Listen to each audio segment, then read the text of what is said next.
Incremental greetings. So today I'm going to react to the 1.5 year milestone with SuperMemo, my own milestone. And it's basically from this video, do this one.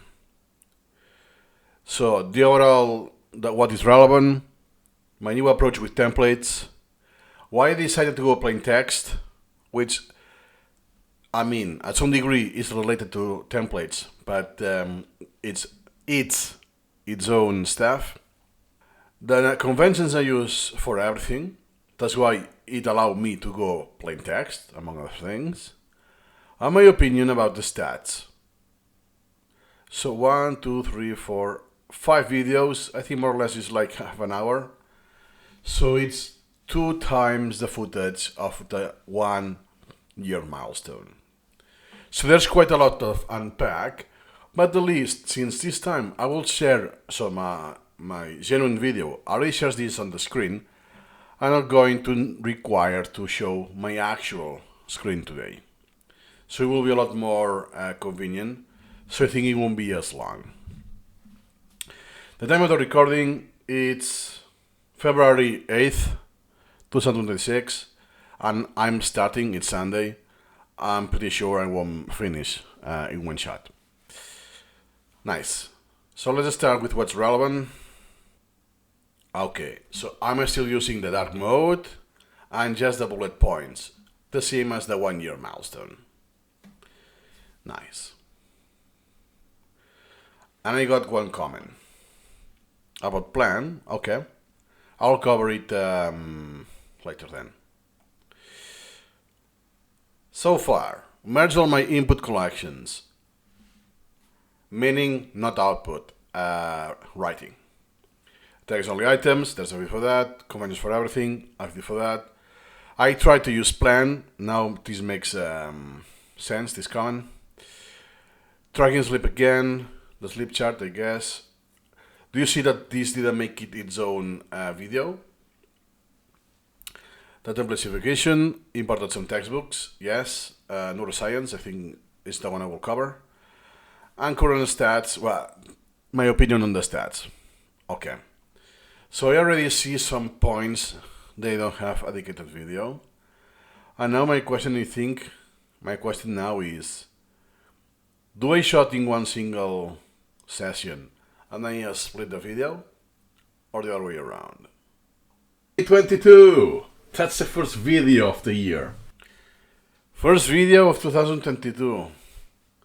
Wow, and look at the active concept, DeviantArt. I was using it just to get images. Wow, this flow died very quickly. Wow. And what you want? And even if I have the knowledge tree compressed, collapsed, I see the first one is video. I was already doing incremental video, local video in my main collection. What to do is sharing with you the update, how I'm using SuperMemo, my take on SuperMemo. Last time was the 1 year milestone, and now I am roughly 1 year and a half in, at least in this collection. Roughly is because it was slightly sooner. So when I started recording at least, I didn't met the year and a half. I was 1 month shy, something like that. And I want to share with you what I think is the most meaningful, what can be more useful for other people. Some of the bullet points you see here, I will dedicate one single video, more in depth.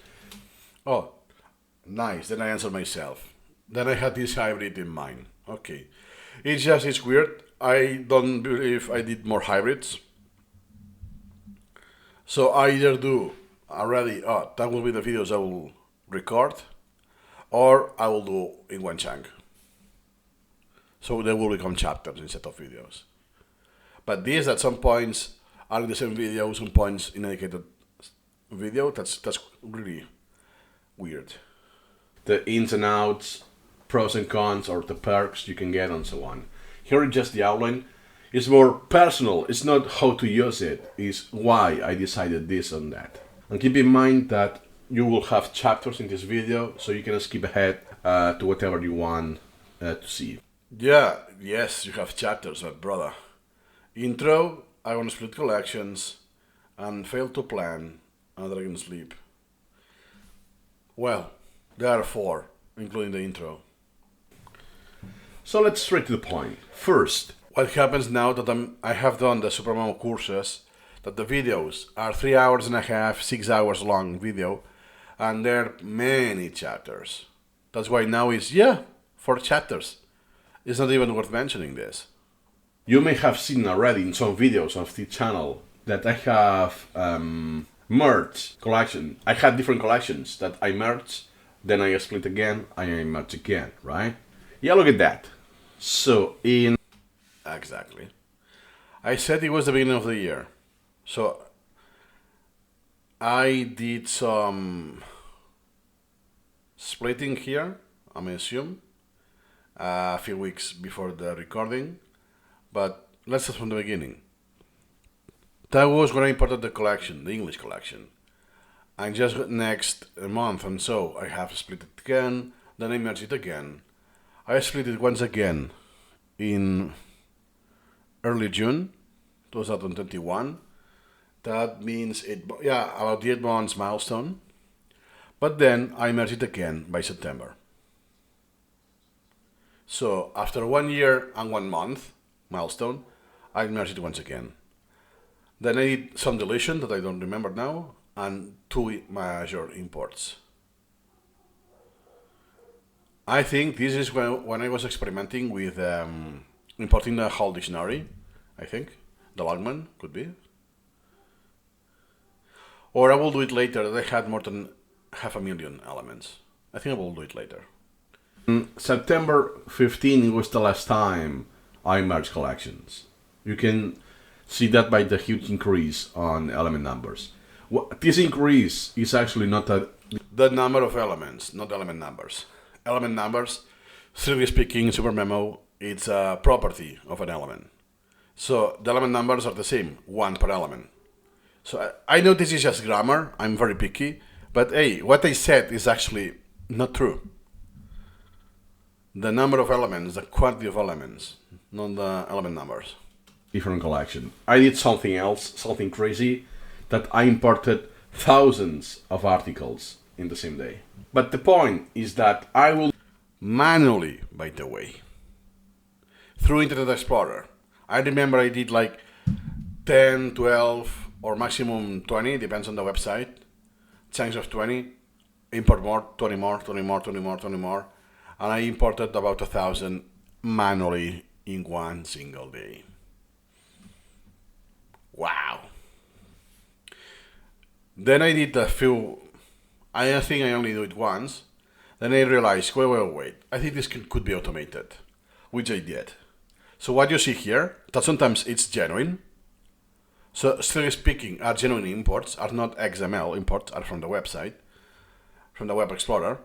What I did when I dig into a hotkey is that I had the URLs already of the online dictionary, and I was taking in a bunches of 5 or 10 the URLs, open the tabs in the Explorer, importing this in SuperMemo, waiting just in case, and then importing the next 5, and so on.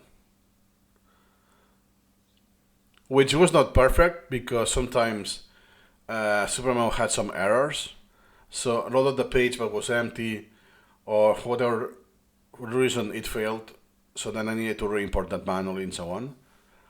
But I think I did like 17,000 like this. Crazy. Even though later is F it, it's useless, I don't want it slow. But at least I want to see, hey, what happens if I have an entire dictionary in SuperMemo? Later I also cleaned the HTML, so it didn't include the ads, only the very verbose of only the very content of the dictionary. So let's say that it was 500 kilobytes, and then after cleaning it was 20 something, like 5% of what it was. I did this so it was easier to manage in SuperMemo. It was more lightweight. But yeah, good to know that I came across one word let's say it's distribution. Hey, let me search, boom, distribution. And I can see the dictionary entry of this, or multiple dictionaries, and example sentences and stuff like this within SuperMemo. So therefore, I don't need to import. I do this right away through the search. I have this on the screen in the browser window. It's super convenient. Then I put that aside because it was language learning, just because of that. Took a more incremental route, but later is, hey, now with LLMs, there's no need for that. I don't need the convenience to import the content to my collection, so it's already there. I can just generate it, so I don't need a source to begin with. Meaning that if I would have done this today, exploring this flow, I would not have done it that hardcore. But at least the golden nugget is that I have learned some of the limits of SuperMemo, technical limits of SuperMemo, because I have done this.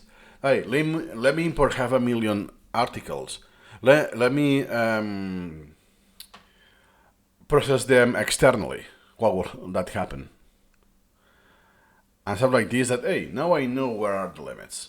For instance, there's the limit of elements you can import in one day, which is 64,000 in base 2. So, 996, I forgot the precise number, but it's base 2.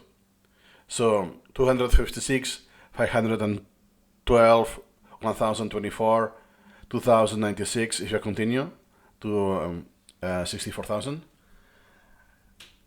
That, hey, there's a limit. And it's just because the stat that says that what you did daily can only go to that number, that value, 64,000. Because it has, I don't know, 8 bits or whatever that is. Just because of that. That's why sometimes if you really pay attention, do you see here? There's a tiny space, meaning it's the next day.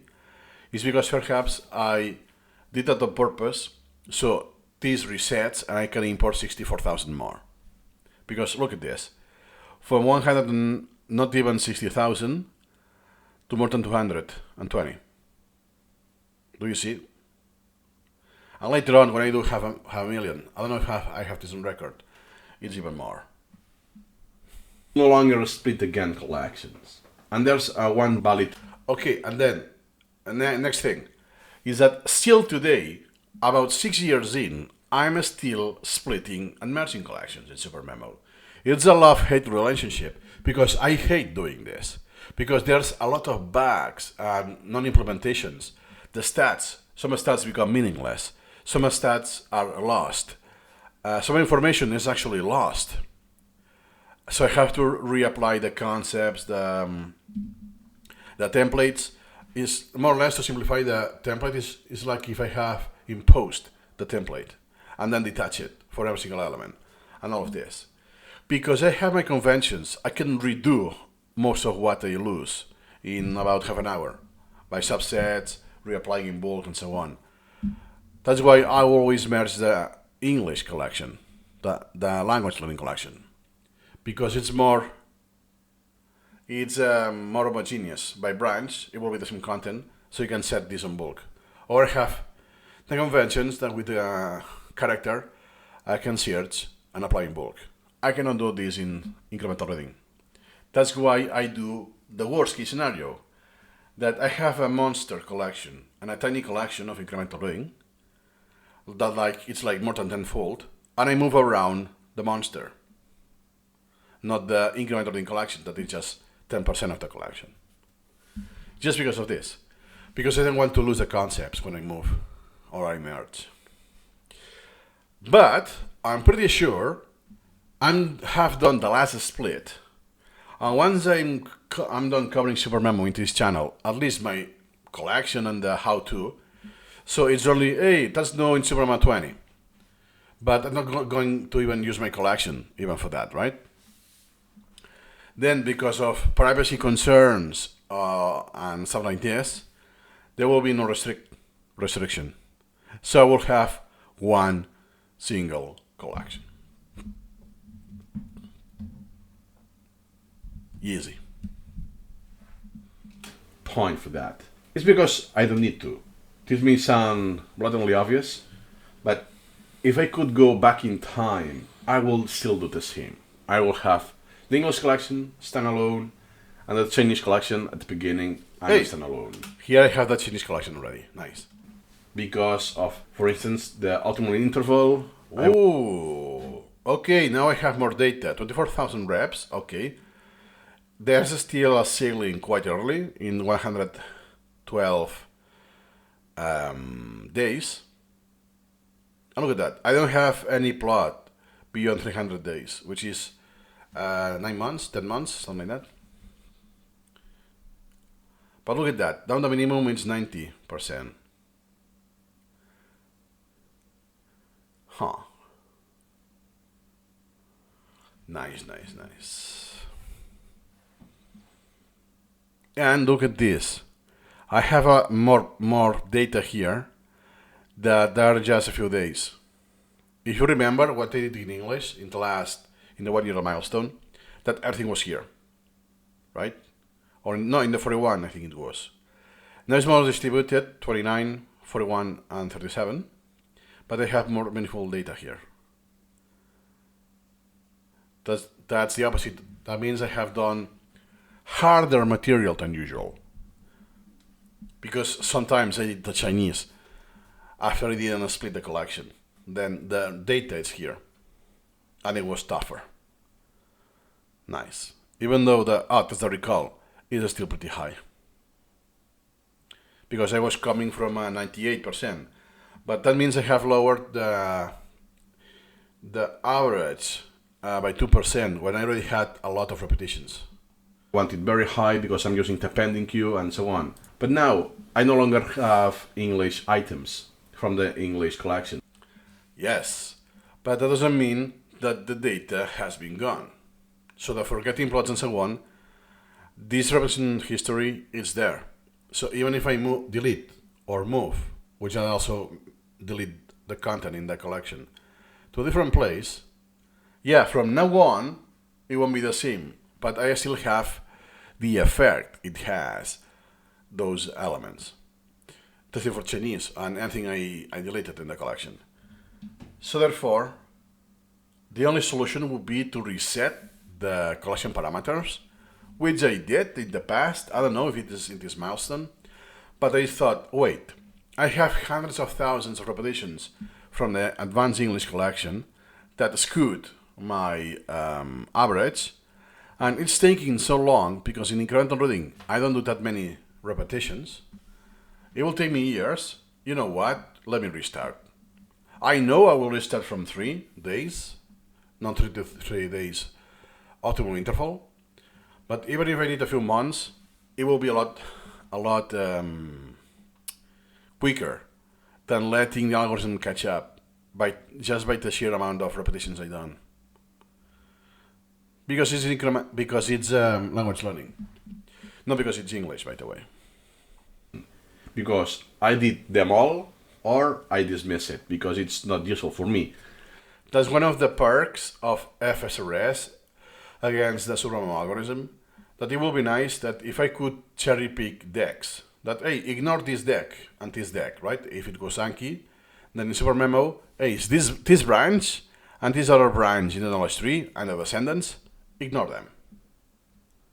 Don't take it into account for the collection. Or let me have different subsets. So you have the incremental reading, the English, and the Chinese. So they are both coexisting in the collection, but are different deck group settings, like in Anki, right? So one is using the data from special for incremental reading elements, that alone. So I won't need to create a different collection just because of this. That will be awesome. I know it's very niche, because this requires that you have quite a lot of material from very distinct difficulty, or I will say it differently. You need heterogeneous content, but from homogeneous sources. That, hey, I have Chinese is a lot harder than English, but most of the elements on that concept group, if it was a concept, are very homogeneous in difficulty. Then it will be like different struts that I can work with. And for convenience, I can use my one collection, not individual collections. Same thing in Anki with the deck, that you can have deck group settings, and that setting of the deck can be shared with other decks.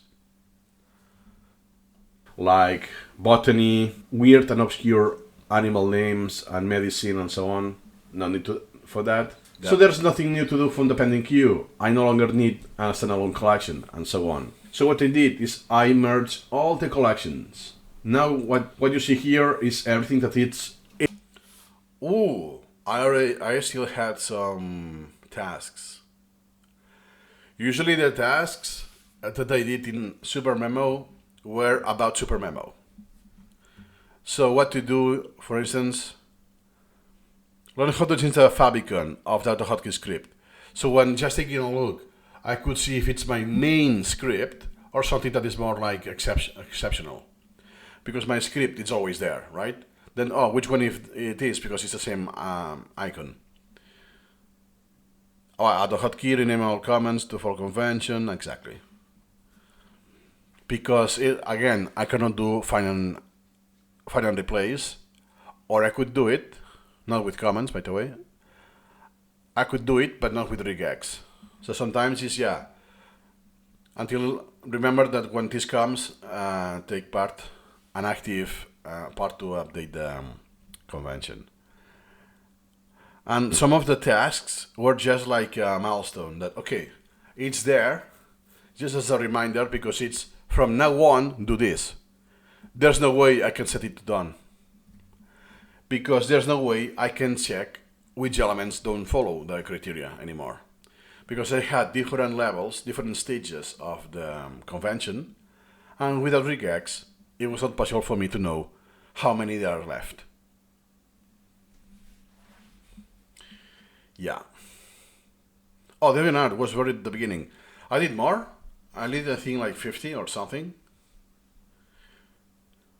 But then this died out because then I used AI, basically. Here you go. Nervous Atlas of Neuroscience, one of the textbooks. Spoiler alert. And this is one example.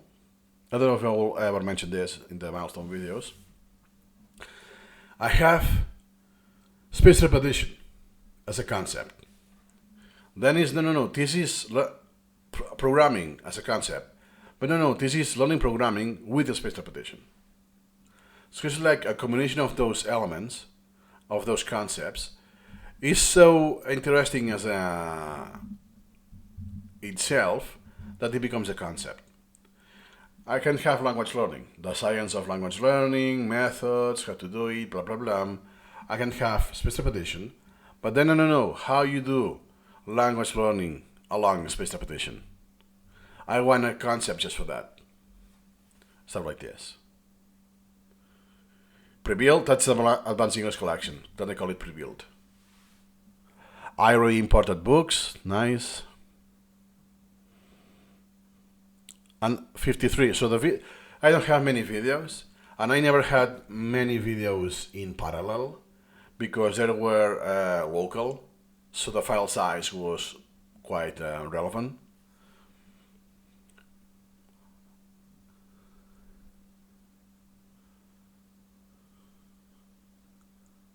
And do you see here have 121,000 incremental learning. That is what I must imported.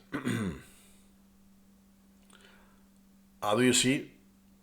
That is incremental learning is what I have incremental reading. And then I have incremental writing and incremental video. Okay. Input. What I do not have, if I go to that, is the picture collection. That will be incremental reading. The survey, that's for writing, test collections. So you can see that I'm just really using one. Yeah, I have the picture collection with 2000, but I'm not learning from the collection. It's more like so therefore. Well, that's good. Still, 3 hours. I forgot. I think what I wanted to do is to experiment every single flow that you can do in SuperMemo beyond incremental reading. So one of the things that Piotr Wozniak has in the documentation, based on his own usage, first is a jukebox. So I had songs as video, by the way, for convenience. Not necessarily I want music video, but it was a little easier to manage than just audio. But basically, I was scheduling when I want to hear it next time, right? Usually were songs that were meaningful to me. That there's an attachment of one event or one mental state with that song. So it's not something random. And I did for a while. But not enough. So I didn't have enough material and use it so frequently to have a meaningful experience of cherry picking. Hey, let me schedule this for 3 weeks, or I will have an event that day, so let me put that music a few days before that so I get triggered, I did very scarcely. Then picture, it was just what I had years ago, or even a decade ago, with Picasa from Google. That, hey, it's not just a backup of the pictures I take with the phone, or before the camera.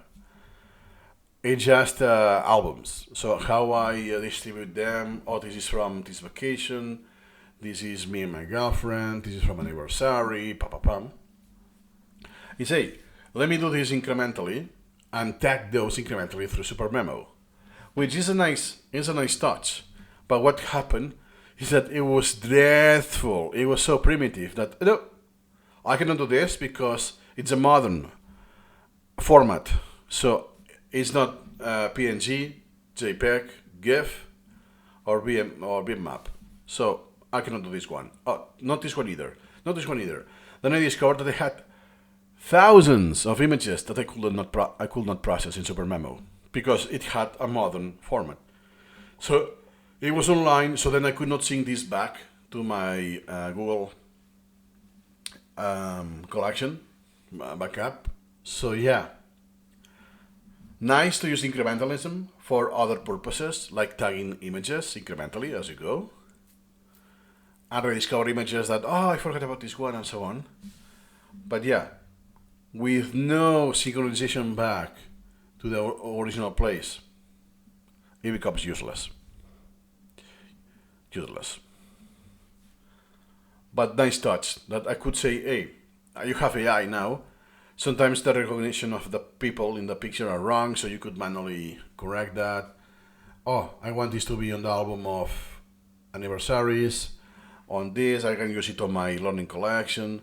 It will have been so nice, but because of the toolkit is so damn limited and old, it defeats the purpose. I'm not learning from the collection. It's more like so therefore, I did, since now I only have this, let me even use the video, merge the video collection. I forgot about this. Okay, so video was born as a standalone collection, and then I merged it because, I'm neglecting the collection because I'm not switching collections that often. And then turns out that at the end of the day, oh shoot, I didn't review any video. So since what I was doing already is subsets, to do a subset of incremental reading, let me have everything in one single collection, because at the end of the day, I will do a subset. Meaning that the subset of the video would be more or less the same as just the learning flow of that collection. Because it's entire branch. The branch is entire collection. So even if for instance here, it's 46,000. It's a lot for a branch, but it's because I treat it as an attached collection. It makes sense. The video is from YouTube. What it did is I had several videos, but the side effect is that then I'm forced to always do subsets because I don't want to interleave video with language or writing with reading, stuff like this. local videos. I process them all, so they are not nothing else here. I won't follow the order. Oh yeah, okay, yeah, exactly. Oh my god, then I did more than I thought. Then after a while, is hey, since I have this in mind to merge it, I did like subsets, pam pam pam pam, just a review, just to finish off everything. And once I finished all of the videos, because I didn't kept importing, now I have processed everything. So therefore, what I have are folders and items that come from videos. Once I have done, boom. That's why I only have 53. Because some of the videos were not danced, so perhaps it was, I know, I'm making this up. It's been an hour of footage, but I have 2 flashcards about this, and that's all. That's all. Because I also experimented, and some videos were purely entertainment. But even though if I treat it as pure entertainment, it just happened that, hey, there's a word they use that I'm not familiar with. So even though for me, there should be no learning opportunity or no learning intent, there's something about language that, hey, it's a learning experience in this episode. So perhaps it was 1 hour on something, and I got 1 item. But it was not a video from a course or something that has a didactic intention, which I also did, by the way. That I planned. The next thing is I started tracking my sleep on Sleep, not slip. 2021. So actually, I started from day 1, but I stopped for at the end of the year of 2020. Oh wow, that's more than I remember. Okay, so about 4 months. So I did August, September, October, November, and December. More or less for Christmas, I leave it there. Because later I realized, yeah, it's not taking into account the algorithm, my sleeping pattern. There's no connection between that. So just is some visual correlation I want to do. Hey, what happened? Why did I have a low performance? Oh, did you see? Here I napped, and here I wake up at night and no nap. So this explains that the low performance. Or sometimes do you see? First I do my session, then I nap. Sometimes I first nap and then I do the session. Thus this has a difference. But then I could not do that. I had the numbers, but since I have very heterogenic content and I did subsets, could be that it's very low performance because I did a lot of Chinese elements. And as you remember in the 1-year milestone, then I go to the calendar, but yeah, half of the elements are not there or are changed because IDs has been reused. It becomes pointless. It's just or I take care in the software to every day say what I did, more or less qualitatively, and then as a journal, and then I go to those entries, or it's pointless. Well, it will be limited, not pointless, but limited. But what happened that after a while that I was, for whatever reason, now I don't remember here, I usually don't have issues with sleeping. So for me, waking up was something out of the ordinary. That's why, hey, let me do it again and let's compare what I had. But yeah, I could not compare anything. No, I didn't saw the motivation to do it, and it was very frictional. Because I don't have something that is smart, like a watch or a ring. The definition of waking up. So what I did always, waking up, I have a convention, I don't have it here. So I had my phone, so I always reach my phone immediately. And I had like a button. It was something I did with some programming with the phone, that I would just tap and try to lock the time. That means, hey, this is where I wake up. And when I'm going to sleep, I do the opposite. So the last thing I do is to tap another button. I leave the phone and usually I'm extremely quick to fall asleep within minutes. And sometimes, if you really stretch it within the same minute, that let's say it's o'clock and 4 seconds. In 40 seconds of the same minute, I'm already sleeping. I fall asleep already.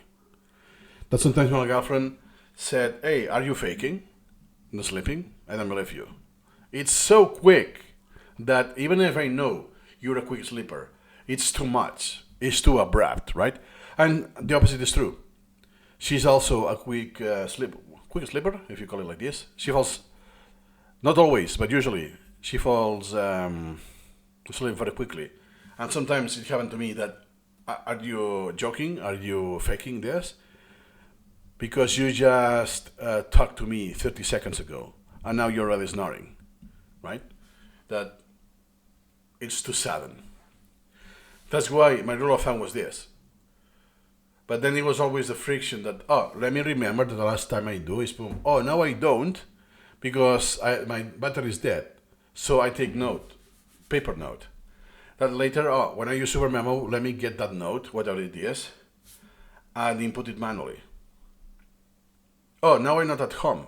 I don't even have access to anything, so I have to memorize. But hey, when I wake up, I was in B&B, whatever, or a friend's place. Hey, where's the clock, right? Or where's the input thing that I have to do? I don't know. Let me take note, and then the next time I use SuperMemo, let me add this manually. Which I did, but later, and especially if I was waking up, is once again, let me register the time that I was waking up at night. And then I realized, hey, this very same thing is contributing to waking up. Because then I'm more alert because I did something that's more cognitively demanding, let's say.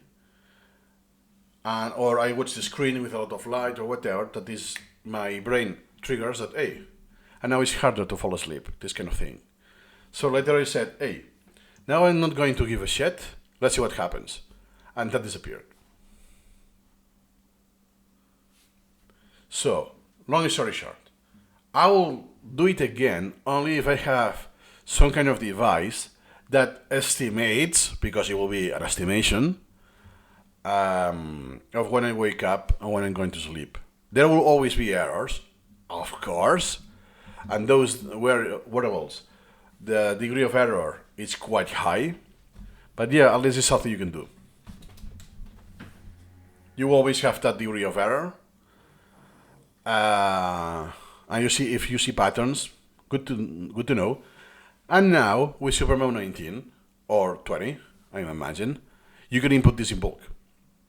So you don't have to do it every day before you forget, and so on, or one by one. Even if I had this from the entire week, I had to spend some minutes, the start, the end, next day. Oh, I click outside of the region. Oh, I click here and it rounded up the minute, whatever. Because the precision was very high. It was really hard to input the precise minute visually. Now, import file, done.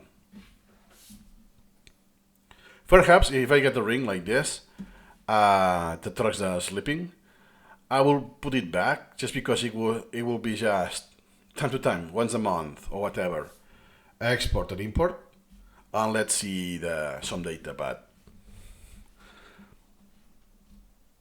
And I will still do it just because of not the mastery track, the completionist cycle of the partial guide to SuperMemo, so I can cover the sleep chart. So I have meaningful plots in all of this. Only for that, I will do it. So I literally had a gap year that in 2021 I haven't locked my sleep, and in 2022, these 10 days, I locked my sleep. But what I just discovered now is that I'm not synchronized just 10 days. I'm not. Wow, I was using SuperMemo very hardcore. Look at this. 6 hours and all are spread in the day. Crazy. Man, I hope to be able to go back then. Having the time to spend so much time with SuperMemo. Wow, the glory days. Thinking. Ish. But what I just discovered now is that I'm not thinking. So first you can see that they did a lot of sessions with interruptions. So I still hear there's more than 1 hour straight, but you see that it will be hard to find a day that I do one session or two sessions and that's about it. I did a lot of tinier sessions. Thinking. Finally. And you see here, hey, that's the opposite of what I just said. That's a continuous session of multiple hours. Yeah, but this is what I did with the script that was importing automatically using AutoHotkey script. So I just let the computer do the job. That's why you have this continuous usage time. Synchronizing this because I think it's in the binary interbeat. Yeah, look at this. 5 hour. Oh my god. It's been a while I don't hit those numbers. In folder. So it's not on my Git backup. Good to know. So I can. That's why when I mentioned that, hey, it's not just that it's 1 year milestone or 1 year and a half. It's also the dedication. Look at this. Half of my day I'm using SuperMemo across my day. And it's not that I'm cramming for an exams because some people, they clock those time frames or even more. But they just cram for an exam. A very big exam. To enter a university and all of this. It's not the same. Because they focus a lot on content, but they don't discover SuperMemo in this sense. So they get the basics, and they use the basics for content. So if they put 1,000 hours, they still just cover the basics, because they have used a lot of repetitions and this. So keep in mind that yes, at some degree, it's my own usage as well. But I have done language, I have done writing, incremental reading, problem solving. I have been exploring a lot of things, a lot of registries. So I put a ton of time since day one. It was a goal to discover everything. Not per se that, hey, I can say yes, that was not the goal, but it was just a sheer pleasure to do that, like an explorer. Hey, there's still an entire menu that I don't know what it is. Or those registries. Oh, the Oli registry. I can have XML files, or I can edit Excel files through a component directly in SuperMemo of a file I have in my computer. Stuff like this. Oh, the secondary storage, which I also did. The local video, So there's so many to try that to do it organically, I needed more than a year. Even though I was using it every single day. Or almost every single day. Some days, look, 1 hour. But most of the days, look. October 7th, 1 minute. Okay, so that's anecdotal, like I did nothing. But other than that, it's every day. 400 minutes. I know how much is that? 6 hours? No, it's more than 6 hours. It's about 8 hours that day. Like a full-time job.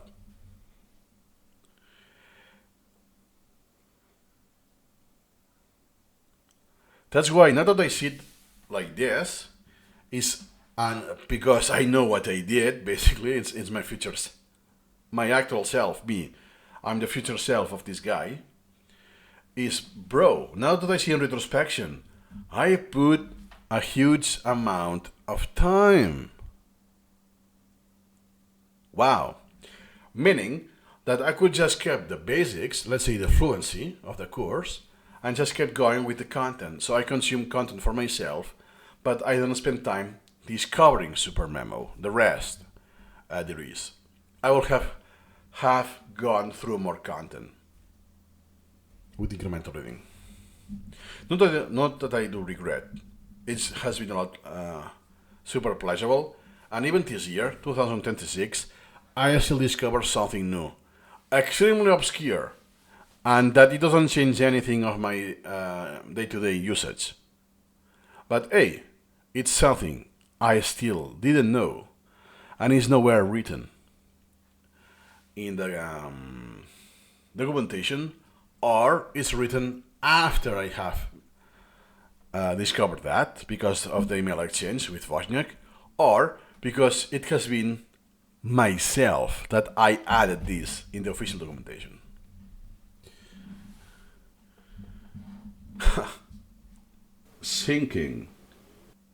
Synchronizing this, because I think it's in the binary, in the bin folder. So it's not on my Git backup. Good to know. So Exactly. That's why I suggest when you use Git to not just include the collection, include everything. So you also sync the executary, the binary, the SM18EXE, also there, and the binary folder. So the layouts and whatever you do is also synced with Git. I know that there's a difference here because in SuperMemo 19 onwards, you can have multiple sleep charts, multiple sleep logs. This is meant for different people. So if different people use SuperMemo in the same machine, you can have this. Because before, no. Regardless of the collection, you will see the same data. Because it's only one in the binary folder. So now you could say, hey, in this collection, because it's me, it will be this sleeping file, a sleep chart file. This is from my son, let's say, hey, this will be a different file in that collection. And you can have multiple collections using the same one. So if I have another collection for language, hey, I want to be sharing the same file as I do. So it's not one to many, it's many to many. I can have 0, 1, or more collections linking to the same registry, to the same file. But the same file can have multiple or none. I think I make it even harder to understand, but yeah, no worries. It's one user or different users can have their own, regardless of how many collections they do. I cannot show it to you. This has a sleep again. Nice. Yeah, exactly. I wanted to show this to you, but this one I discovered, hey, that was not synced with Git. That is in my computer, other computer. But yeah, since I still made my point, and it was just a few days that I log it anyways, you will just see some bars that are blue here, and that's it. Which actually, the point was that to use plan. By the way, do you see here? I'm not adding any color. That is the styling. So just by doing italics, by CSS, I put italics, add the aqua color. And I do it as a kind of a check mark with dark mode, of course. I have done that. Like I could have done bolding and unbold what is still left. When it's dark mode, it's not as obvious. Or at least for me, the bolding is not so obvious. It's more inconspicuous. So therefore, I just used this color through italics. So that you can also do. So you don't have to mess with the colors and stuff like this. You just repurpose italics, repurpose underline, stuff like this. Which I actually tried on January 1st. But finally, the plan, which I also had to comment. I almost forgot about that. Yes, so I use plan just for the sake of trying everything in SuperMemo. And plan is one of the very few things that I didn't do in the long term, ever. Because it's not possible to do it. Because in order to be useful, you have to have a routine. Not necessarily always the same one. You could have like templates. let's say that your Mondays are different because you go in the morning, you do some exercise or whatever, you go to a place that is only that day of the year of the week, and every other day is the same. You're just gonna still do it. But what happens? I had meetings that I cannot plan. So sometimes the meeting is scheduled within the same day or is rescheduled. So I didn't have rigid schedule at work. That's why for me it was a mess. It was stupid to do it because I cannot plan anything that I don't know how it's going to change. And it will be changing during the day, not when I wake up and hey, there has been some rescheduled. Is that during the day, some meetings will be added, some meetings will be rescheduled, or some meetings will be dropped and so on. So then, hey, let me use a plan only for days that I'm free of work. But what happened is that I work every single day. I barely take days off. And that's since 2016, that is true. Since then, I don't have weekends. I work, for instance, last year, I only took 5 days off to go to Malta. That's it. And I work every single day that I have been at home. Every single day. No exception. How you are supposed that I have a full-time job. I have something that I work per hours to get more income. And I run this channel, which consumes a lot of time. Not just the course, the course I did all alone, maximizing the quality. It's not that, I will do an outline. No, I will max out the quality. So if it can be improved, it's because it's something I don't know how to improve it. If this makes sense. That's why it doesn't make sense, because even if I want to plan a Sunday, happens the same thing. I could do a tutoring session. Now I put 16 hours. But before, because I was in need for money, I put the maximum convenience. So sometimes someone contacted me in Discord, let's say, hey, I want to get a session on the spot. I need to do the session right there. If it was a session that, okay, I don't need any preparation, it's something that I can do. I can help you with just my knowledge and expertise of years. Boom. And I jump up on a call. But then it's, brother, this is 95% of my days. So doing a plan, it's useless. Then you say, let me do broad categories, right? So work, meal, siesta, incremental reading, leisure, and sleep. Hey, how much I sleep, how much I spend with leisure, how much time I do incremental reading, so SuperMemo, how much time I spend eating and cooking, how much time I spend sleeping, but the siesta, not during the night, and how much I spend working, right? That was from the one template, I think. Let me see the length. Do you see it's very round? Lateral shift, yeah. I'm not even sure now. I'm not even familiar with this because I have understood that once, and I think on tutoring in the last 2 years, no one mentioned this ever, or they just ask, "Hey, by curiosity, do you use Plan?" And I say no, and I say more or less the reason, like I'm doing now, but with fewer details. And I remember at least once, one person asked. That's why, hey, let's schedule this from that day, and before that day, I will try it on my own. Okay, I verify, okay, it was like this. I'm refreshing this because I'm lacking my genuine usage.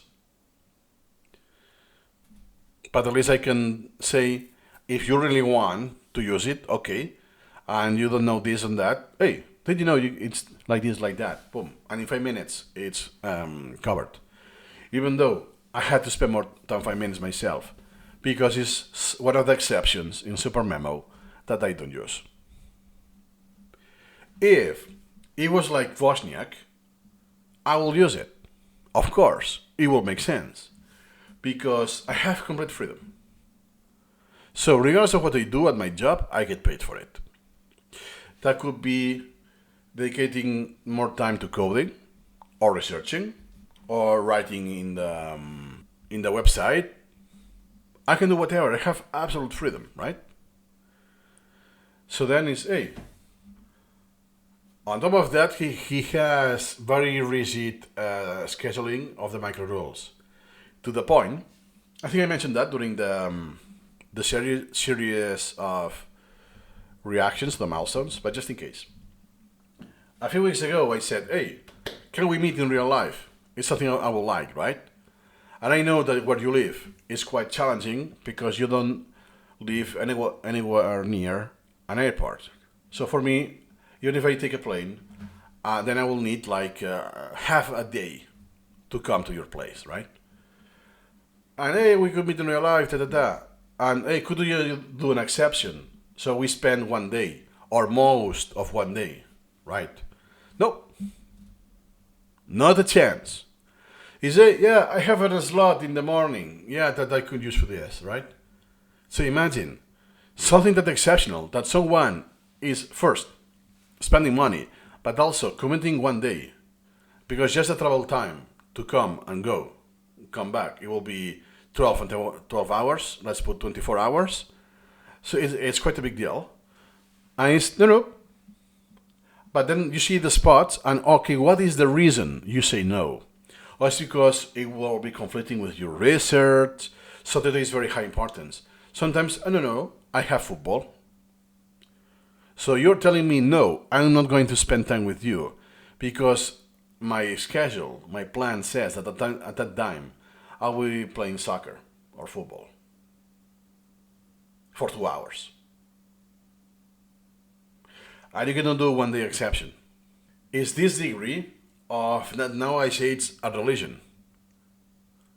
That is that this dichotomy. You do plan to optimize your time, but then you have the freedom to choose what you do. And since you do this to self-optimize every time, you become a slave of yourself. He cannot stop planning his life. He cannot spend a day without the plan. Or not following, fuck it, there's that, but I will go, there's a no. Someone, my best friend is marrying, so you have a wedding, I will do whatever it is, right, that day. No, that's not possible. So then, backtracking this, if you're so obsessed, and you have the privilege to have a job that you have complete freedom, makes sense, because he barely does any meetings. So whatever he does, it's time that is not constrained. Because a meeting is live, right? It has to be the same time for everyone else. It's not something you can do asynchronously. Whatever he does, most of what he does, is asynchronous. Therefore, it's absolute freedom. He can do it whenever he wants, and he can do whatever he wants. So, hey, now I will spend time with my family, now I will work a little, now I will eat, complete freedom. And if you are so hardcore with the activities, makes sense that the plan, and a static plan, will make sense. Because then you will just add what's unique for today. If there's ever something unique, and that's it. So you recycle the template a lot. But for people like me, that's not an option. I use SuperMemo when I can. And could be at midnight, could be at 8 a.m. in the morning, can be at 3 p.m. that day. It's when I have a hole. I cannot plan this ahead. There's information I don't know, right? Every single week, there's no week that at the start of the week and by the end of the week, nothing has been rescheduled. No meeting has been rescheduled. That didn't happen. Perhaps one day, or 2 days, or even if you stretch it 3 days. But 5 consecutive days with no rescheduling, or not adding anything in between, so I could not plan ahead, that's not a thing for me. That's why, Slavi Vervos, sorry about this is meaningless for me. I will like to have a work that is freedom, that I can do whatever I want to. I don't have to worry that I will get paid by the end of the month. Where do I need to sign to have a job like this? And to have a job that I have absolute freedom, I will decide when I work, which I can at some degree. But then, oh yeah, I have to manage this. Oh, I have those meetings. Or if I'm in, how you call it? I do some podcasts. Yeah, some are okay. We meet at that time, so I have to be that time to record it. Or sometimes it's even live on the spot, so the recording is live. So this is restricting the time I can do it. So, what do I lose? Hey, I cannot tell you the time I have invested on SuperMemo, or working, or eating, or cooking.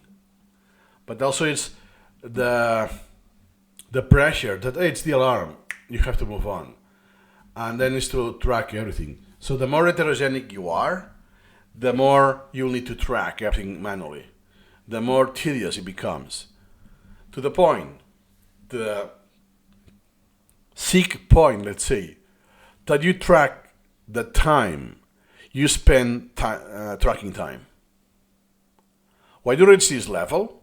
That I want to know I have spent 10 minutes managing my time. It is when it becomes endogamic, like I like to say it, and it's when it's hey, you're overdoing it.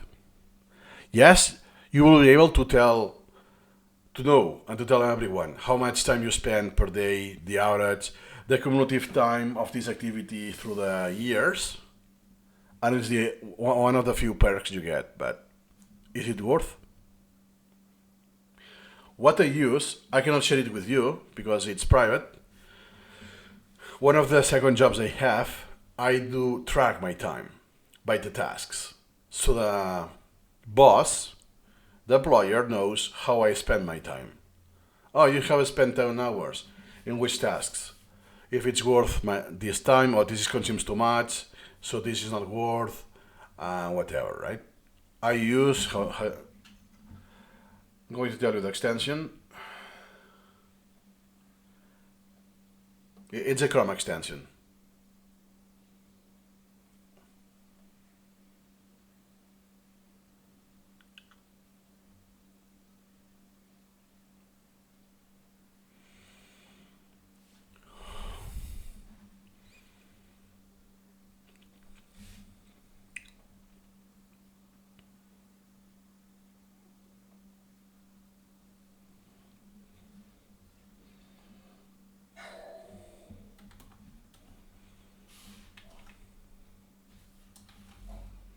That's the one.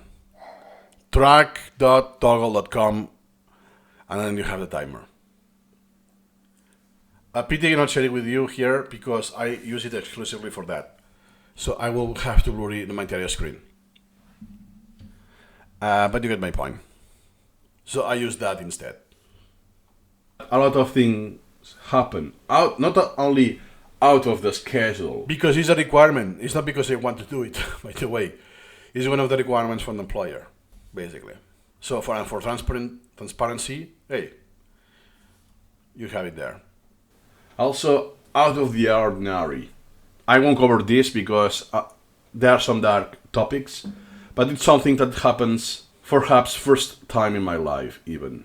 So it was one very specific day that it was one of the worst days to use plan. And I think which day in particular I mean, yeah. A very dark day. Oh man. Already triggered memories. You know, I have spent a lot of years in the academia, doing multiple degrees, master degrees, PhD, then didn't give up. Then I lost my job and more or less the track that I cannot continue. Also, I don't want to continue. I only did one term as a lecturer, but then I have sacrificed a lot to be here. And if I'm not here, what do I do? Now I'm unemployed. But yeah, I will need to backtrack a few degrees I did. And what I could do, work in a gym, now that I'm fat, and that the income is, the job, the salaries are very low. But that day is when I was actually fired. Not fired, but it's, hey, we're not going to renovate you, and it's about to finish. So, indirectly speaking, it's like we are firing you, even if it's metaphorically. So on the paper, it's not firing. Is I don't have a source of income anymore. Not just today, but for the rest of my life, right? That was like I guarantee it. And that, and since I didn't finish the PhD, that means that I cannot move to a different university without the PhD. That's not a thing. If they don't know me, it's borderline impossible to work without the PhD anymore. It's oopsie doopsie. What do I do with my life? And I reached rock bottom because I was working whatever I could do, freelancing at that time, but I was in red numbers every month. I was not earning enough. So eventually, I ran out of savings. And with this also was a conflict with my girlfriend that, hey, we have a problem here. So then it was not just economic. It was also with sentimental relationship. And it's not just the relationship. It's that, hey, we live together. Without you, I cannot afford living here. Right? The finances are impossible. Then what? Should I go back to my parents as a survival? And that hit the news that day when it's, hey, we killed you. We killed your employment. Not firing you, but more or less the same. That's why in none of my forecasts, because I'm known as pessimistic, for some people, they think I'm pessimistic, even though I think the opposite. Because when I plan, no pun intended, I also have in consideration worst case scenarios. Hey, that is more or less what I think it will happen. That could be an optimistic approach, a pessimistic approach, just as a case to be prepared, and worst case scenario. That if it's, let's say, financial, I have to financially be ready for a worst case scenario. Something that you learn in computer science, to always contemplate worst case scenario. Then, by no means, my worst case scenario had that hey, you're going to get fired, you're going to drop for the PhD, and the last 10 years you sacrificed sleep, health, and social life, it will go to nothing. No. Not even my pessimistic on top of that. Hey, on top of that, as soon as you lose the job, there will be a COVID, a pandemic, that it will make you virtually impossible to go to the plan B, because all of the gyms, healthcare, health clubs, and so on were closed. So what I did with physical therapy, with people with back pain, stuff like this, that is another niche other than commercial gyms to get fit and all lose weight. Everything was closed. And for prolonged year, for months and months and months, is shoot, what do I do now? That's why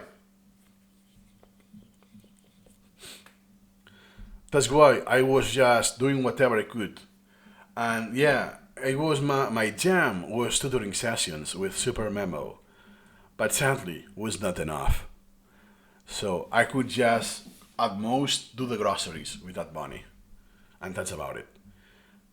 It could pay rent, yes, but pay rent 1 month per year. So what I get in 1 year, I will be to pay rent the first month of the year. That's about it. So I will need to earn more than tenfold, like 12-fold, to just cover rent in the lowest rent you can have in the city. The cheapest rent, I mean. But yeah, it was anecdotal, that the few attempts I did, hey, let me plant this today, and it was one of the most catastrophic days of my life. What were the odds that it was random and I had chosen that day in particular? And then I had the news that very same day. That's what I meant. My default and whatever, and I tried before. So what I did is that I was really... Not that I regret, so now I'm here. If I would pursue the tenure position, I won't be making videos about self-directed learning, tools, this channel. I will be just depressed as I was before. What's the purpose of my life? Because I want people to learn and they don't give a shit. They only want grades. Every year I will be teaching the same. I will be penalized to make people think by themselves, critical thinking. It's no. You have to do a multiple choice question exam and all of these constrictments. That yeah, I will be paid by the end of the month, but at which cost? Imagine 3 decades more of this, every single year, the same thing. The pain it will have. But yeah, it's not that it's very well paid, which it is. It's also that it's granted. See, one of the reasons that you should lose the tenure is that the university closes down, which is borderline impossible. It's very unlikely, or that you commit a crime. You kill a student, something like this. It's borderline. It's very hard to lose the tenure track. So you say, I have the salary guaranteed for the rest of my life, and it's very well paid. Like sometimes, if you keep working and doing research, so you get all of the bonuses, after a while, you earn a lot more money than a doctor, than a physician. And every time you work less and less, because you just reuse the contents every year, and you memorize them, and then you delegate, and the academia, the hard stuff on the most of the tasks of research are done by the low people in the hierarchy, and the upper people in the hierarchy take the credit for that. So they don't spend much time researching. Sometimes I know in my place that one of the higher ranks taking most of the credit was not even setting foot on the laboratory, not even knowing what some of the research paper talk about. It's not that you do this, at least take your time to read the paper that people put your name on it, right? Yeah. So then I prefer this track that yes, it's not, I have struggled a lot financially. Now I'm just normal, let's say, like a normal person that struggles with the salary. But yeah, I don't have anything that is safe. I'm in a startup, can fail anytime. And then what I do with my life, I need the salary every single month to pay the fees. So I don't have savings anymore. So I depend on my salary every single month. Yeah. But at least I can do most of what I like, which these you cannot pay with money. I'm not financially stable, or not even financially secure. It's not that I'm not financially secure. I'm not financially stable. So,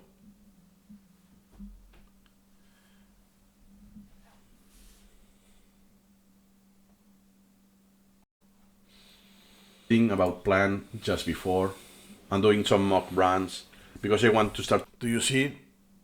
December 22nd or the 3rd? I only did 2 days.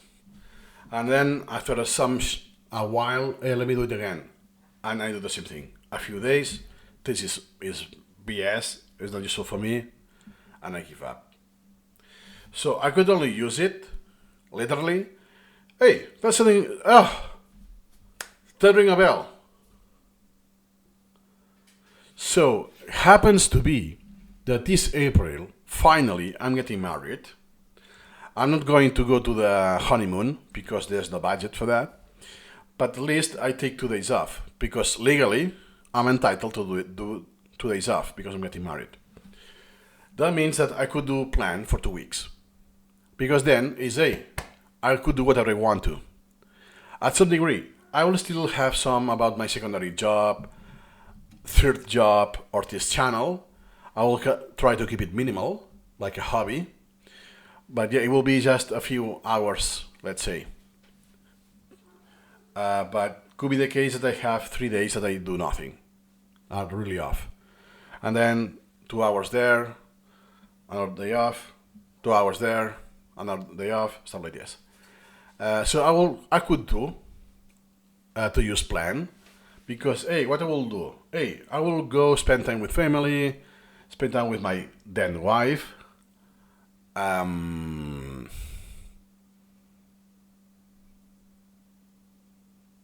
Incremental reading, like pleasure for me, the sessions of incremental reading or video.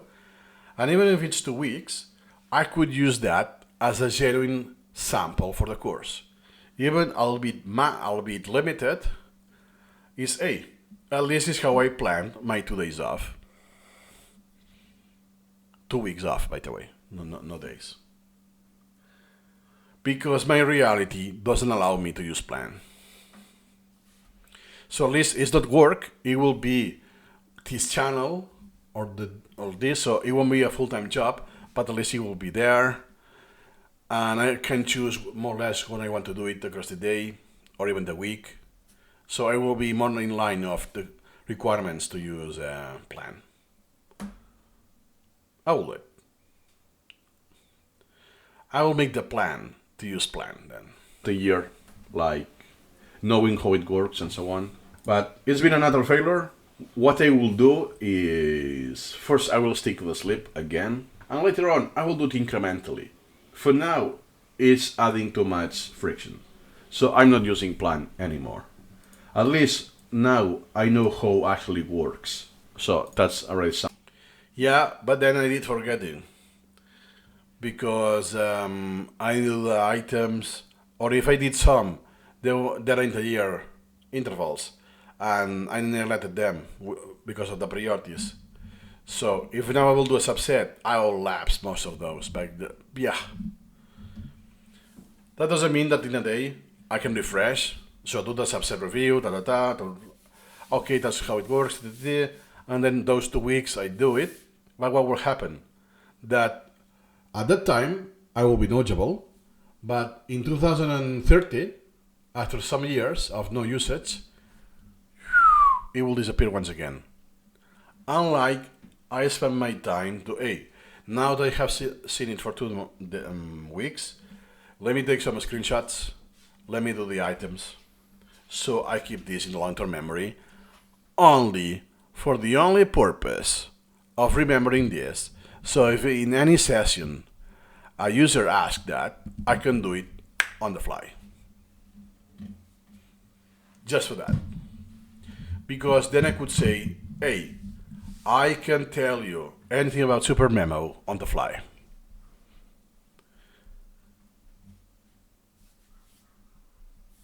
Yes, it's just the sleep chart, which is easy, but the plan.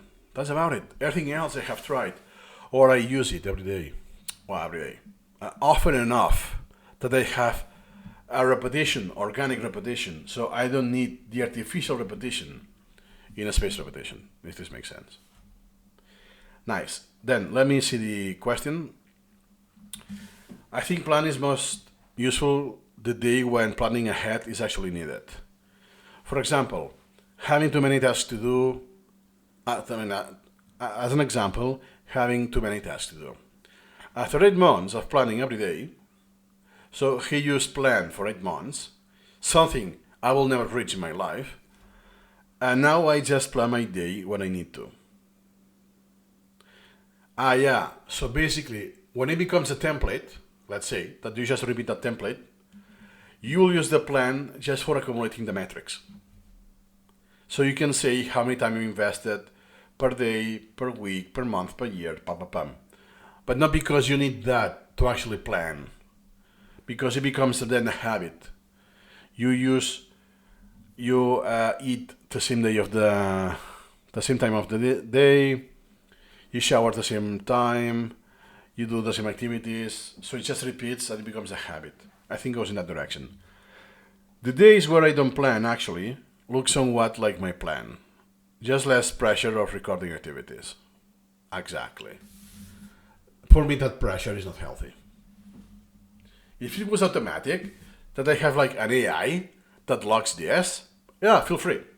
Like I have, not in this profile, I have some extensions that they track the time I do anything in Chrome per tab and per domain. So how much time I invested in YouTube and in Notion, or in Notion in that page in particular, or the entire Notion, whatever that is.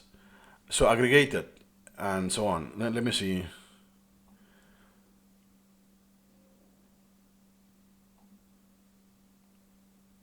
Well, now this is pointless because I only used Drive. But you get, oh my god, this is terrible.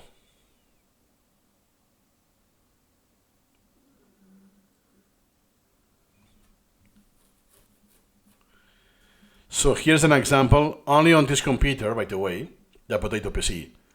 So what I spend the most is Discord, Notion, Kmeet, it's a meeting place, YouTube, Miro, Figma, another meeting place, more meetings, but with Google, the Gmail, and the calendar. So, hey, I know now, this is quite surprising. Yeah, it's because I have my laptop. So basically that's what I do. This computer I use for recording and for meetings most of the time. And YouTube, I think basically is because of my channel. So like now, like here, I'm using YouTube, or it's just background music that I'm listening through YouTube. So basically I use this.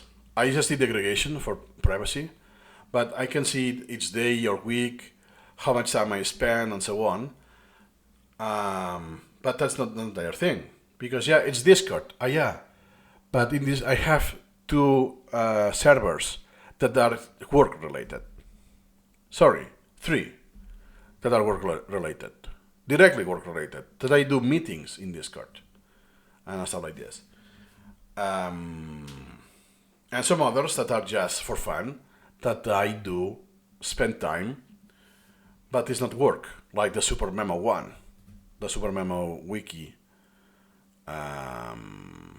Discord and so on. That doesn't count as job. But yeah, I have the aggregation. Hey, not everything is work there, right? But then I can disclose it per server because of the subdomain or the ID, stuff like this. This is possible. Just to let you know that I like it this way. I don't take notes. I don't track manually. It's I do whatever I want, and at the end of the day, I will see the tracking of what he did. As a side effect, I have this, that I didn't categorize this is work, this is not work. So not my full time in YouTube, it's leisure. Sometimes it's because it's work. Because sometimes I have been in YouTube for a live stream, and I have YouTube, as with my other account, I see the same streaming. I'm there as a user to see if you see it fine, there's some technical issue or whatever. I always have it like that. So this could be a job related thing when it's not leisure. But I don't care. For me, the thing that is passive, for instance, I don't have in this profile. So the time that I invested in YouTube recording this is not being locked, for instance. Rule of thumb.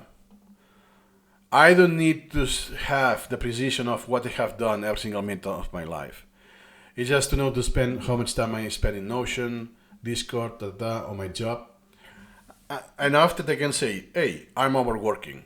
Theoretically, I work full time, which in my country, it's 40 hours a week. And I can tell you, I clock more hours than that. But it's not because I keep the clock on the clock or I do 9 to 5. A very rigid schedule. No, it's because I have those apps. Nice. That was just the first video, 5 minutes, and I think I recorded like 2 hours. And I have templates, oh my god. Then today's been enough. I will leave it here, and my future self will continue. See you incrementally. Incremental greetings. So today is February 17th, and I will continue. We have seen the first video of the 1.5 year milestone, what's relevant. So now I will continue with the new approach with templates. Incremental. Let me see. No. Oh my god, 0 comments. Bruh. Well, I will provide my insights. I still remember the minimum template principle and plain text. And though the plain text is its own video. So let's see, 9 minutes. I think I will just, I demonstrate one by one. So I can already tell you that I further simplified this. Let's see. 2022. That's the first video of the year. And what you want to do is sharing with you the update, how I'm using SuperMemo, my take on SuperMemo. Next, this is related. Oh, it's funny that since I already used the intro, I say, hey, it is the first video of 2022 several times, not just once. I'm using templates, and I simplified my templates. And I'm using conventions on everything, including templates, and I do text-only items. So all of these are very, very synergetic. Let me start with templates. Why it's synergetic? Because the templates include HTML or plain text components. So the styling actually is not for the template, but the components that they will save. Whatever styling they are making. Here it is. Oh my god, that is a lot. Okay, so it's not what I thought. I thought this will be the minimum template principle. That's even before that. Good, it's still useful. Do you see, before I prime myself, I have some different conventions coexisting. At the end, that it's .i and IP, for instance, or just P, that will mean something. And then at the beginning, M, O, P, Q, that there's one letter, or S, and Z. Oh, what does that mean? Easy. That's advanced English for items, and the Z is the starting letter. So when I apply a template, I only need one keystroke. So they are more or less unique. I'll list the ones that I do care. The ones that are very anecdotal, yeah, it's just whatever. For instance, I want G for grammar, C for the picture, I for spelling, F for pronunciation, S for sentence. So those pre-appending letters is just telling me the key binding I want to use for convenience. Then what it is, advanced English. And then I for item, I think. Yeah, I have no topic, so it's only I for now. And P, that is after the I, means production. It's when I had like 2 different ways to have the same thing. Hey, that's the meaning For instance, the I, when it's with the P, is that, hey, I have the definition and whatever, and I have to actively recall the word. And the I will be, hey, you have the word in a sentence, you have to passively understand, oh yeah, I get the meaning in the context, kind of thing.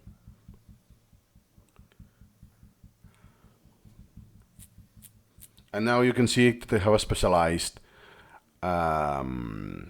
templates. YouTube with captions, but later on it was not worth it. But yeah, I was still experimenting. And then articles is article whatever. So the name of the article is always present. And yeah, I have dictionaries, so the Cambridge, or why is not Logman. Okay, Logman for whatever reason doesn't have article in the name. Okay, Python because of the official documentation that had a lot of styling. I want to preserve that, and the same. Then research. It was just a background color to signal to me, my future self, hey, that is not friendly for incremental reading and stuff like this. I'm still using. So now we will see more or less a few examples of those. Or try to use the minimum template principle. Now you see that I have more templates. That is first because I merge collections. So therefore Oh, I forgot about that, yes. Since now I have the English, the language, in that case, there's no Chinese here, I think. Well, regardless, I have the language learning here. Makes sense, I have more templates. Yeah. It will be nice later that we will, I think it's 3 years milestone, that I have like 4 different templates. I would have more. Those are dummy. That is article auto hotkey. That is just for applying a specific CSS styling. Okay, when I say dummy, I mean that the layout, which components there are, how they are distributed is exactly the same. The only difference is the style registry member that is being linked. So instead of using the default, I use the ones specific for auto hotkey. So I get the syntax highlighted according to the styling. That's about it. I could have achieved the same manually linking the registry member every single time. The documentation. Same for Cambridge, Python, and so on. Research, it's just a color to mean that it's not friendly. Almost not, no, I haven't added any element to this. Yeah, 45 because yeah, I usually don't have many, and then I eventually read those, so there are not many in parallel. Yes, but look at that. That is different. So here it's just about. Nice. I still have those. I still remember.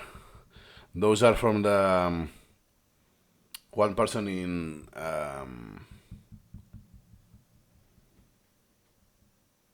sideways for the position of the speech.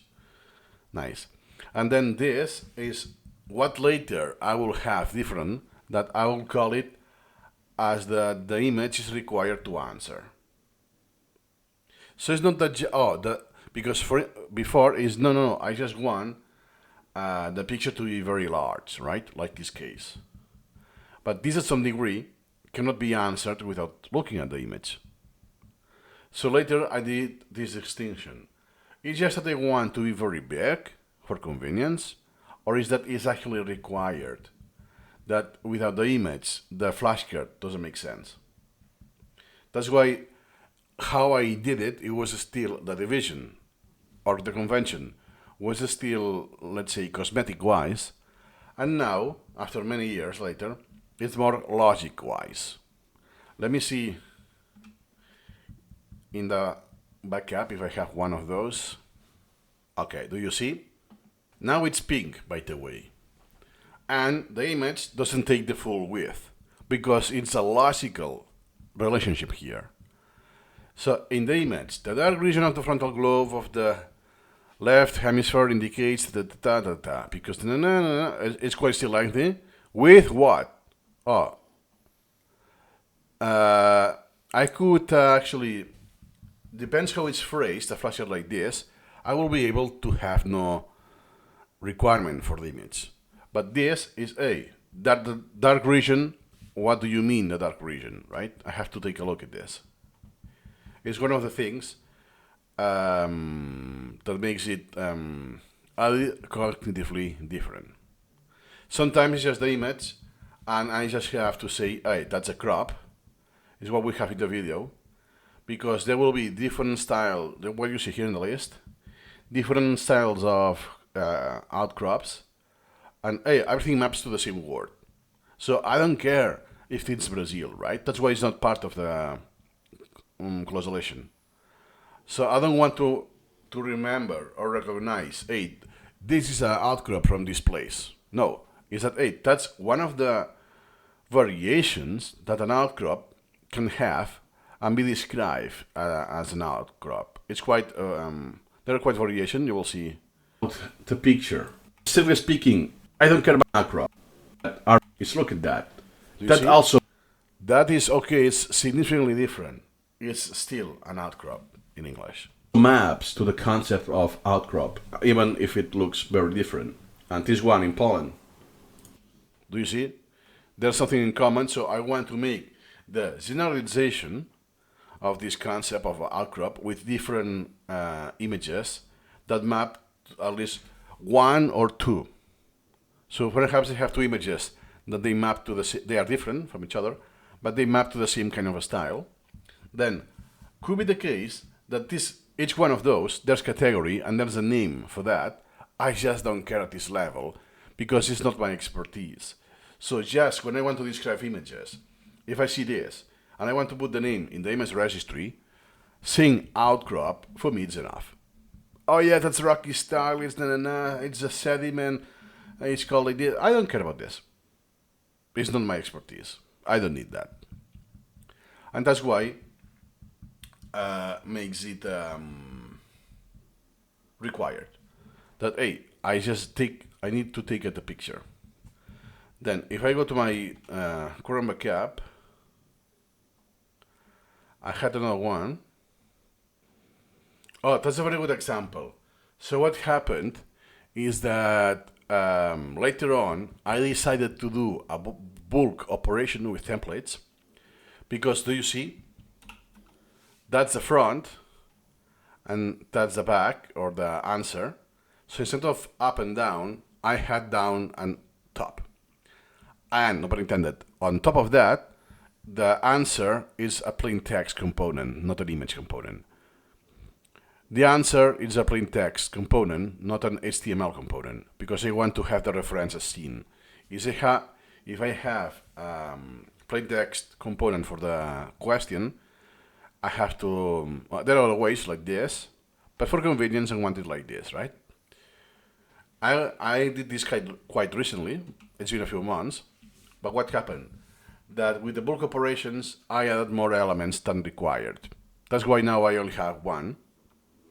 And those outcrops is the same flashcard. It looks different, but it's the same. But I still can overrule that because of the convention, written convention. That means that if I look for this, and then I filter for just items, do you see? I have 49. And those are the same that I have in the video.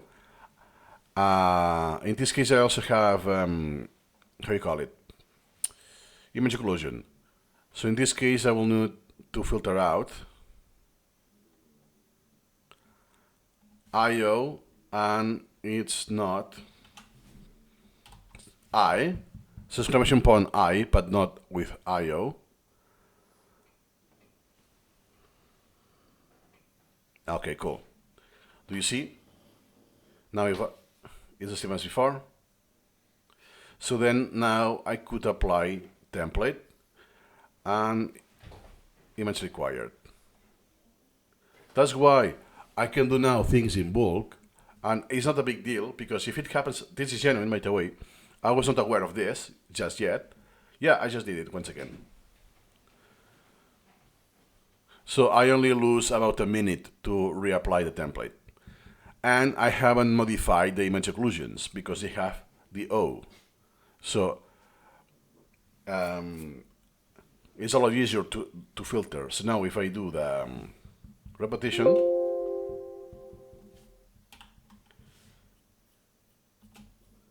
exactly. Then in this case, I have modified the how you see front and back or question and answer because I did it for what I thought it was my default template, the regular template. So this is a specialized, so it's still like this. So both are HTML components and so on, which is not a big deal. I only did it as an experiment to how many HTML files I could get rid of in my collection if the answer was always plain text. Just because of that. But to go in consonance with the video, then in this case it's too tiny. I can have F9 in case I really need it. And I will see it. Oh, that's an outcrop. Even though it looks different from the previous ones we have seen. And if you take a look at those are some people, I think, it's quite large. Nice. Then why I didn't make it bigger? Because I only want to signal, hey, if it's pink, I need to take a look at the picture. It's not just an image spec or something that is complementary or whatever. No, it's part of the question. Awesome. So super good that I could show you one general example. It was not the point of this chapter, but hey, the conventions are so good that I could recover that. And here you will see that this convention is not there just yet. So there will be no way I could do it in the 1.5 year collection. This one in Germany because it's volcanic, and in India. And so you can see that. Yeah, 1, 2, 3, 4, 5, 6. Yeah, it's like 8 different ones that they look quite different from each other. It's a very good example. Especially this one. A very good example for this use case. For me, that's a different concept.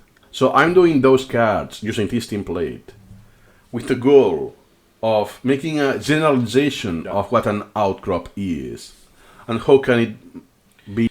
That's the difference against language learning. That, hey, I will have the definition. What is the sediment? Oh yeah, an outcrop. Or using outcrop in a sentence. I will be able to do that. But that doesn't translate that I can identify every single case. Or one of the main reasons that, hey, what is this? A pile of rocks. I know it's an outcrop. Then when I see another one, is, hey, that looks similar to this one I have in my collection. That I don't know if it's from California, Missouri, I don't know that. I don't need to know that. I just did, hey, it's a pattern. I recognize it's a pattern that is repeating from the few styles I have.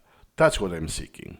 Manifested on nature. And another thing is when I have labels. In this case, yeah, that is a lot closer to image occlusion. Basically, instead of having the squares or the occlusions in any format, circles or whatever, you have labels, usually with numbers. Hey, what's the number 10? What's the number 14? It's borderline, so cognitively speaking, it's the same as image occlusion. When you have reveal all, hide one. Sorry, when you have reveal all, so you see everything at once, but there's no label. So it's not that, oh, you have the major and minor, or internal and external. So if I see the label of external, yeah, then I know it's the internal one, right? It's giving me away the answer, because it's a like commutative relationship. Here everything is revealed, but no name is revealed. That's why it actually still works. Usually I'm not going to do it like this, but if I find it already done, like this, I will take it. Even though it's not the best, by the way.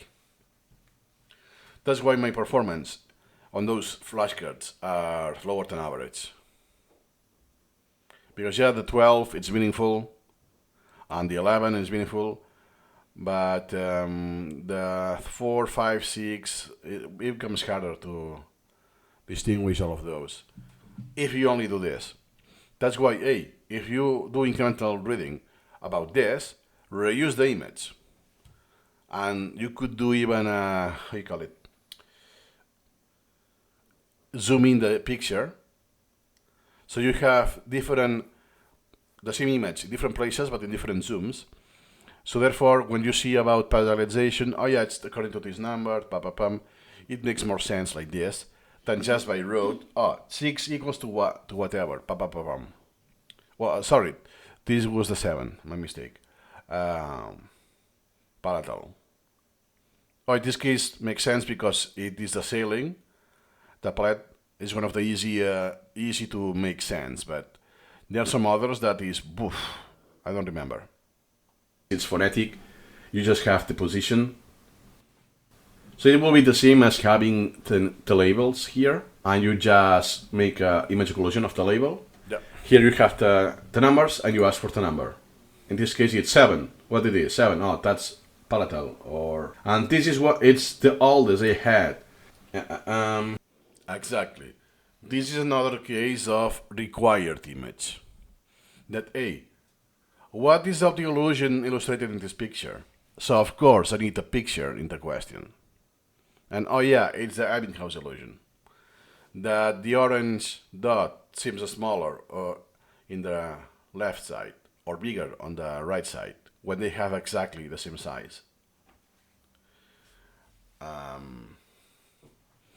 So I already know why this happens and so on. It's just, no, I want to recall the name, how this is called. Instead of a definition, yeah, when you have circles that they see in the same size, which I could do it as a QA, but hey, that's more visual, and yeah, that's Ebbinghaus. I could change the color to, I don't know, to yellow. It will be the same thing. Look at that, September 26, 2020. That is 1 month, 6 weeks in this collection. Almost a year. I had only this item using this template. Oh, look at the priority. It was the first one already. Now, I know this by heart already, just as a side note, because in Twitter I have like a few custom columns that I track some keywords. One is Ebbinghaus, but Ebbinghaus for the memory and but very often I also get the illusion. So now I have enough repetition that I can say, hey, this guy just got the image from Wikipedia. This guy took this from the first result of Google and so on. Because I have enough repetition that even just how they are, I can tell you the sources of the most common sources that they are from the illusion. But there's not something I want to remember. That, hey, is this example taken from the Wikipedia? Is this taken from the I don't care about this. It's just the sheer exposure, I end up memorizing this. Because people reuse a lot of content. Wow. I think that will be useful because in this case is what illusion is illustrated in the picture, right? So that's one example that I had one template only for one item. This doesn't violate the minimum template principle. Because my intention was to actually use it. Yeah, depends. It doesn't, in this case, it's just convenience that the image is larger and you don't have to press F9. It's just pure convenience. And also, convenience that since you have this as a template, I can have a very easy subset done. That, hey, let's say that now, I don't know, I'm in a laptop, right? And my screen is very shiny. So when I have a lot of sun, it's hard to get to look at the screen. Hey, what I could do, before I leave home, let me do a subset of what requires images, so this is no longer outstanding, and then the rest will be text. There will be images, yes, but they are not mandatory to look at the images. One use case, for instance. So then, if I go to my collection, it's as easy as go to search, templates, image required, and browse. And here you go. And now I just filter the ones that are outstanding, or I click on learn, which will bypass. Don't do this. This other learn, that is the same icon, by the way. This is review all. You don't want that. This will make a repetition of every single element, regardless of the outstanding status. You want learn instead. Oh, number 5, what it is. I have to take a look at the image to answer this, because it's just giving me a number. Oh, it's post-alveolar. Oh, what does that mean? Then the number 4 is just alveolar? Exactly. But compare this. If here I had the labels with image occlusions, but it's reveal all but one, what happens? I have alveolar, and then on the side I already know is post alveolar. It's giving me this away. Number 3 will be dental. It's very obvious by the image, right? Well, good to know. And then 2 and 1 is, yeah, both are labial, right? What's the difference between them? Oh, one is endo, meaning from the inside. The other will be from the outside, exo. Once again, a relationship that if you tell me one, I can tell you the other one already. Internal, external, superior, inferior,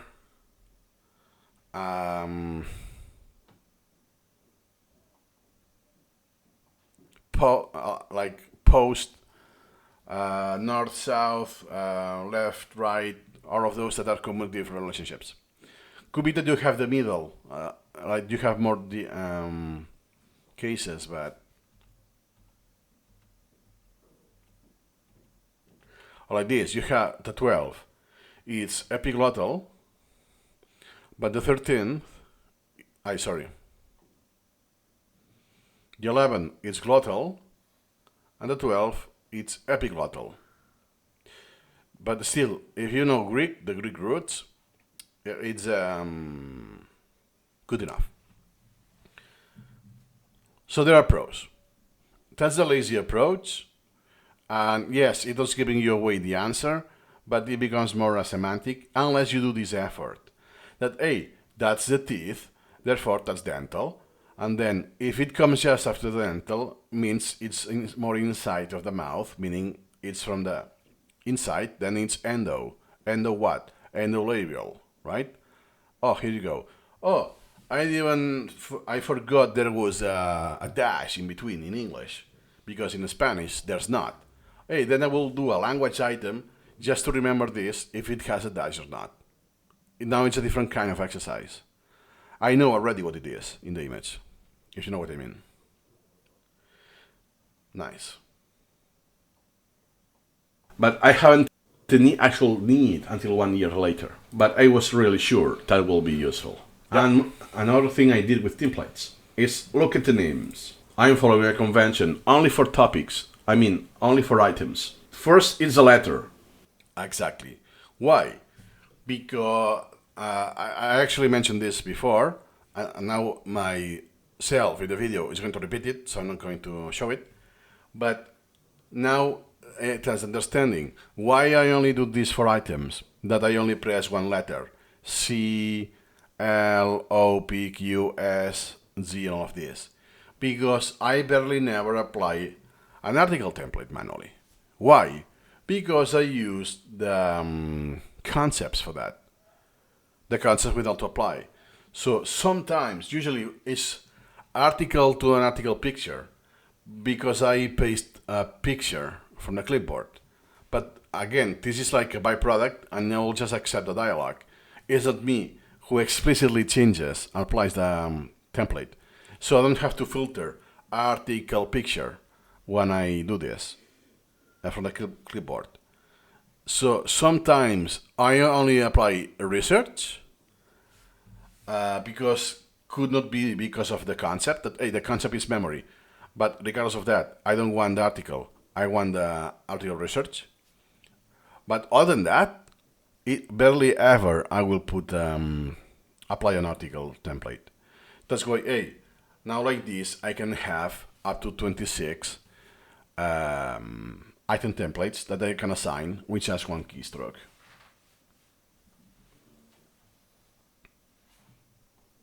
It's when I want to apply it. Let's say I want to change Ctrl+Shift+M, C, boom, or P, and so on. Yeah.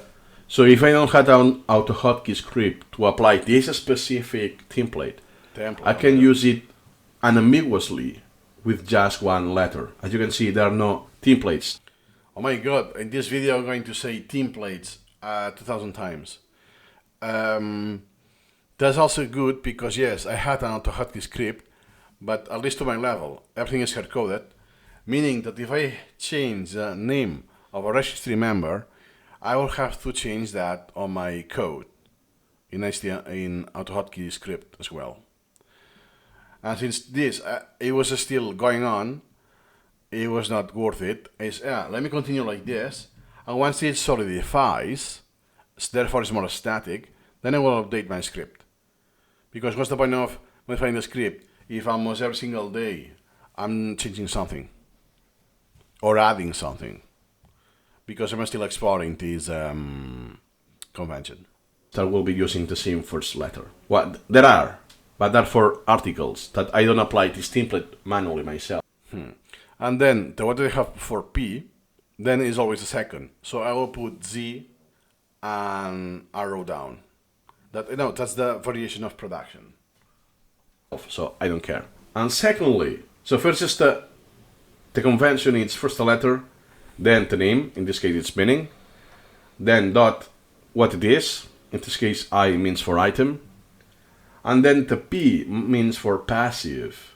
In this case I only have 23. Oh wow, nice. So it's exactly the opposite. I thought that the P was production, means passive. Exactly, so it's a case, a good example, right? I think this is taken from the Advanced English Collection, could be, not necessarily. Noun from India, a long loose coat with dropping sleeves and high neck, Servani. That is actually production, by the way. Passive would be, what is a Servani? Oh, it's a kind of clothing from India. That's something that exists already in the Advanced English Collection, that is very loose, no pun intended. That the answer is yeah, it's a name of a bird. That I just want to know if it's something about food, a bird, or clothing. Okay, so for me it's enough that that's not a god or a deity, it's something about clothing. I don't care enough, because in my real life, I'm not being able to use this in real life. So at the most, I will see this in a movie or something I'm reading, a book or whatever. Therefore, when I'm reading and I come across this thing, oh, okay, I don't need to look it up because, and by context will be enough. Oh yeah, it's about the clothing, some kind of a coat and so on. So I don't need the specifics. Even though now I'm surprised, perhaps I lapsed in the video that P was for passive, because that's the opposite. I have to recall the name. That's active recall. Tricolon, crescents, and... Oh, that's weird.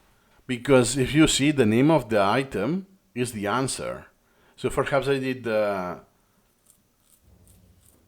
switch QA.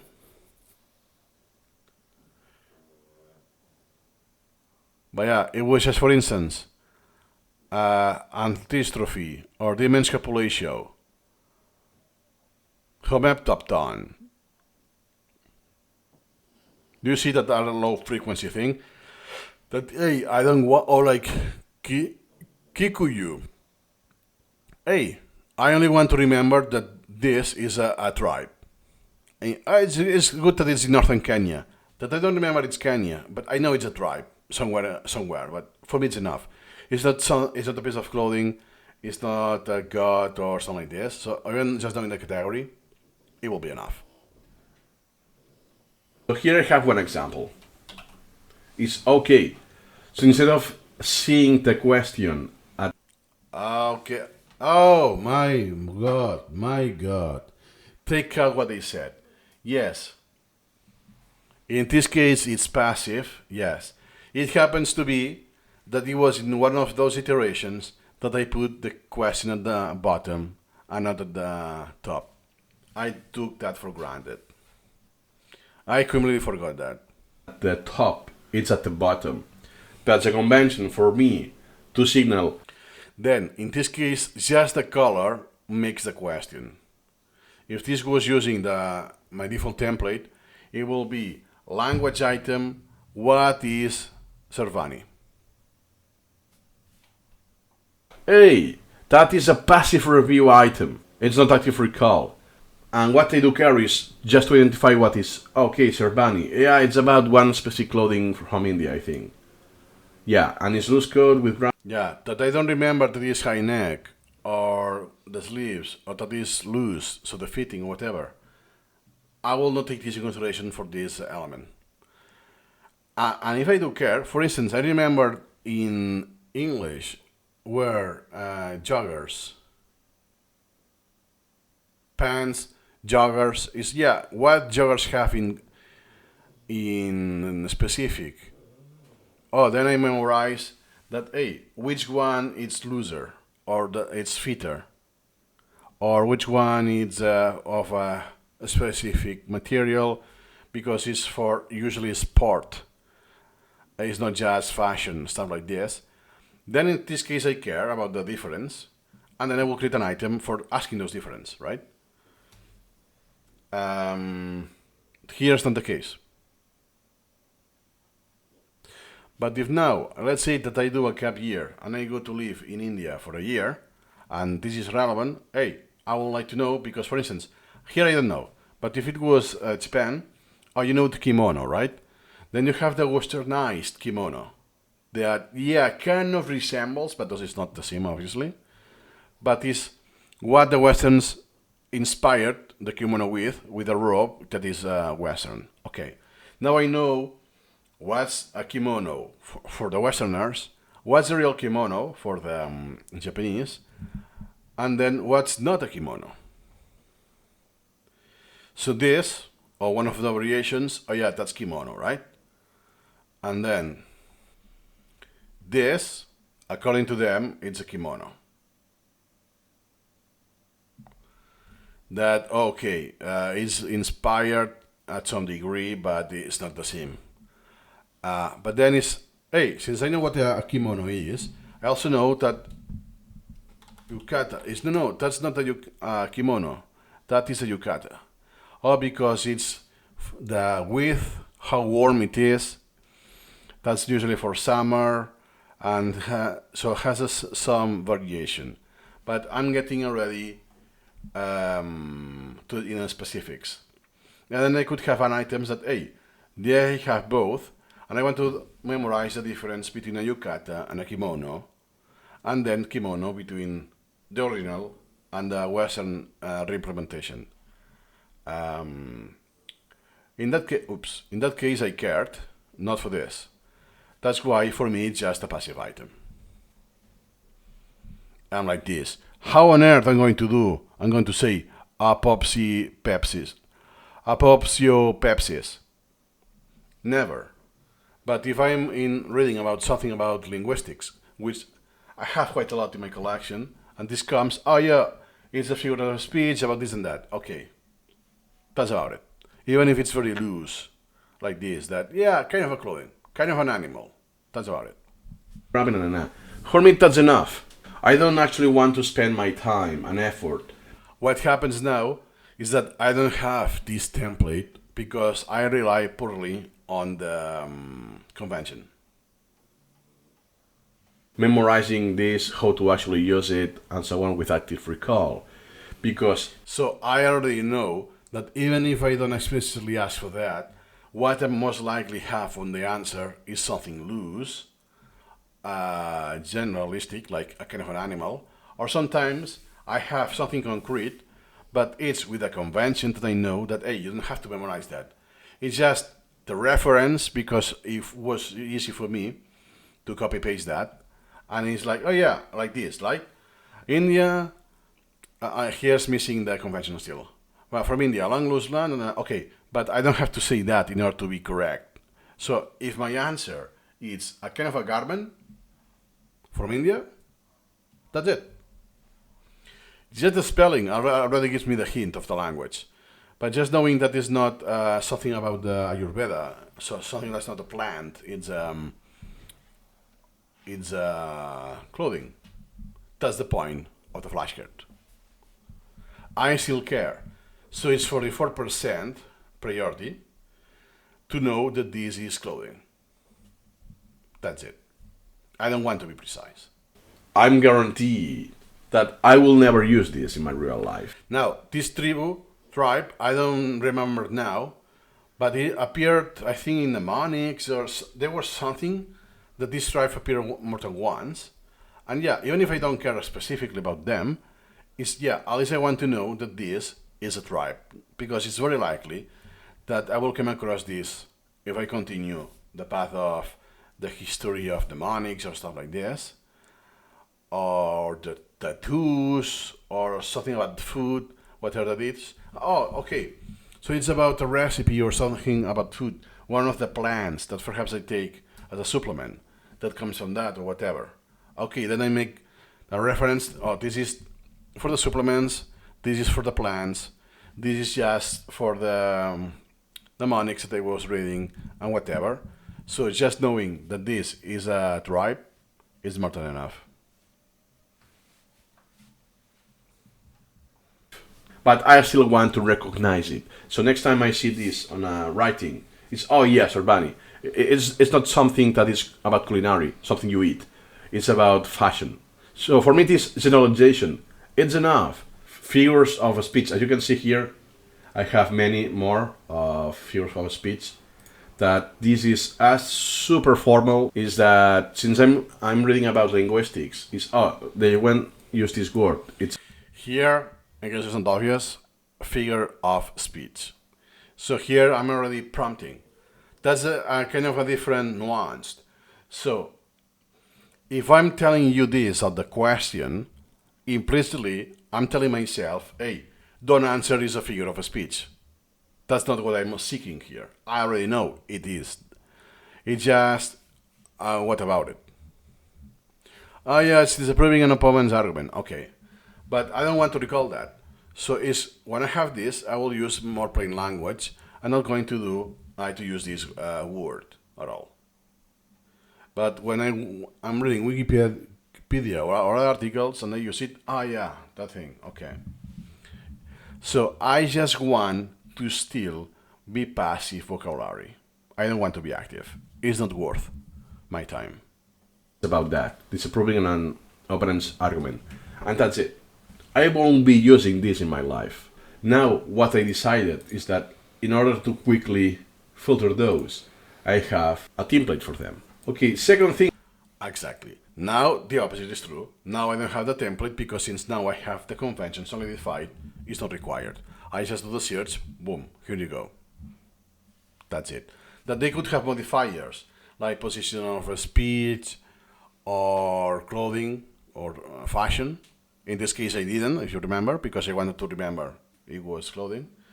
Could be the case that I say it's formal, or I already say from which language comes from, depending on the precise intention of every card. This is one by one cases. Nice. What's left? Simplify my templates. Okay, let's see. About templates is that now are very simple. So all of my templates, grammar, look at the background. Okay. Oh my god, I'm still getting triggered every time I say templates.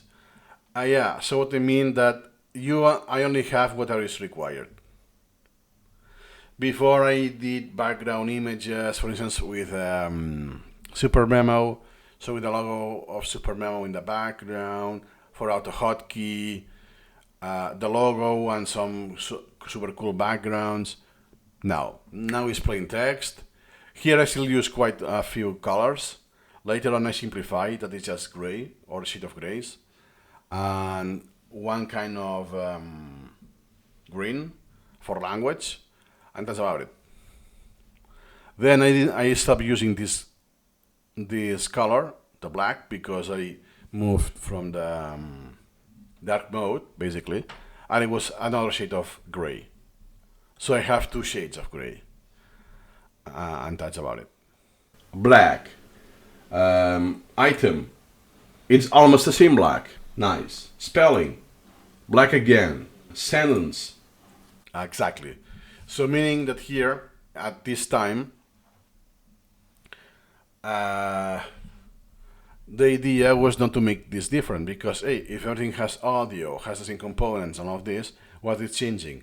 As I said, especially for the article templates, the style registry member that is being linked is the only difference.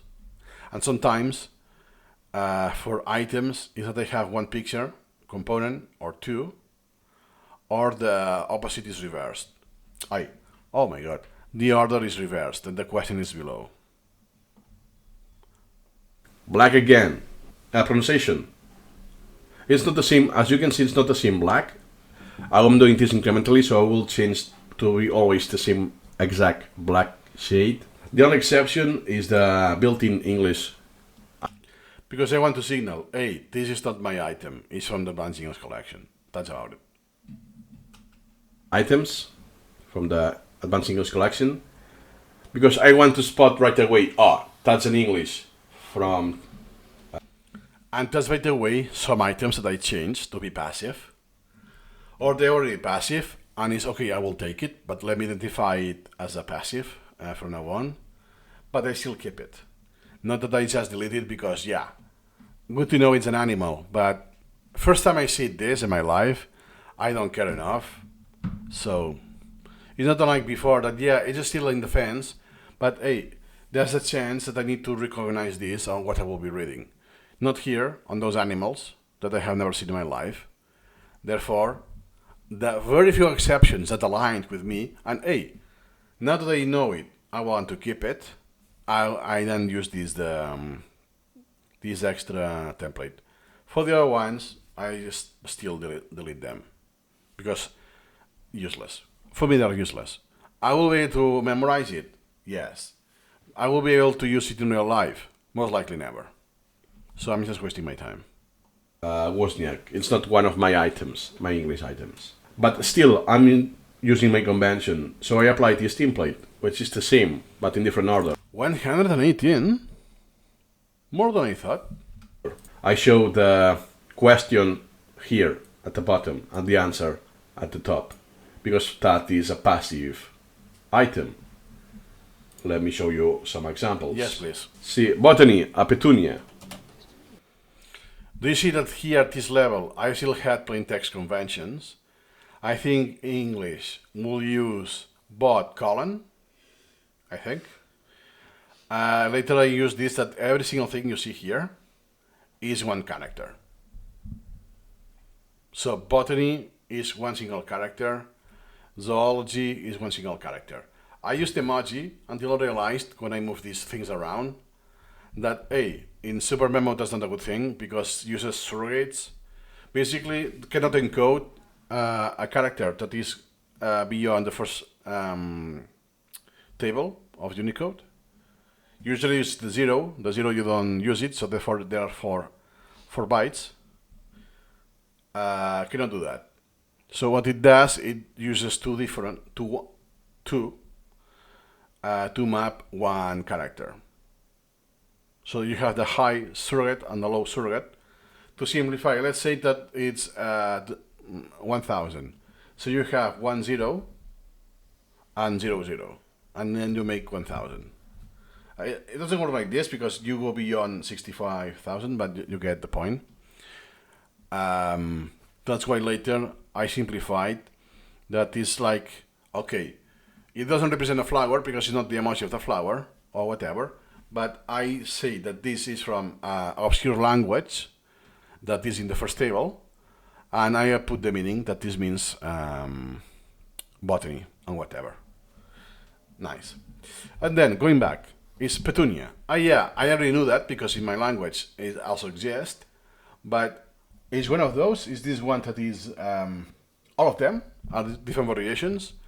Is this one that is white and purple? Yeah, I don't even care. It's just that when I see it, yeah, it's just a flower. If I goes into this, yeah, and also what it represents, right?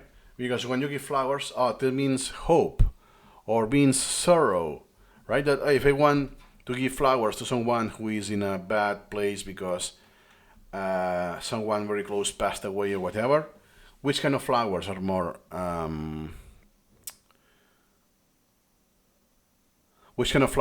suitable, right, for this message? If I do care, then I will do it. But for now, is petunia, kind of a flower. And look at this. For instance, you have this, right? Vicuna. What is that? Cod. Cod could be a kind of a fish or an animal. I think that will be enough. Serval, gopher, snapper, zivu, wren.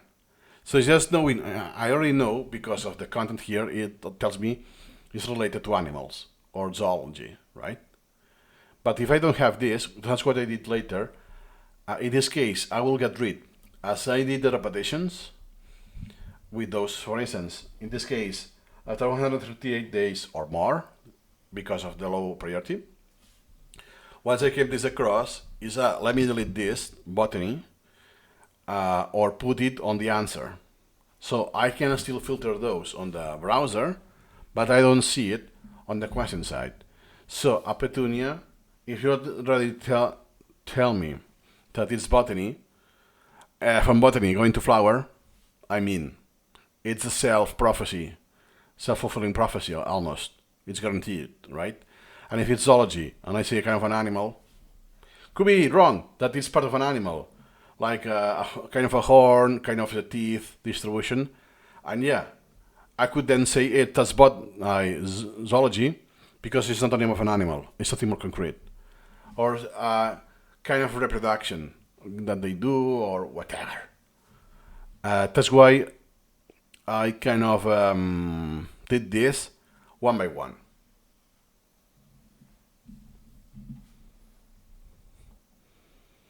Case by case. Do I care? I delete it, I keep it, but I modify it, I add it because of, like, if I would have written that item myself, how I will put it.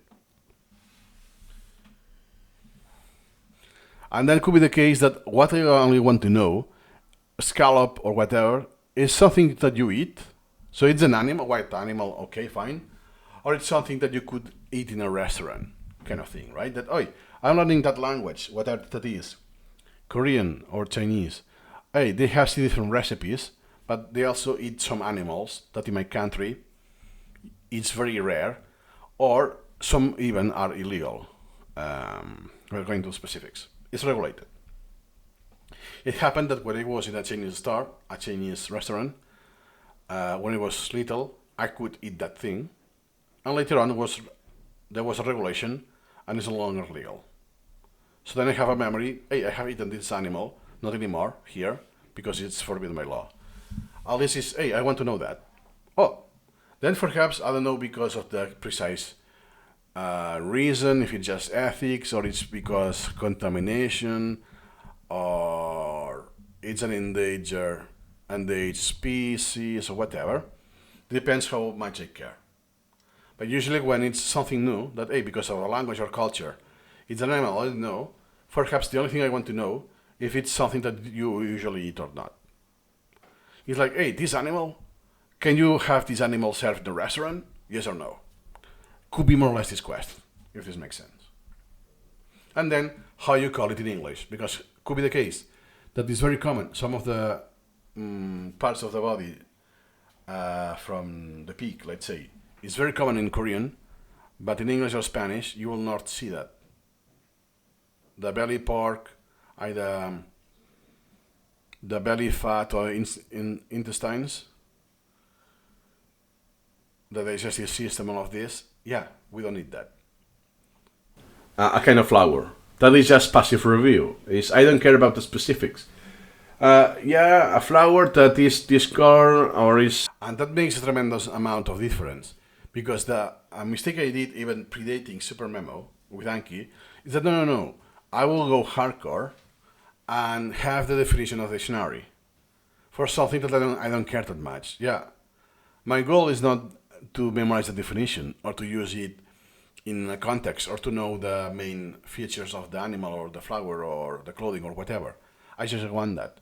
So just by making this change, yes, you make it easier to review because you only review one aspect. Hey, is this edible? Is this animal edible? Hey, or usually culturally eaten? Is this a flower or a name of a mountain?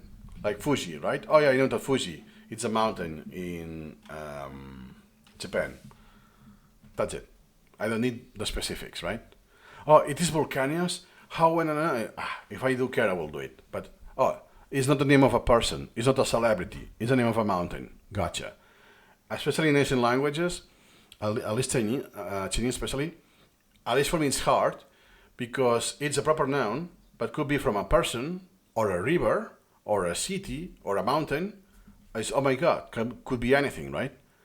The language you speak, usually just by the name of it, you can tell if it's from a human or an animal, like a mascot or a pet, or a place. Then, hey, I only want to remember that appears often or here and there in the language. No worries, that's just it's a river. I mean, it's a big deal. It's like the Nile, perhaps. It was a river, very, very meaningful in the past because of the source of water, But for me, I only care that, it's not a person's name, it's the name of a river. If then I dig down on this history and then, hey, now I do care more, let me go to the specifics. But for now, because of the incrementalism, I only care about this. Found on this, I don't care. Or sometimes that happened, it was just the name of a book or a movie. Like The Lord of the Rings. Oh, I know that this is a book and therefore and later also movies. When I see petunia, that's something you don't eat. It's actually a flower, or it's not an animal. It's a flower or a tree. But knowing that it's a flower, not a tree, for me that's enough. So what I do on those items is the same. It's below there at the bottom. It's passive, and sometimes it's kind of another animal you know. So look at that. What I'm also doing is that I'm doing flashcards to memorize, to remember. Yeah. So basically I did this through the incremental writing. So I had that topic and let me decide the conventions, and once I do, I just do the close deletion or the extract and close deletion to be meta. So therefore when I see this, if you remember exclamation point I was the image is required to answer. So an image item, let's say. A exclamation point E means grammar item, which contains an error. So the E is for error. Meaning, I will have a sentence, and I know there's an error, but I'm not pointing to the error, because my mental exercise is detecting the error, because it's one of the mistakes that I do recurrently, or I have fossilized. So it's not knowing necessarily what's the correct way, or one of the ways, because it could be the case that there are multiple. Is that no, I want to remember that this, in English, in this case in English, it's bad grammar, it's a mistake. Sometimes, a different thing, which also had a convention, is that no, I'm telling you that the mistake is this part of the sentence already, and I'm asking what will be the correct. For instance, I have this, this is on YouTube or in YouTube. What's the correct preposition, in or on? That for a speaker of Spanish is quite tricky sometimes, because it's not the same logic. So then I don't have to identify where's the error, it's just what is the right. Could be that I signal where's the error and it's open, or hey, that's the error and you have the options. On, in. One of those two. So those are, do you see here? Is one example. Expression point E. As far as looks, my taste is dark hair. I'm signaling with the asterisk. The error is already as far as. As far as. Hey, that's a mistake. What should I say instead? Now I have a different letter because I want to be more. It's more specialized. Before it was just hey, it's an error. But now I want to distinguish this. If I signal you the error, or just finding the error, or it just open, that I have like, I don't know, blonde, long, hair. And I have to do the proper order of the adjectives in English. So in this case it's open, because I'm not telling you any first, second, or third option. I have to do the mental thing, right? And I always do alphabetical order to not spoil the answer or whatever.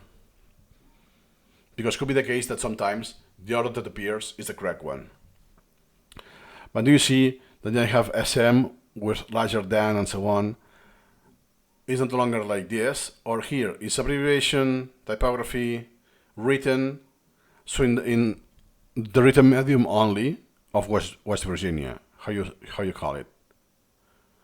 And P, lie, and is opinion, well, you have a little things. And for instance, here is S for spelling, I, the prognosia, inability to recognize the identity of faces. So I provide, just in case, the description. I only want to remember exactly this, because here is a problematic place for me. So agnosia, I know this by heart already. That's not something I need to take a look at. That's why it's, no, that's not, I don't want to recall the name. I'm giving you almost away. The only thing I want is to focus on the misspelling I keep doing. Here is awesome because you can see different ones coexisting. What's not that good in SuperMemo is that sometimes I cannot do find and replace and change everything because I will require regular expressions. So sometimes I still have older conventions, and until I don't see those and I manually update them, they're still lagging. One of the side effects of SuperMemo. But now from now on, since I have the meta convention that all conventions map to one character, now I don't have this problem. Because you remember it's exclamation point I, exclamation point IO. Oh, then I have to limit the okay, that's still, I can do it in SuperMemo, right? But yeah, but what if I have another modifier next to it? No. But what happens at the order doesn't have to be the same one. So it could be the next character or the second next character. If it's the second next character, I'm lost in SuperMemo. I cannot do that. That's why it's always one character, and the order is also with conventions. So if there's another convention coexisting or a modifier, it will always follow the same order. So let's say that there's an array of possible characters, and some they appear. Boom, boom, boom. The others are like not appearing, are hidden. We could say it like this. Therefore, I could predict always the sequence. It's very hardcore, very strict, to more or less overcome the limitation of plain text search. I will put more examples in the next milestones. Remember my own conventions. So this means knowledge formulation. The brackets mean, for instance, here you have one. Transitive is one modifier of verb. So transitive will not follow a noun or whatever. Can only be a verb. but then I'm asking a synonym. And a synonym could be followed for whatever. I can ask a synonym of a verb, of a noun, of an expression, or that's why it's not that easy. But then I always have that. So first of all, with the position of a speech, then the transitiveness if it's a verb, and then if I want a synonym, and like this. That's why it will always be this sequence. Could be the case that I don't specify that it's transitive, then it will be verb and synonym. Hey, that I want a synonym, but in a, how you call it, in a phrase. Then I'm asking, hey, that's a verb. What I have maybe a verb, but I want an idiomatic expression. That means that it's a synonym of this verb. And then, for instance, here I don't have a lot more, but I could say that it's formal or that it's colloquial. I give you the colloquial, I want the normal one. Or I give you the normal one, and I want the formal in English, stuff like this. But they already got the point. Then later I realized, hey, let me be that on systematic with the order. It's a convention of conventions, so a meta convention. Yeah, and this goes even further. I don't know which degree is useful to share this because it's very for myself. So it will be unlikely you will want that because you will need to know more or less the same language as I do, learning the same language as I have, because these have some requirements and that shows that I have done. So it doesn't likely to happen, but at least the overall idea that they have conventions are conventions and all of this. So it's this meta aspect, that what happens if I update a convention?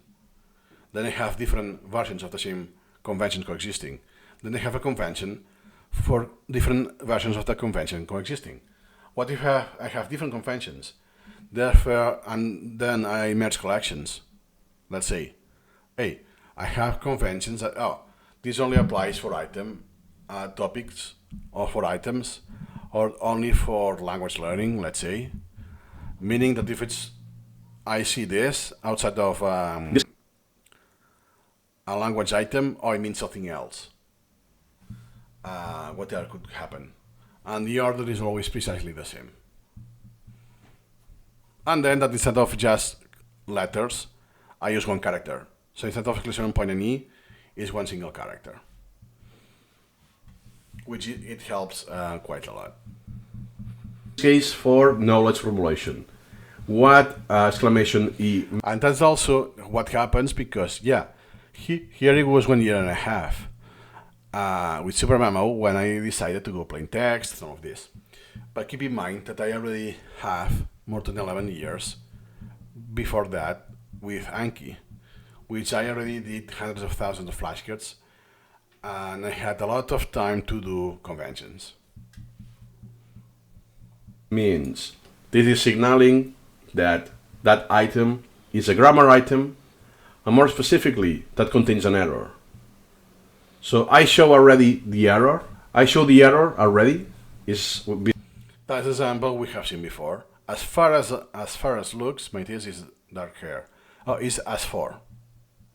As for looks, my thesis is dark hair. And hopefully, doing this as an active recall, even if my brain at the beginning will default to this, I will be able to override systematically.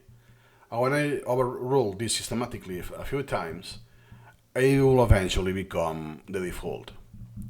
So then I will happen the other way around. But then if you ask me, hey, which error you wanted to modify? Which error you wanted to avoid here? I don't even know because I have forgotten. That's actually good. Because now I only remember the correct one, the correct version. Between the asterisks, and I have to recall what is the correct way to do it, because that is a grammar mistake I'm doing. Nice. And sometimes I have just different options and choose between those two. Yeah, what you mentioned. That's especially true for Prepositions. prepositions. In, on, at, something like that. So if that was the case, I use this convention and so on. So now, Oh, good to know. So already there, I was already using this convention. It had one letter already. Okay. I was not knowledgeable at this. So I don't track this with time. So some conventions, I don't know when I started implementing them. Yeah, good to know. Oh, here's a very good example. Trademark. A British company that makes sugar and sugar products. Because sometimes they use it as a common name, like we do in Spanish, at least in Spain. That doesn't mean anything. It's the name of a brand. It's not the, for instance, you could say chocolate milk, but you're not going to say chocolate milk. You're going to say the name of the brand. That was very common for that. That's why sometimes in British English, it's, hey, it keeps repeating. I look it up. Oh, it's the name of a brand. That's why it's enough that I want to make what it is, that I want to make it active recall. That's why I don't have the name of the brand right there. now they all look almost the same. So it's always the same background, this brownish color. Now if I go, that is one example of my pronunciation. Exactly. So the difference here is that instead of changing the background color to orange, I'm changing just the color of the text. In this case, since I used HTML, I use plain text, it looks like this. You don't see the box because it will be an HTML component. So basically, if it's text, it's just a color, and if it's HTML component, it's because of the styling. But the styling was just for articles, article templates, not for items. But then, since I already get used to the, I was using this in Anki for many years, but eventually I did the plain text conventions. Is I no longer need the color to be strict. So therefore, instead of now let me change this, even if it's just one letter, or that's pronunciation, that's is I can search for them very quickly. So I will just bypass and do the simplification of the minimum template principle, so I don't have to apply templates every single time. And in this case, it's something I already know. It could be something that I might mispronounce, or is really hard, that I may add a vowel sound here instead of a liquid from my native language influence. And I'm just saying, that's a verb, and in this case, an intransitive verb. Because it could be the case that in English, out of context, this could be the noun, the verb, like book. That's a noun, but that can also be the verb or whatever. So you specify what it is, because sometimes could make a difference in the pronunciation. It is not the same as complex than complex, right? Sometimes is the adjective can have both. You can choose. Sometimes no. The verb is only the second, not the first, and the noun is the first syllable. Stuff like this. So sometimes I already know that is how is actually not even pronounced, is where is the stress of the syllable. That's about it, because it's different from a native language. And here you have another trademark, and now I only care how it's pronounced because I think this is German, but sometimes American English they do adapt what they want. That from the original, that they know how it's pronounced, to the Americanized version is, oh wow, it's so different that they need to remember how they pronounce it. So therefore I create an item, even though I already know that, and I know even how to pronounce it in the native language, that doesn't mean I know how it is done in English. Same will happen with the Spanish, that how they adapt phonetically, they don't pronounce the same as if it was English, right? Template. Oh, look at that, it looks the same. It's only the difference. The question, color is different. In this case, it's orange. And for me, it works because I have been doing this convention for a decade, more or less, with... Yeah. For instance, meaning was gold. Yeah, a similar color to yellow. And orange was pronunciation. So my brain is so used, and I have done hundreds of thousands of repetitions by this color, that just the color, in a split second, I know what it is already. Oh, how do you pronounce this word? Boom.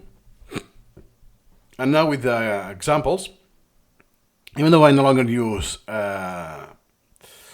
plain language, the Roman alphabet are just other unique characters for the sake of SuperMemo, so I don't get false positives. Even if they are arbitrary characters that I put on some meaning, I'm so used to this that I scan these extremely quickly. So when I see oh yeah, I know exactly the kind of question there is, the kind of item there is, and what I want to recall about it.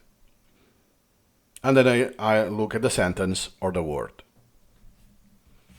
So the encoding is much more efficient. So with just 3 characters, or even most of the complex one, will be 7 characters. And with this, it's like a sentence already. Anki. So this is heavily ingrained. The only difference is that from recently, I had the background of that color, not the text.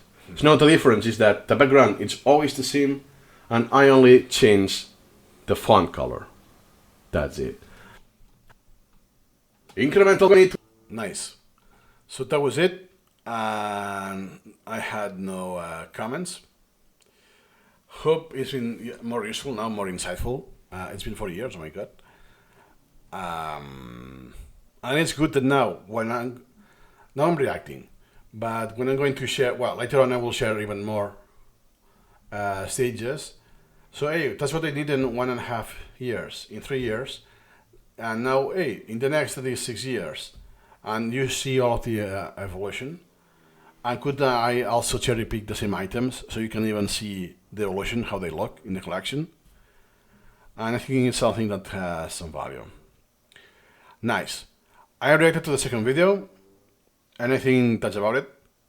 And some of the day will continue with what's very related. Plain text, the reason for that, even though we're still in dark mode, and the conventions.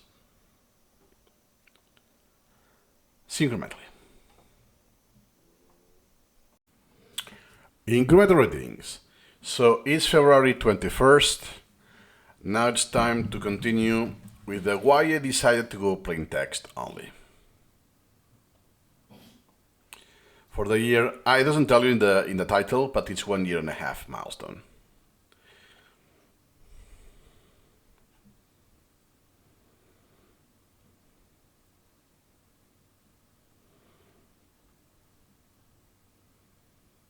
Oh, finally, Is that now? All my items. Finally, some comments. 12 comments, including my responses. Oh, I only have 1? Oh, that's rather uncommon. Sorry, 2. Sorry. 4, okay. It is an interesting claim that you are about to eliminate all noise and focus solely on the meaning, but is something that needs to be tested fully before I fully buy into it. Oh yeah, of course, same as I did, yeah. Feel free to try it out. Of course, you will be skeptical. Too long didn't read, it's a different paradigm. Oh, wow. Did he edit the... sorry. Oh, man. I almost lost his message. Read more. Oh, wow. Then I will do it after the video, it's way too long. Do you still maintain this decision 2 years later? Not 2 years ago, 40 years later, something like that? Yes, 100% no exceptions. You will see that today I have 1 exception. Interesting video, can see how extraneous diagrams and colors can distract for the core learning. Random pictures of the fire do not help. German word for the fire, but oh, what is this? Minus may vary. Okay. Yeah, exactly. If you medical stuff, you will have more images, stuff like this. But still, when I said plain text, I didn't mean necessarily just text. Sorry. What I meant is that instead of rich text, HTML text. So I have no styling, colors, Doesn't mean necessarily you get rid of the images. It's not necessarily. My SuperMemo makes decision behind my back. My collection plane. That's because of something unrelated. Good video. After using SuperMemo for a bit, over half a year, I discovered the plain text boxes, components. Looks much smoother. I think because of the background. It's the same color. It looks, yeah, smoother. Good video. Ended up reaching the same conclusions and doing the same thing. Awesome. I will switch my CSS to black background with white text. Yeah, basically dark mode. Then I will leave this one for the end. Nice. 7 minutes, so I think it will be rather short. Are text only. Plain text. I said text only, plain text. Okay, now I understand how you can interpret no images. I would have said text only. Sorry, plain text only, not text only items. It's not the same message. My mistake. Are you out of your mind in 2022 and you choose plain text by choice, not by technical limitations in plain text? So the choice is to go plain text, not to go text only. Those are different things. 20 years ago or 30 years ago? Yes. And I have been doing this incrementally. I have many templates. Let me use the one template, I don't know, meaning, just plain and simple plain text. And because since I'm doing these cards from 1800, that many? Oh my god. I don't remember, because I remember I had this convention, but not for quite long period of time. And I accumulated that many? Oh my god. Incremental reading as well. I have made a lot of styling that I don't want to, right? Now let me add whatever the sentence or the pronunciation. This is also all language related, okay. So it's easier. So let me go one step further. Let me go to my incremental reading cards, the items. And now I cannot go to the back to the HTML. Let me show you some examples from the outstanding queue. Okay, so here I have a subset of one branch. Not the best example because it doesn't have an image. And now all of these items comes from incremental reading. And you can see that is a close deletion. But now it's not that obvious where it is, right? Because it's plain text. I have done this change incrementally. I almost never used the built-in orange color. Yep, I used the pink because it's the color I was familiar. Pink, and now because of language learning, I went back to HTML and I used black. So the opposite of dark mode. So it's dark. So yeah, sorry, it's this. It's white text over black, but that's the negative, so it's just the flashcard. Everything else will be the opposite. White background, black text. For me, pink meant close deletion. Only the close deletion, and optionally the Q that there is, if it's required. It will also be on the inverse color. Key for so many years. Then I recolored that to another shape of gray. You may have seen this in many videos of mine. Then another one that it was almost the same as the background. It was one very little change of shade, but no. Yeah, it's not pure black, it's very close. It's because of the screen of the laptop. It was very flashy and I could have some reflection. So just for that, it was like this, that is very dark, but it's not black. Convenience, not because I like the color more. It's just to avoid some degree of reflection. Physics alone. Not the same color. And what I did now, Oh, by the way, I have chapters. Incrementally changing are not the pain. Okay. is that it is plain text. Because now when I see the item pops up, I start reading. I don't know where the close deletion is, because it's not that obvious. Secondly, Oh my god. Could be the case that I start reading that I don't even know if it's a close deletion or not. Before, it was so obvious that when I start reading, I already know it's a close deletion. In this case, it's because even by the text size, it's 2 lines. I don't use the text size that small anymore. But could be the case that it's like 3 lines if it will be this size. It's not that obvious that there's a close deletion at the end, stuff like this. Especially for incremental reading, that I don't have that many conventions at the beginning. Because the other ones, true or false, already gives me the kind of item it is. Therefore, I already know if it will be keyway or close deletion or whatever. Focus so much on the meaning is these words, the text. Those words. Then, this is also true. So let me kind of rephrase it before I prime myself from the past. Since it's like this, it happened to be a close deletion, like it could be a keyway or whatever. I don't take this as a mode. It's just like one way to say it, and that's it. I don't know if this happens to you, but if you're bilingual or multilingual, could be the case that if you recall something for a very long time ago, it will be really hard to memorize which language that was, right? Oh yeah, I have seen this movie when I was a kid. Oh yeah, but it was in Catalan or in Spanish.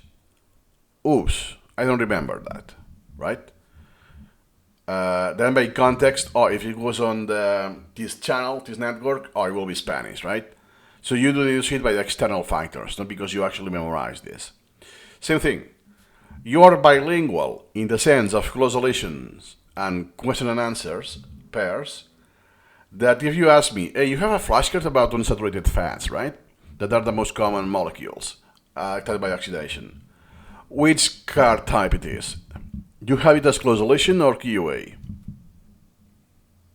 No idea. I don't make this distinction at all. So if you ask me, even if I do a session today, and I do, to simplify, just items, pum.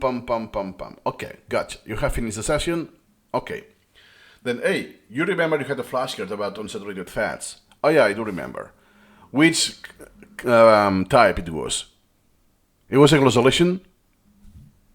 I don't know. I don't remember.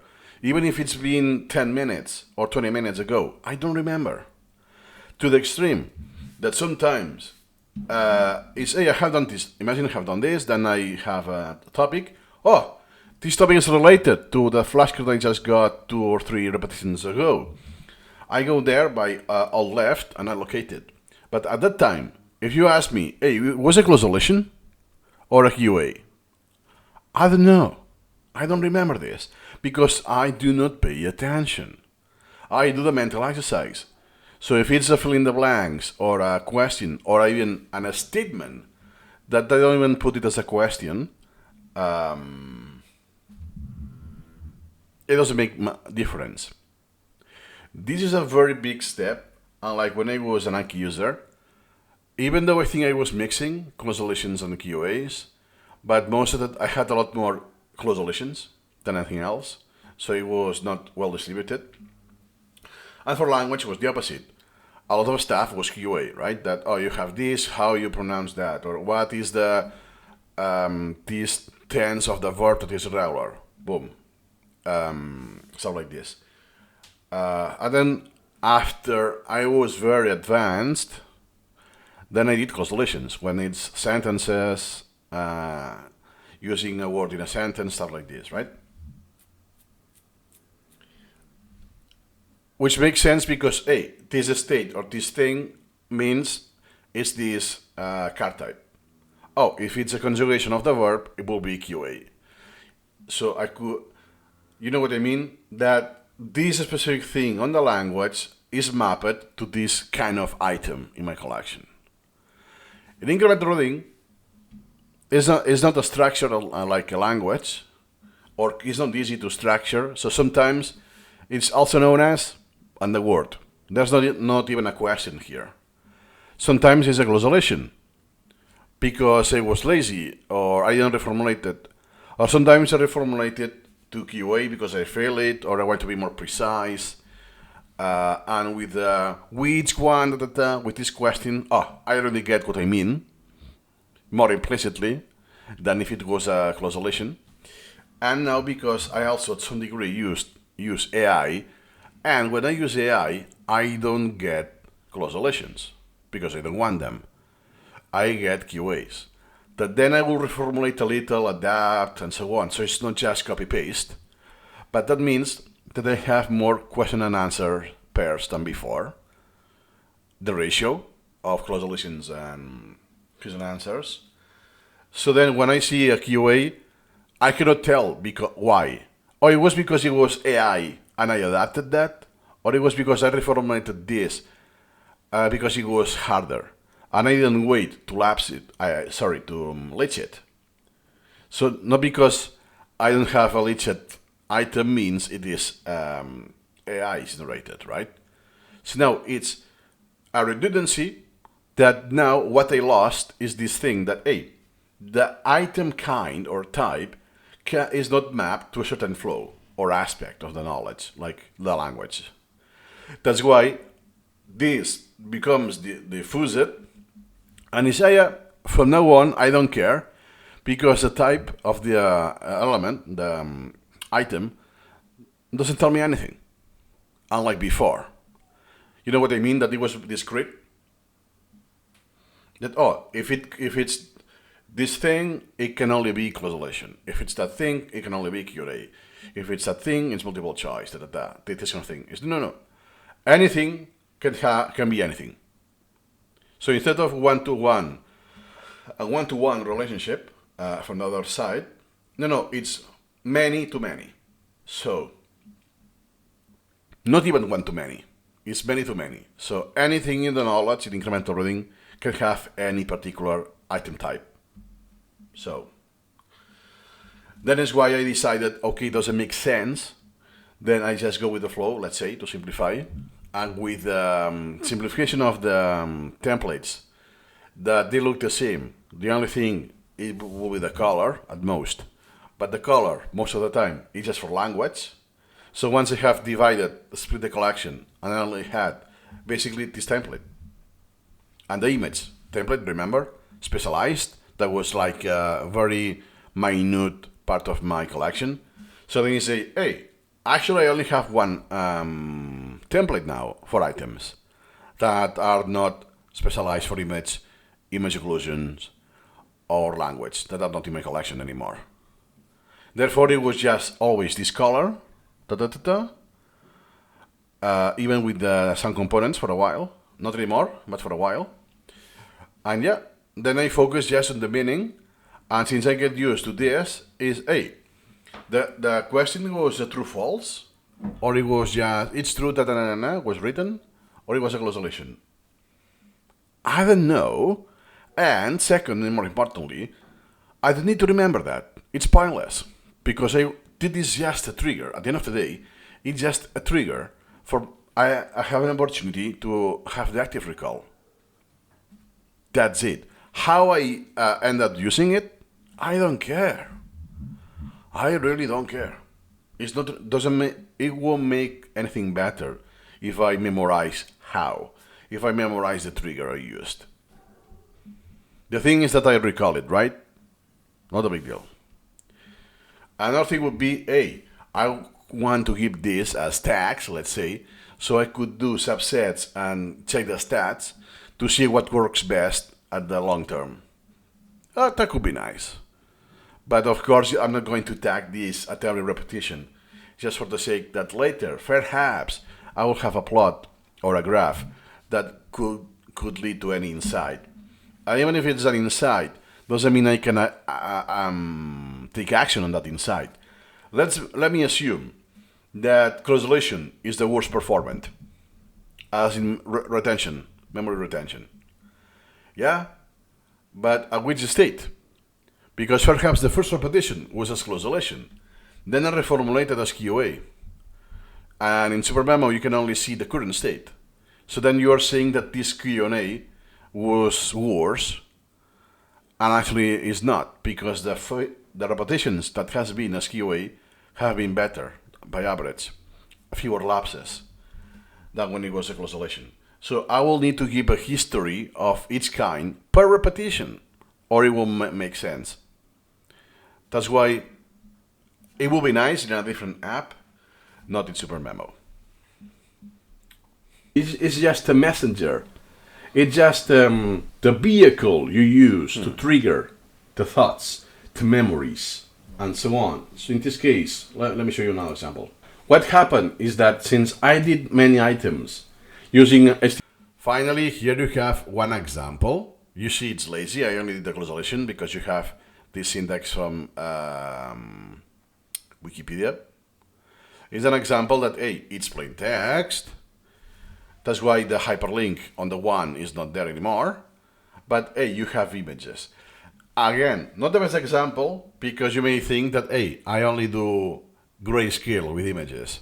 No, not the case. It just happened to be grayscale. But then this will be reformulated. This is from 2022, so it's been outstanding for 4 years already. Assuming I did no repetition because of the low priority.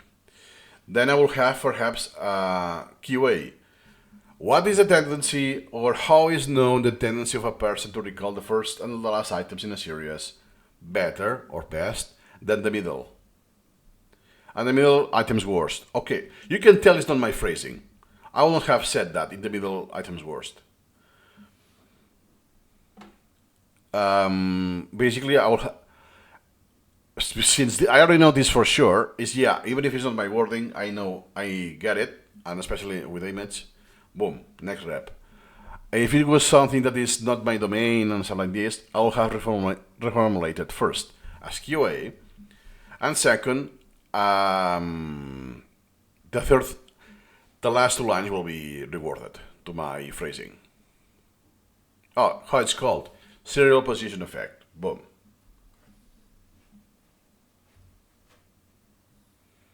Then, that I see like this. Blank is the tendency of a person to recall, the serial position effect.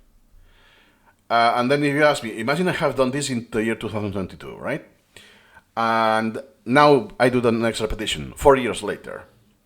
Then, before I see the question, is, hey, do you happen to remember last time what kind of type it was? What kind of element? What kind of item it was? Was it a closed?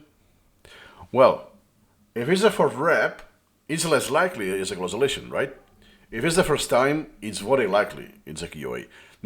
It's very likely it's the closed. Not necessarily, because I reformulate sometimes right away. After the creation, I do edit the item right away. If it's high priority, if I do care. That means that the more repetitions, the more tendency, not pun intended, the more tendency to become something that is not a closed. Also depends on the thing. In this case, I really want to know the term. If it's something that I already knew before, then the real question is, hey, how do you say that in English? Because I know the name, let's say in Spanish or other languages, I only want to know the name in English. And sometimes I'm not going to use the Spanish because it's a little translation, because they both borrowed from Latin, so the Spanish will just give me the answer, basically. And then, even if it's a language item, I will still use the description just to avoid priming myself. If it's unrelated, yeah, I will just use a different language and that's about it. Then if you ask me, hey, what have you used? A different language to recall English, or you have used a monolingual item? So you have used, in this case, English to recall the English word, or Korean for Korean, so whatever, the monolingual, the same thing. That doesn't tell me anything because depends more or less on the state I did it, but again, not necessarily. Because regardless of the state, even if I am very native like, I will still experience the same thing. It's very close to Latin, it doesn't work, I'm getting primed. Therefore, I will still use the definition, even if I already know the definition. I just want to not prime myself. So when you have this flow for so long, because remember, I had 11 years of Anki before SuperMemo, 1 year and a half Milestone. So 12 years and a half. Yeah, that I have been slow, doing the mistakes, and so on, okay? But enough practice that when I add at this level, that hey, I no longer have node types or card types or stuff like this, everything looks the same. Then I only focus on reading. Like if it was a prompter on TV, I was a newcaster, yeah, whatever I will read, it will look the same, right? Black over white, or white over black, whatever. Then it's, yeah, now I focus so much on the meaning that I have no clue. And that's the beauty, is freedom.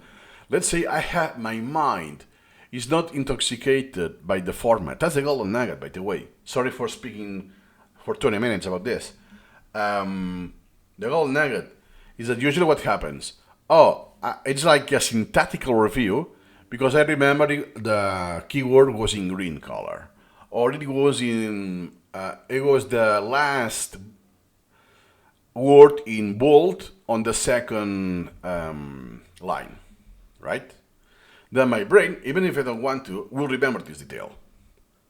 That then I will kind of want to counter cheat and randomize the font size or family so it always moves a little. So perhaps it goes later after the line break and it goes to the next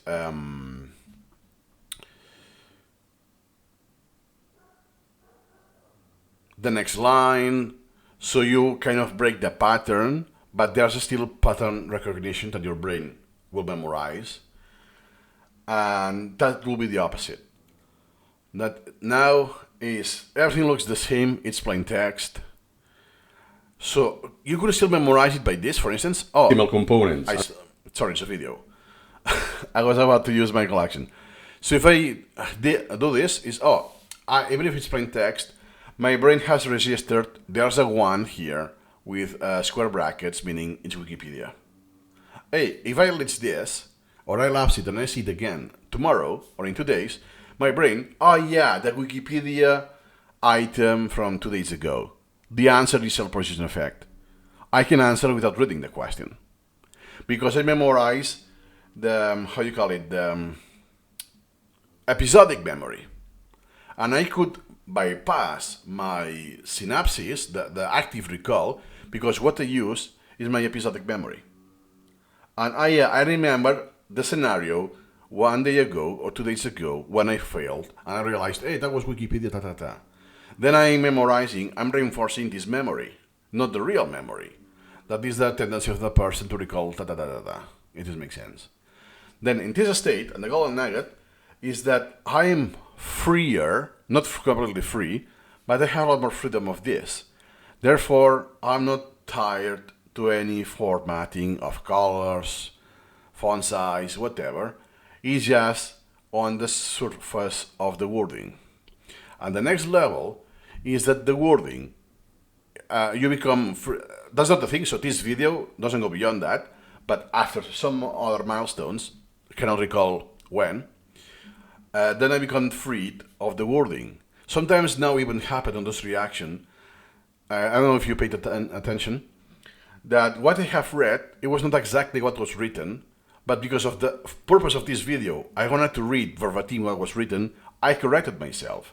Not because it was wrong, it's because, hey, I want to read what's on the screen, and I'm not doing this. Because I'm so used to do it, that first, I don't recall the item type, right? Was this a closed lesson? Q&A? I don't remember. Second, if you ask me to repeat what was the question, I won't be able to do that. I will tell you a similar, semantically equivalent question, but not the question like a parrot, the same wording. Because it's not that I read it and then I pay attention to my own words, I do my own thinking, which is also true. Is that even at the time of the reading, I don't say out loud the same stuff. It's there. This cost me a little. I was doing this already when I was 16. I remember this when a teacher told me that because she also was doing this, a philosophy teacher. So at maximum, I will be 17 after that. But it was Catalan. I was doing philosophy, Aristotle, Plato, all of this in Catalan language, not Spanish, by the way. Even though for Spanish it will be the same level, because I'm bilingual, right? Okay. It just happened that in English I hadn't had enough proficiency to have this domain command of the knowledge that I have a word or expression and I say one that is more feasible in this aspect. Like for instance here, when I said in the middle items worst, okay, it's not the grammar I will have chosen. Yeah, it's more succinct. Okay, it's fine. But hey, I can tell you that those are not my words. And even when realizing this, when I don't know, I will watch the replay myself when editing the video. Perhaps if it's meaningful enough, I will just play it again for you. What I read is something it was not even on the screen. Because my mind also already goes to free mode, let's say. That, I think I got the question, but wait, let me see the entire content, because perhaps there's a nuance at the end that is the key for the answer, right? That I don't want to answer preemptively, and that was not actually the question I'm answering to. Therefore, I have this, I don't know how to call it, there's a word for this, that on the first reading of the question is already different on what is there. This capacity, it's a premium, absolutely premium, because you don't want to focus on the exact wording, because then you memorize the wording. So if you have the wrong wording, I don't recall that, or I recall, I had a similar flashcard about that, but you're not asking me precisely the same thing. So I cannot answer this, right? Because you memorize the sequence. That after this element and this element, you have this other element in the list, right? I cannot cherry pick. What is the 14th element in the list? I don't know. But if you tell me the fewer before, I will be able to say that, right? This kind of memory, that it's good for a subset of flows. It's actually good, of course, but not for incremental reading. So this is close to superpower. And it's so minute, it's so incrementalism that I cannot pinpoint when was the milestone that, this happened. No, what happened, I can tell you, is that in 1 year and a half, I do this with templates, boom. And this has one direct effect that happened later. How much later? I don't know. But oh my god. But when this happens with tutories, and then it's, now that you say that, and you're not the first one to say that, but some people ask the same question, exactly the same question before, and so my answer will be the same, but now my perspective is slightly different. That, I can tell you that the last time I answered this question, my past self, from now, something has changed. Usually for the better, not necessarily. Could be just a different flavor, so it's just different, not better or different, not better or worse, or sometimes could actually be on the worse, because it's a bad habit you acquired. Not the point of the topic now. So, and that's how I did it, because it's a recurring thing. It's like as a side effect of those questions from the tutories, it's like I unconsciously I create like unsubconscious checkpoints. Bam, bam. And then it's, oh, wait a second. This mental checkpoint is different from the last one. So it was a flat line that I had the same knowledge. So the next iteration, yeah, I will explain what it is, but the knowledge I have of the expertise is the same. I haven't had an increase or any difference. And when I do this, is, oh, wait a second. Something has changed. And it's very hard to grasp because it's very meta and very subjective. So if I could say that if I hadn't had 11 years on my shoulders before SuperMemo, I would have done the change perhaps, I may assume later than in I don't know how many years. I will have needed more years than that.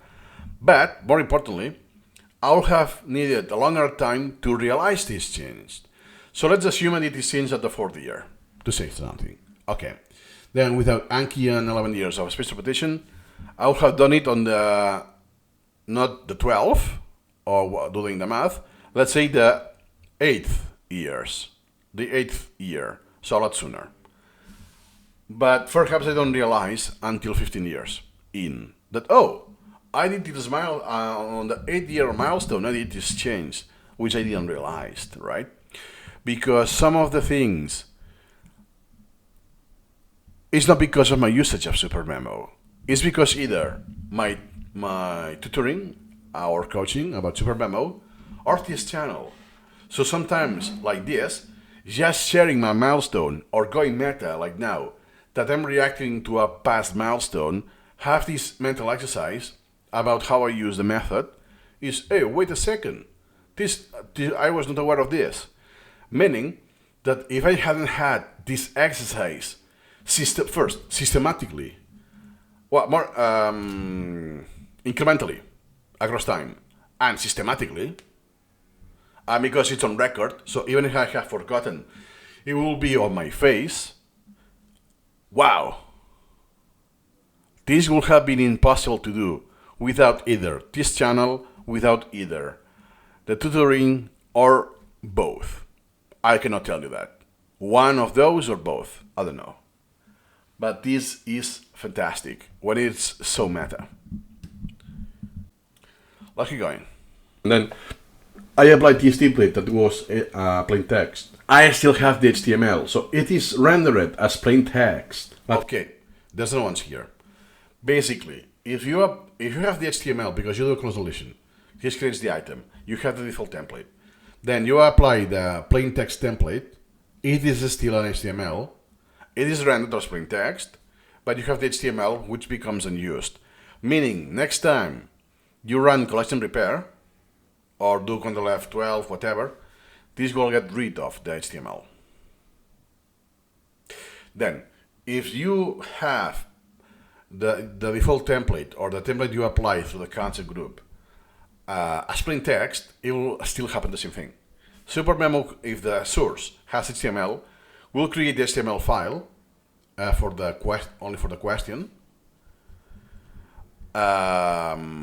already, even if you see it as plain text. But what will happen is that if I edit the one and whatever, just editing this becomes plain text because I don't see the HTML that I'm deleting. So could be that it here, of course, is not just one. This is always a hyperlink. But how I see it as plain text, I only delete 3 characters, and I have implicitly deleted the hyperlink that is not being rendered. This is different that if you have an HTML component, perhaps you delete 3 times, boom, boom, boom. Perhaps one deletion was the link. What I mean is that the behavior is not exactly the same. If you have an HTML component or a plain text component, doesn't have to be the same.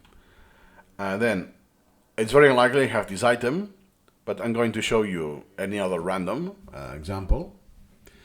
Awareness. That's more or less a similar case because I have a hyperlink at the end, right? Okay, range of, I do the close deletion of this. Okay, then this now is HTML. The answer is still HTML. And this is the closation, how I meant it. That is black over white. It's the opposite color. Nice. That's because I have no concept. Therefore, it has not inherited or auto-applied any template. Okay, so I'm going to do the item. And now, the question is still HTML, but the answer is plain text. Do you see that now there's no hyperlink? Sorry. There's no hyperlink I can click. Okay. If I put it back to this, I know it's not English, but it's for the sake of the component. The hyperlink is still there. I will need to run collection repair, which will get rid of those redundant redundant files. Not now because of the template. Or take action with Ctrl-Shift F12. That is like one by one cases. Okay. Then let me add some text here, so it's no longer at the end. Now, if I do once again my item, then what's going to happen? So if I select at the very end, do you see I'm deleting 1, 2, 3, 4, 5, 6, 7, 8? I have done this 8 times, and I deleted the S as a consequence. But if I go back to HTML, I also deleted the hyperlink. If I would have taken this action here, one action would have been consumed, perhaps to delete a div component, a section, or a hyperlink, or whatever. Meaning that the keystrokes I will need in HTML will be more, because I'm deleting something that is actually HTML. And when the point, the golden nugget, is that when it's plain text, this doesn't happen. Or not necessarily. Depends exactly how the code is. Here the constellation, you also know, it's HTML, right? But if I do one, what I have done exactly, if I check this, what I did is that I removed one character. The HTML is still there. If it was plain text, I would have deleted this and the span at the same time with one stroke. So the actual difference will be this, actually like this. And when I am on the very end, in this case this character, then I will delete the span and the class, if this makes sense. It's a very nuanced thing, but it was enough that I had some auto-hotkey script that, wait, what the F is happening?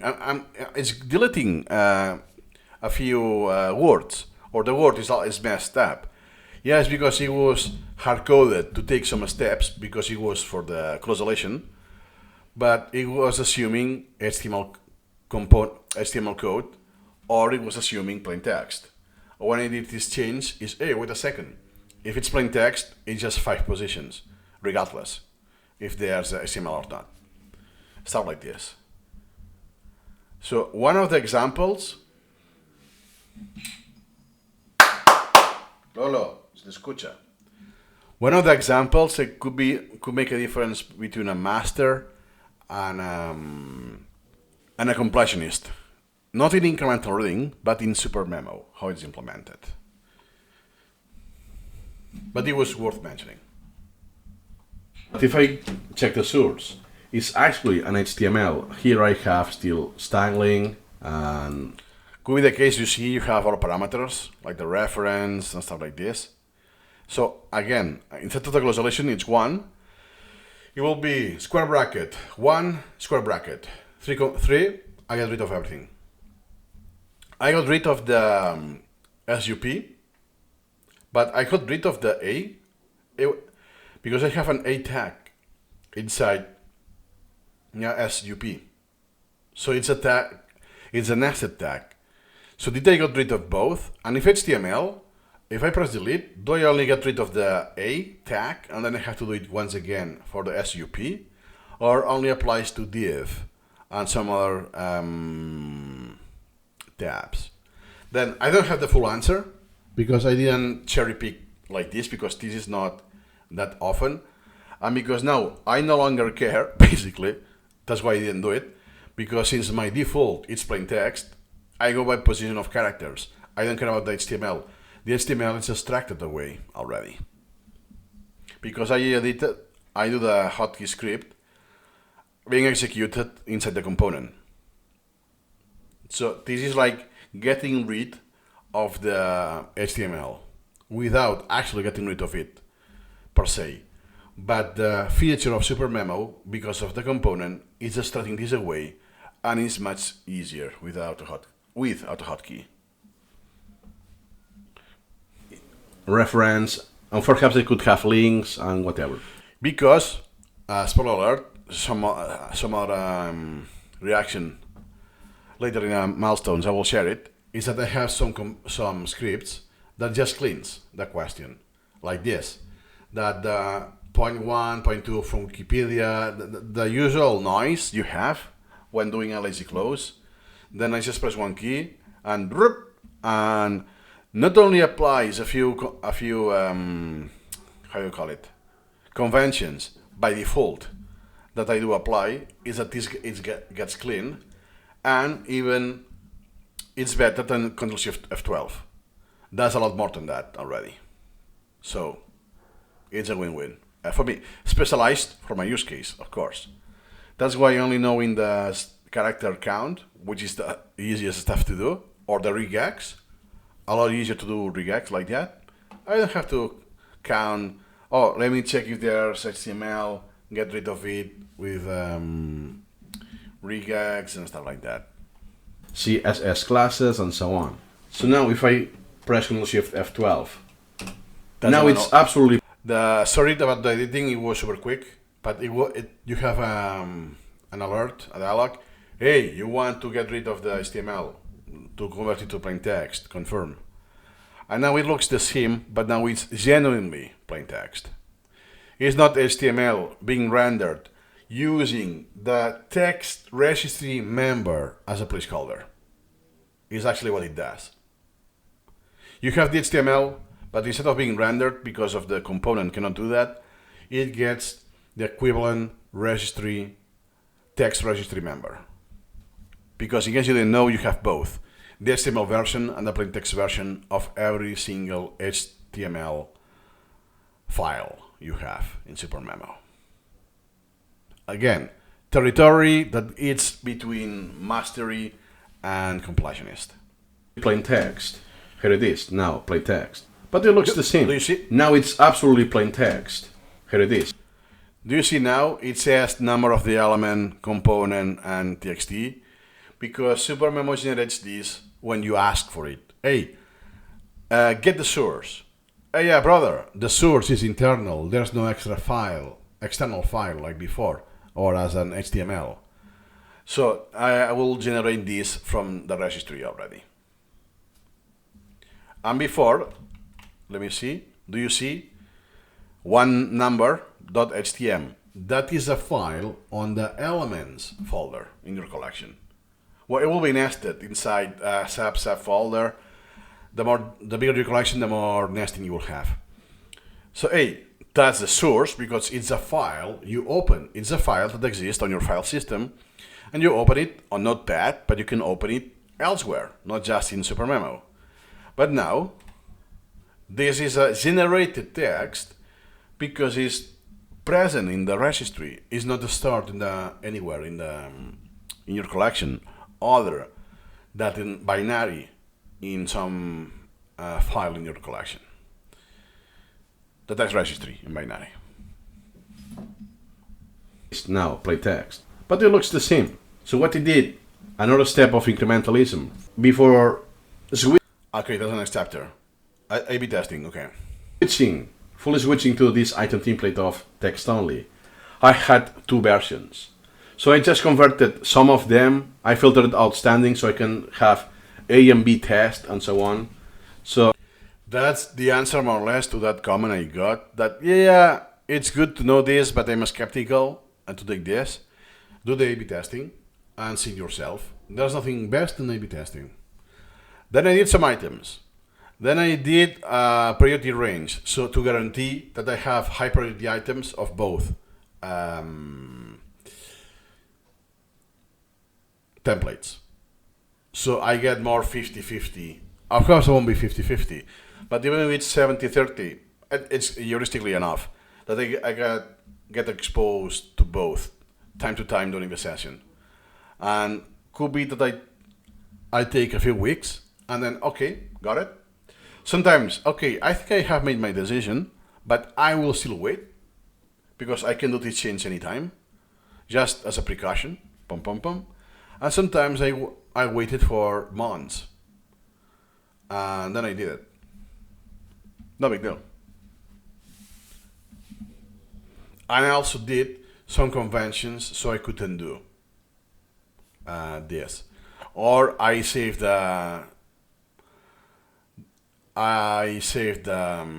what I did is let me add those elements in the subset in the browser.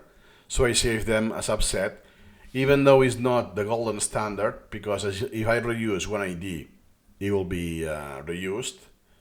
But yeah, if it's 1 week that I regret the decision and I want to reapply the template, I will get just 1 or 2 outliers that doesn't fit there.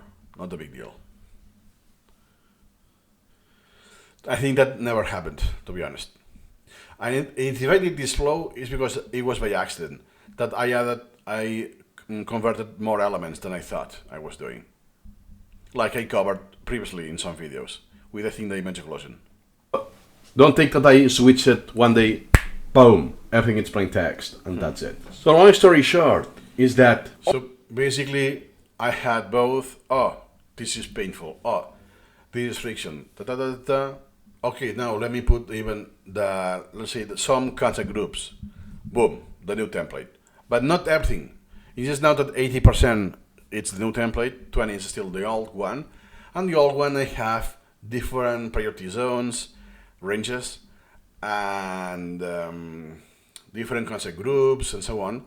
So regardless of what they do, more or less, as long as it's incremental routing, I will get this template. So now that it's less frequent, do I still get friction? If it's one here and there? Oh, I still experience friction. Okay, gotcha.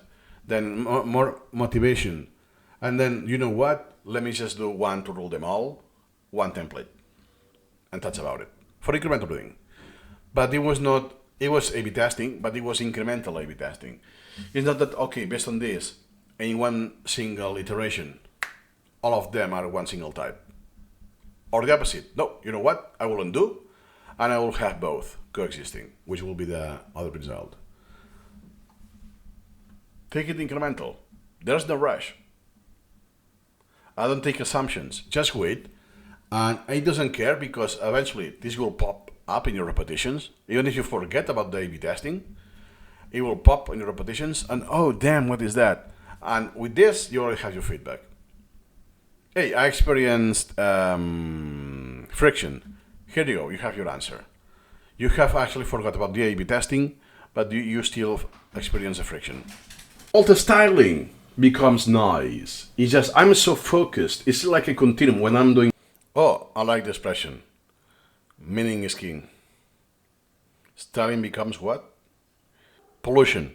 That's exactly what I just said. Okay. Repetitions. Since everything is the same color, the same background color, and only the change of the color is just a shortcut. This is about language, or perhaps it's the same narration, but I want to recall it as vocabulary.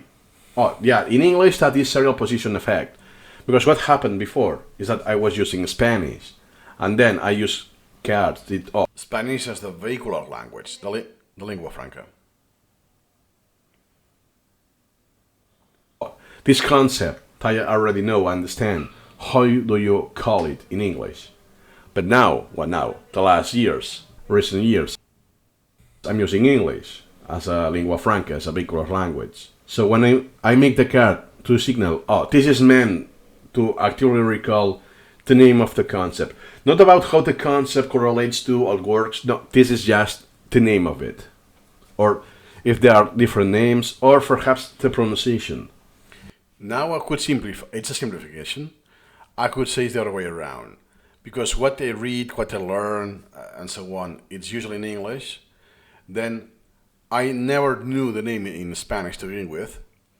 So when it's not a literal translation, then I will need to create the flashcard, right? That is, how do you call that? For instance, one example, not a real example, but one example that comes to mind that the translation is not straightforward, it's body mass index, BMI. In Spanish is IMC, IMC. So it's a different acronym for the same, it means the same thing. It's not like AIDS, that is SIDA. So it's actually the same acronym, it just placed in different order, because grammatically the language have different order, right? But it's the same thing. And since it comes from from Latin, the word is the same. The spelling is slightly different, but it's the same root. Therefore, it's very likely the first letter is the same. So therefore, it's just, hey, how do you respell that? How you rearrange that? Like OTAN or NATO. Oh, it's the same acronym. It's just different order. And sometimes it's, I don't know. It's not that it's a different order. It's a complete different thing. There's not even a letter in common. Like BMI, well, IMC. There's only one letter in common, but not for the index, basically, because index comes from Latin, and especially the something that is like boring and interesting for me about taxes, finances, legal stuff. That how do you even mention that? How is it in Spanish? I have no clue. Like now that, hey, I have asked a loan at the bank and so on. Hey, how do you call that? So you can show to the bank that you have the capacity to get the money back. Or how do you call this? I don't know. I never needed this in my life, so I don't know the name. And if I ask AI, yeah, because which I did, I use English for myself. So the latest step, okay, I have to do it in this country. Let me see what I have learned, how it's named in Spanish. Even though I still don't do the flashcards, because again, I don't care. And since hopefully, I really hope, fingers crossed, I'm not going to ask loans anymore in my life. Yeah, I'm not going to use this jargon anymore. I don't want to memorize it. I'm not in that field. I'm not working on that, so why should I spend time memorizing those words if I'm not going to use them? And so on. Since now it's a continuum, there's no noise when I do items. I focus so much on the mental noise, which happens that I always have acoustic noise. At least in this shitty apartment, is always. I can hear now barking of dogs from the neighbors, people like coughing or even talking. It's never quiet here. The content, on the meaning, on the semantics, and then the picture, that is usually also a semantic connection. It's not. Here's when I counterattack the miscommunication at the beginning. Text only, when I meant text, plain text only. So I may assume that those people didn't reach the 4-minute milestone in the video. Random. That, oh wow, I don't need anything else. Plain text does the jobs. And using plain text, I have so many perks within the search and so on. Yep. Yeah, so as a side effect, because, look at that. In this, I never shown, sorry, it's a different item, my mistake. Do you see? Here I'm not asking the name of it. It's already in the question side. Serial position effect. I think there's, for instance, do you see? There's a double white space here. But I'm not OCD that, no, it has to be one white space. I don't care. The supposition effect term was coined by Ebbinghaus through the studies he performed on himself, and refers to defining what. It's a very weird grammar, but it's very friendly for close deletion. Then record accuracy varies as a function of the item's position within a study list. And that's the premise. He discovered that recall accuracy depends on the relative position on the list. Then that's already a golden nugget, by the way. And then, more precisely, what's in the middle is worse performing. But hey, that's more atomic. And then perhaps I want to know, I don't know, their position, but I don't know if it was in the list. No, I don't think so. That, hey, I want to know who coined this. I have a nomenclature for this. When I is a term coined by someone, I have a convention, a character to indicate this. Then the answer will be Herman Ebbinghaus. That is a good thing. That hey, I care about the name more than I care about who did it. Could be the case that sometimes the name is from the person, like the Ebbinghaus illusion, the optical illusion that actually I covered in the previous milestone, or this milestone, I think, is named after him. So I don't need the flashcard because the name already tells me who, right? In this case, it's not obvious. So perhaps I should care enough, I will create the flashcard, or for me, there's no reason for that, because I already know this.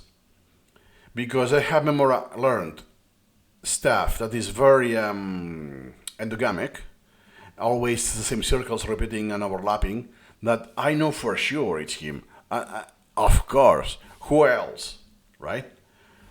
Unless now I read something else or there's some other discovery that then there's a conflict in my brain, an interference, then okay, this superposition effect is Ebbinghaus because this other than NNI effect is this other guy, this other person. Not necessarily a guy, by the way. You know what I mean? But since I don't need that, I don't take the action until I didn't need it. Here, I'm reusing the same image. And what I said in the video, the footage before I stopped about the last 5 seconds, is that the image can be used as a perk. Here is used as a perk. Why? Ebbinghaus could be on the front, by the way, on the question side, not necessarily on the answer. Now here, I don't see the question time, so I don't know precisely by the template. It's not necessarily question side. But then through the image component, I can go to all of the members, all of the users of this image registry member. So I see other elements, not necessarily items, that are relating to Ebbinghaus at some degree, and perhaps they don't even mention it. In this case, it's mentioned. But perhaps it's the superposition effect, or whatever, and I can still get it if they don't mention Ebbinghaus, because I have the image. And through the users, I have these semantic connections, this network. When you do this, especially not in language learning is just being more efficient. But in incremental reading, that becomes a superpower itself. Because then you just can't neglect the wording at all. It goes by the image component. So I could use Ebbinghaus, just Herman, or Herman E. You know that different variations in plain text, also known as, like Vosh, Wozniak, Piotr Wozniak, Piotr W, or whatever, including the middle name, all of the variations that are in plain text without regex, I won't be able to get. It doesn't matter, as long as I have the image component of Wozniak, boop, and I filter this everything. And when you do the flashcards that are very information implicit, that you don't even mention the name, there's no need for that, as long as you have the bags. And then when you do the neural review, you can go neural by the image if you didn't know that. In case you didn't know, you can go neural through an image component. An image registry member, should I say. Wait, I don't even know if it's required to be filled in. But yeah, that will be just an anecdote for the completionist. But for the mastery, you can go noodle with this, and you bypass the text. You have the freedom that not even words are necessary to crawl the network. That is because it's the same topic, the same concept of serial position effect. But now I'm relating that with Ebbinghaus. Well, that was coined for Ebbinghaus. I don't know how to express it. It's like you have an inner dialogue within yourself. Later, I coined this as that incremental reading can be a conversation with your past selves, and you have placeholders for your future self as well.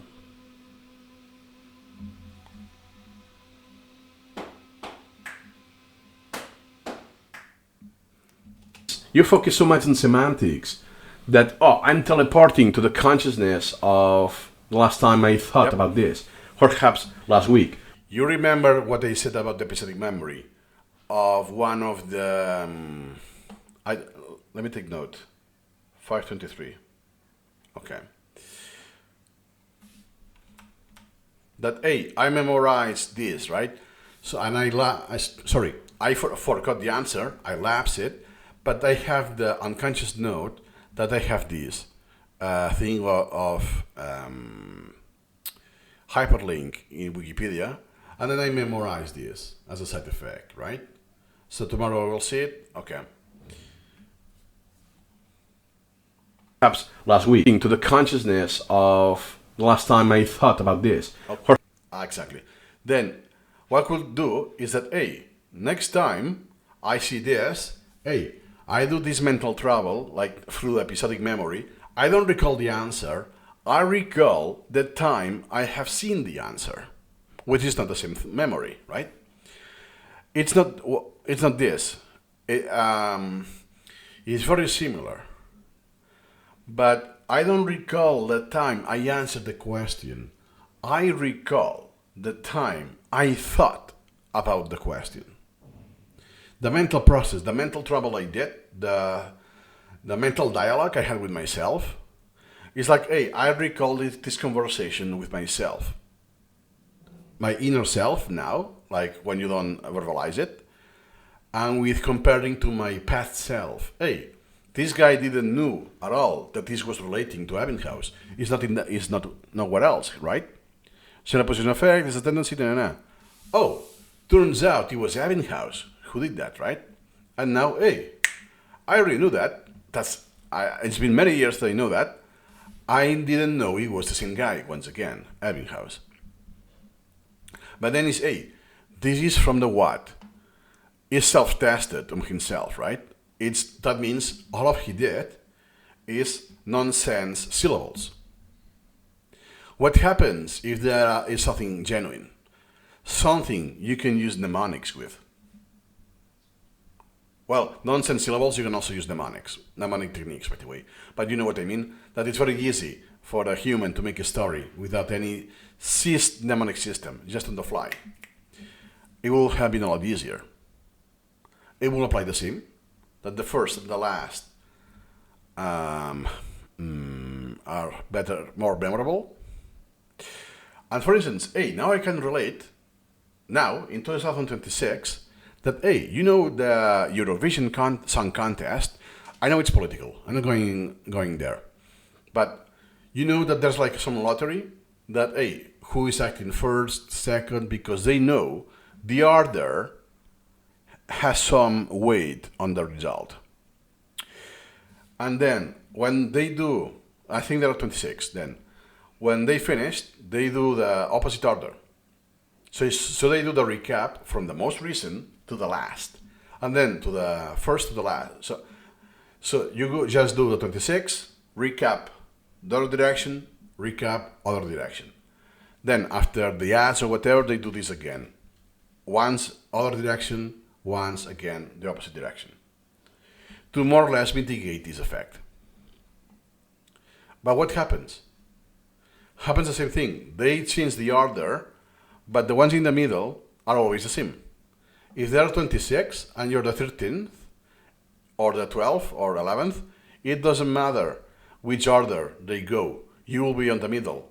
So the same position, one before or one lower, so you will end up in the same place, regardless. So they don't counter this tendency at all. And that's why, I have 26 singers, usually out of the ordinary, let's say, in Eurovision, and they compete for my memory. It's something out of my, perhaps a different language, but wow, it's a spectacle, let's say. It's a performance that is, oh my god, it itself is very memorable because it's out of the ordinary. But this guy does the same thing. This woman does the same thing. Then there are way too many. Which one I will recall better? The very first ones or the very last ones? I will be victim of this thing. And then, hey, it's not just about the flashcards or that niche recalling. It's just in day to day, this already happens and can have a very big impact. Like, hey, the winner of the contest can be decided or be heavily affected just because of that. The serial position effect. Meaning, if the same singers performed in different order, perhaps the winner or the ranking will be different, even though everything has been the same. So if it was not something live, it's pre-recorded, and we have a study, and some people see a recording, genuine recording. Some people see an altered version of the recording, that the order has been manipulated in different ways, and each way is one group, and we have the control group each time. I'm pretty sure we will see people who were winners, that when they are in the middle positions, they have a lower count of votes. Perhaps they will still be on the top 10, so there will be above average regardless, but not necessarily the winners, is what I mean. Therefore, sorry for the verbosity, it's because I want to show an example that, hey, now that I hit the news for other reasons that are political, I didn't make this connection, right? I thought this was just about space repetition when I do recall, like Evenhouse did. No, could be as simple as watching a show on the TV. This already has an effect. And I ask further question, what happens if I am a manager at a job or something like this? Or, I don't know, at a wedding, and I have invitees, and that I don't know, it will be the first time I saw those people. Will I know better the first and the last people I greet? Then, if that is the case, what I could play is, the most important people I need to remember their name, it's key. Let me introduce them at the beginning, or in case I don't have because they are very busy, whatever, let me introduce someone else, all of our people, so they are the last ones, so it's more memorable. So if I have to fail and forgot names, will be the names that are like, that I don't care enough, right? The lower priority names, if you want to call it like this. So at least it's some fictional example that I just did of this mental process that is with the iterations. That, I needed this, my past self of 4 years to do this. I needed my past self to do the other one, 423. This one, this more recent, this sheet, 2023, and today. And then I did the connection. This happens to also be Evenhouse, and then this happens to be that it's just a list. So whatever that is, like the song contest, these already affects. It's not just when you do a session of recall, usually by flashcards. No. Now I can make this generalization. What about these other biases and effects I know? It's because of this. Then you have this increased awareness and applicability, and this is a lot different than just like a parrot recall the answer. Who coined the serial position at Evenhouse? Next question. Yeah, the first and the last. Boom. Hey, now because of the image, this is called primacy and recency. Wait a second, that was not in the text at all. But I know in SuperMemo, I mean in incremental reading, there's the recency bias. Oh, let me explore the connections here. Now this has spiked my interest because I consider myself a victim of recency bias, right?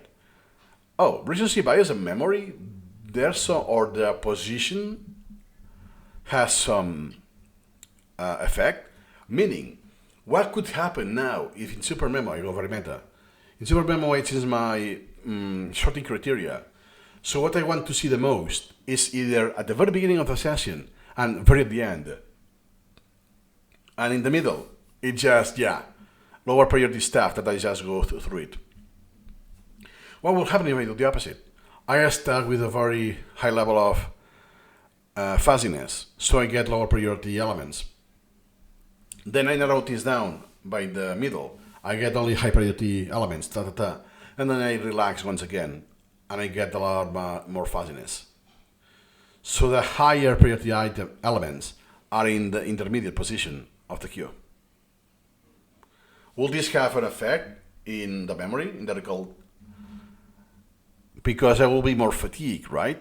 It's very high interest, very high priority, but I have been recalling for half an hour already. I will have some sort of fatigue, right?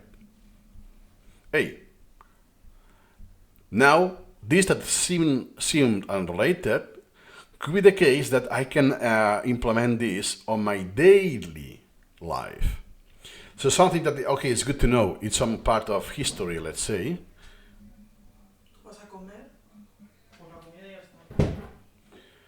It's part of history, good to know, or you can apply to some degree so you cannot repeat the same mistakes of someone else, stuff like this. Something that was just 45% priority range, all of a sudden, it's 0.4%. Because now I can apply this on my life. Since tomorrow, I can apply it already, and I could save time, be more efficient, or be more pleasurable, or whatever, or discover a new flow. But I didn't know, this guy on the recording didn't know that just yet.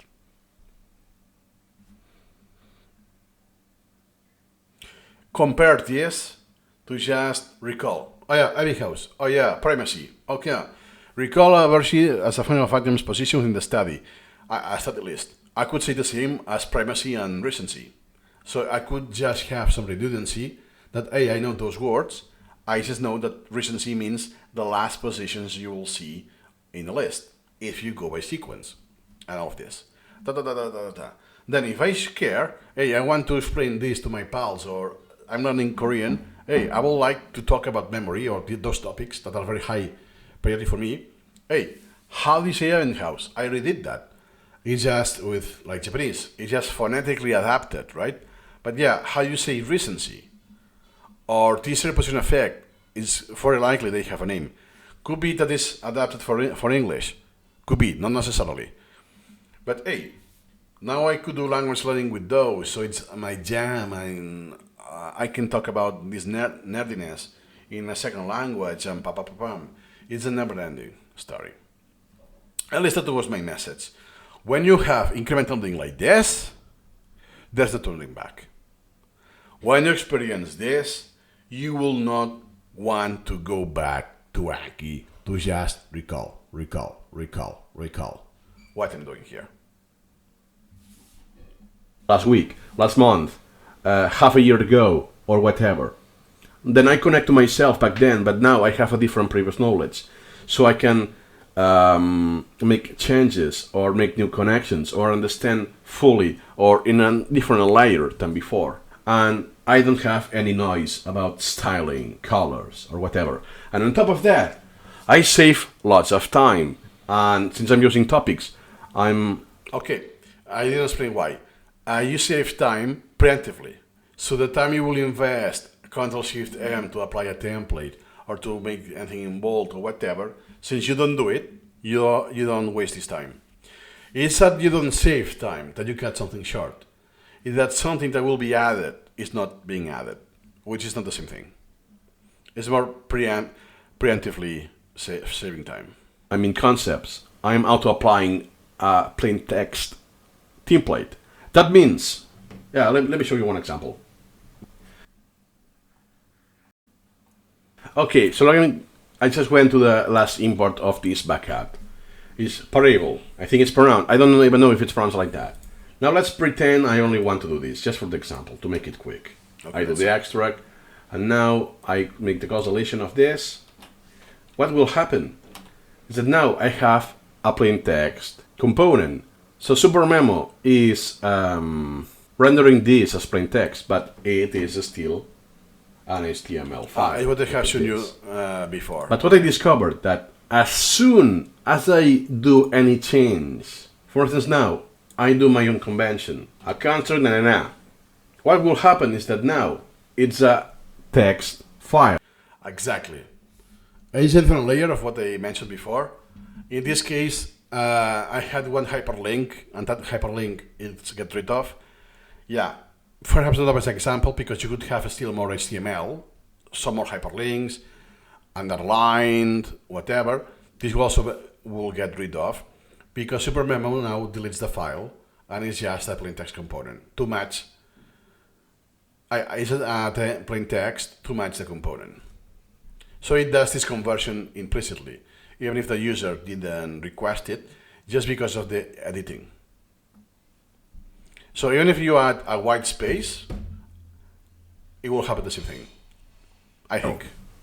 So I don't actually need to press Ctrl-Shift F12 to get rid of the HTML. Exactly. So Ctrl-Shift F12 will be done when you don't want to change anything. So you want to strip the HTML and that's it. Because if you add it, you will get rid of it anyways. So it's in a step that is not required. One example of a mastery, those little details that, perhaps you have been doing Ctrl-Shift F12 thousands of times that were not required, because you will have done the same thing just by editing the question. So I have one implicit cue hint that, this item, if it's an HTML, means that I haven't reworded. Exactly, but this is temporary, because as soon as I do a file, a collection repair, this will be lost. I just did the Alt-Z to make the close deletion, and that's it. Something I have for free. And also, do you see, this guy, 1.5 years milestone, doesn't know this detail. He was still too fresh, this flow, to discover that, now that doesn't work anymore. Why is that? And then I made the conclusion, realization, that it was because of when you do a file repair, in the report tells you, this HTML or rich text has been deleted because of the component was plain text. I discovered that by pure accident, by the way. So what happens is that the HTML file is deleted from the elements folder. I have hundreds of thousands. So incrementally, I will be saving space. And long story short, only topics will be HTML. HTML? What a sudden abrupt change. Okay, 1 second, this has been autoplayed. Let me go back. Because what I remember is the huge comment. Okay. So let's say you're correct and these were able to eliminate all noise to derive solely the meaning. What data should we expect to see? The experimental data will need to say that you are able to recall exactly the same info in multiple contexts that is semantically the same, since you have eliminated the noise, them as noise. Theoretically, yes, but how you could design that? It's very abstract. So it could be something as simple as changing the template, or maybe skipping SuperMemo altogether and have a friend read you the question. Nice. Something that will be possible from now on is like, instead of SuperMemo showing you the answer, language model take this and ask you the question, so therefore every single time the question is in a different wording. The question semantically is the same, but it's precisely, hey, let's say that this, like the Eurovision, from a political stance. The other one is asking me from a mathematical stance. It's the same question, but uses the mathematical jargon, let's say. But at the end of the day, it's the same question. That, hey, is this the fact that what is in the middle has a lower performance?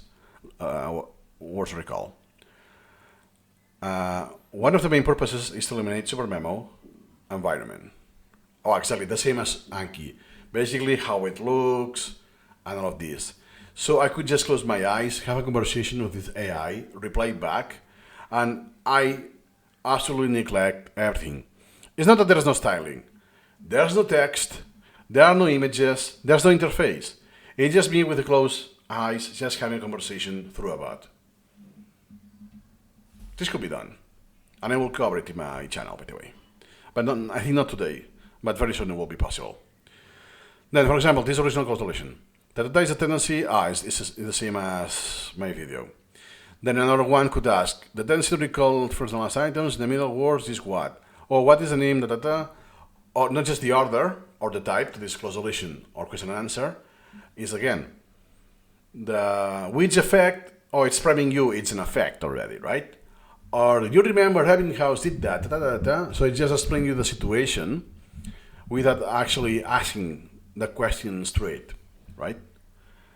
What terms here will be like more language style. What is the term used for the tendency, It will probably take a lot of effort with AI, not anymore. I have 100 reps, different, exactly. Imagine that you have this, but not one isolated fact like this, but everything in your collection. So all of your collection, it's there, but you have like an autopilot thing that instead of a human interface, a user interface with the software, you have an AI interface. So I just speak with a bot, and the bot will translate my speaking to whatever in the app, and that's about it. I don't communicate with the app directly, if this makes sense. It's like if I have a personal assistant, and I talk to a personal assistant, I never talk to the real person or whatever that is required, right? Kind of thing. And let me see my reply.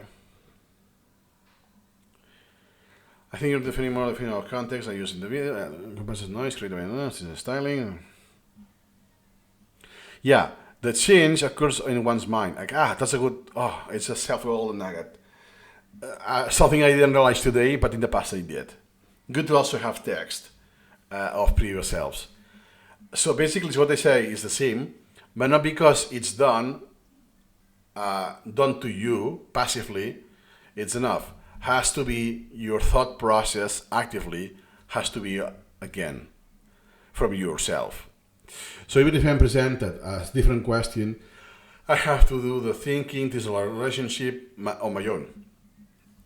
Then the AI could do it or ask it in a way that is easier to reach that conclusion, but I have to do it on my own.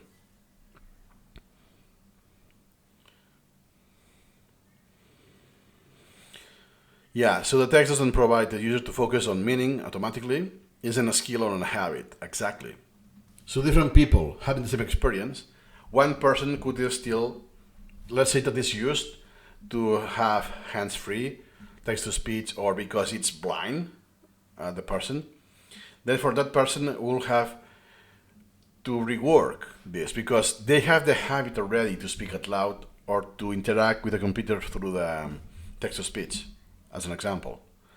So, as a habit for them, that's not enough. It will be different if now I have Anki, I have the text-to-speech, because it's his flow, but the text-to-speech will always be the same. So what is spoken, the question, through a bot, is exactly the same wording. Then if I change the wording, now I have a cognitive exercise to do here. And then the AI could adjust the semantic distance, and here is another science. Being inspired by references, exactly. Since all of this, I only pay attention to the dialogue, I don't have distractions that it could be the software. Like could be the name of the window, one of the stats, or the references, stuff like this.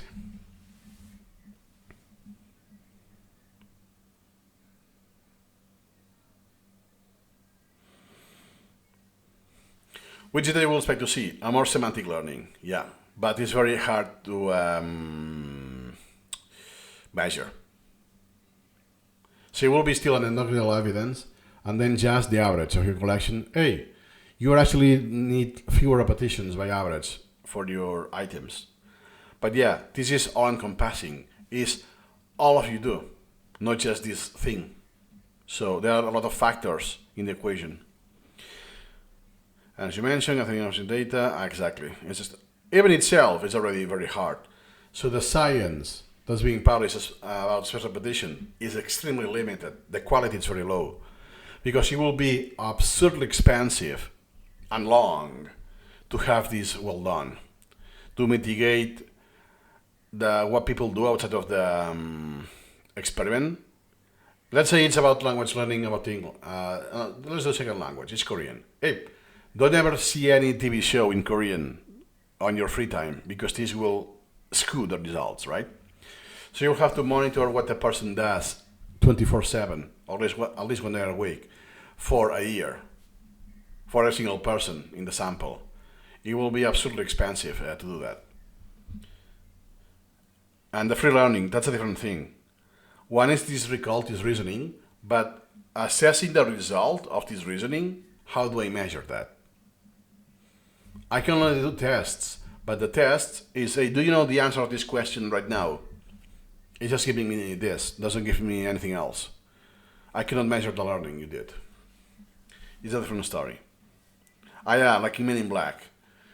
So perhaps in the future, if we have some device or some drug that could erase precisely some memories, could cherry pick your brain, and boom, boom, boom, boom, hey, then we can do crossover studies.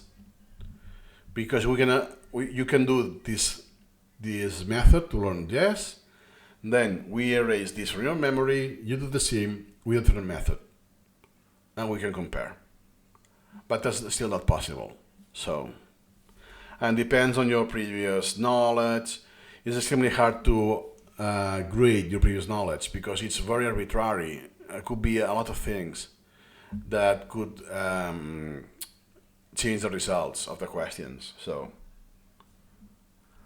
at least the maximum I can guarantee is anecdotal evidence. Do it incrementally, and if each increment you see an improvement, just keep going. That has been some iterations you don't see that improvement, stay there. That's about it. I haven't stayed there for more than a decade, and then I continued. You'll just have to believe my word. So do it yourself and trust your own judgment, your own experience. At least is the least. If you are not agnostic, skeptical, the least you could do is this. And you'll reach a point that you won't even believe yourself. Let me know if this happened. Nice. So then I covered this video, only this one, oh my god, and I could continue some of the days with the 2 remaining videos of this milestone. That's all for now. See you incrementally. Incremental readings. It's next day, February 22nd. So I'll continue with the next video about the milestone of 1.5 years. And are the conventions. Is the latest layer. So the approach with templates, then the styling and other conventions, and the only thing left will be the stats. Nice. Incremental readings. Next thing I want. Let me see. Okay, one con. Interesting. I kind of arrived to the exact opposite. Oh, okay. After about 10 months.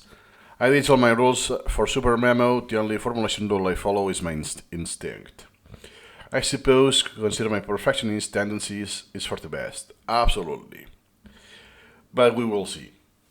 Yeah, in this case, if it triggers you get triggered, like OCD style, that you cannot get to the next repetition until you have a final dot at the sentence, capital letter at the beginning, or whatever you may have.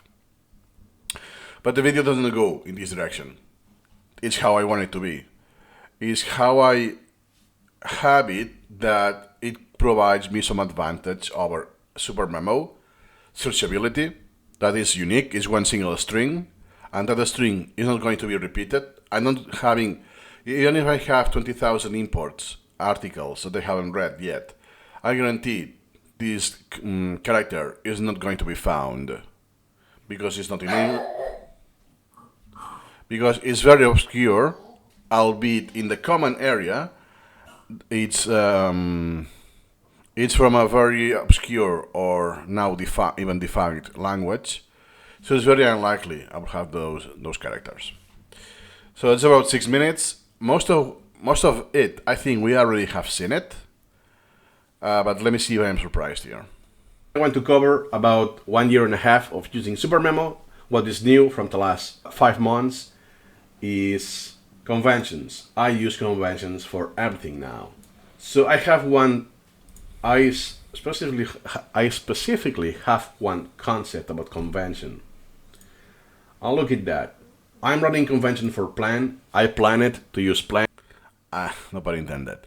Yeah, even though it's, hey, let me do a convention for everything, image registry, command registry, not just knowledge formulation. The sources, it's very tiny, but what matters is that I'm consistent, that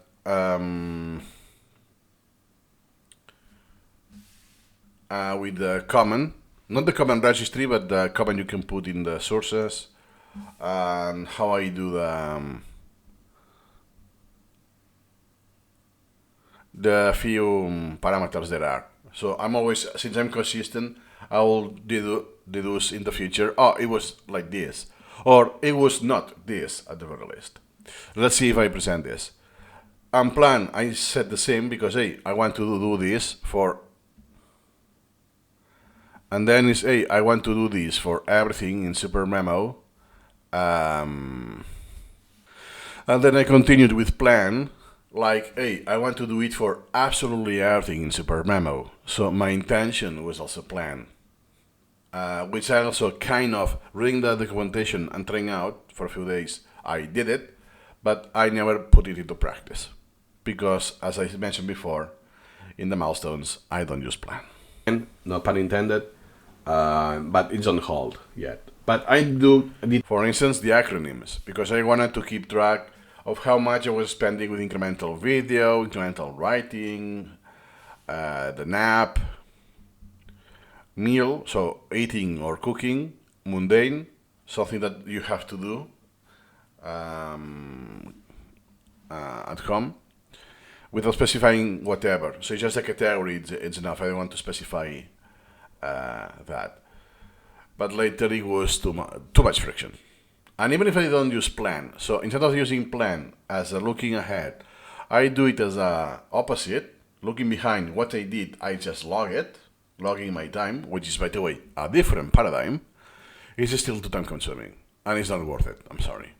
And sometimes it's very ambiguous that, yeah, can I classify this to incremental video? Or or sometimes I don't even, I'm aware that I shift, and I come back within seconds or minutes. It's not worth it. But here you have an example.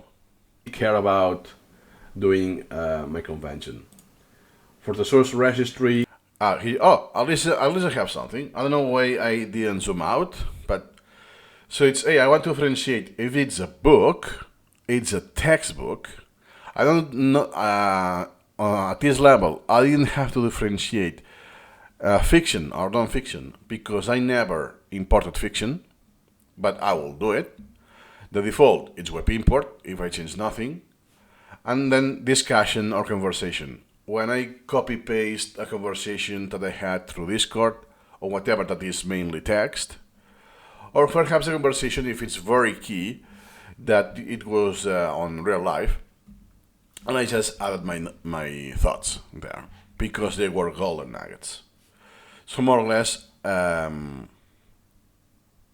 Well, that's just the piece of the iceberg. Then I had what do I do with authors, if I have more, or if it's AI, what I do, stuff like this. Here I still didn't use AI, so it's older version of the standard. Image registry, let me search some. Exactly. This was an overkill. So for instance, what I did is clothing. Is because then for my convenience, because I was doing like a high intensity of vocabulary, because I detected that in fashion and clothing, I was lacking very, very much of the main vocabulary. Hey, let me go through that. And then, hey, I want to review some images. Oh yeah, the image is a painting or whatever of a lady. Oh, how I'm going to search that, right? And then I realized, well, if I put that clothing, I will filter this out. I will do a subset. And even if I don't know the description, what they said, it will be just a matter of a few registry members. Because sometimes it just, whatever it's the image, and then I reuse it, hey, because it's a portrait, but hey, it's just because of the hairstyle that has a name, and how you call that. Unrelated to the person or like this. Then I did these people, nationality, I dropped that very, very quickly. It was not useful of any kind. It was just personal knowledge management at this degree. And that's for the job. Philosopher, author, scholar. I only do it in case there are two people who have the same name or virtually the same name. It's very easy to fall into the trap. Perhaps the spelling is not the same because it's in a slightly different language or whatever. And then, oh, this the politician and this the musician, right? Like, for instance, it's not this case, but Piotr Wozniak, hey, the researcher or the politician, right? In this case, obviously, I don't have this requirement, but so you get the point. But then I do tags like portrait. So for instance, when I want to use it as a peg, oh, this is Ebbinghaus, I want a portrait of Ebbinghaus. So just by filtering portrait, boom, I will have a lot fewer candidates as registry members, image registry members.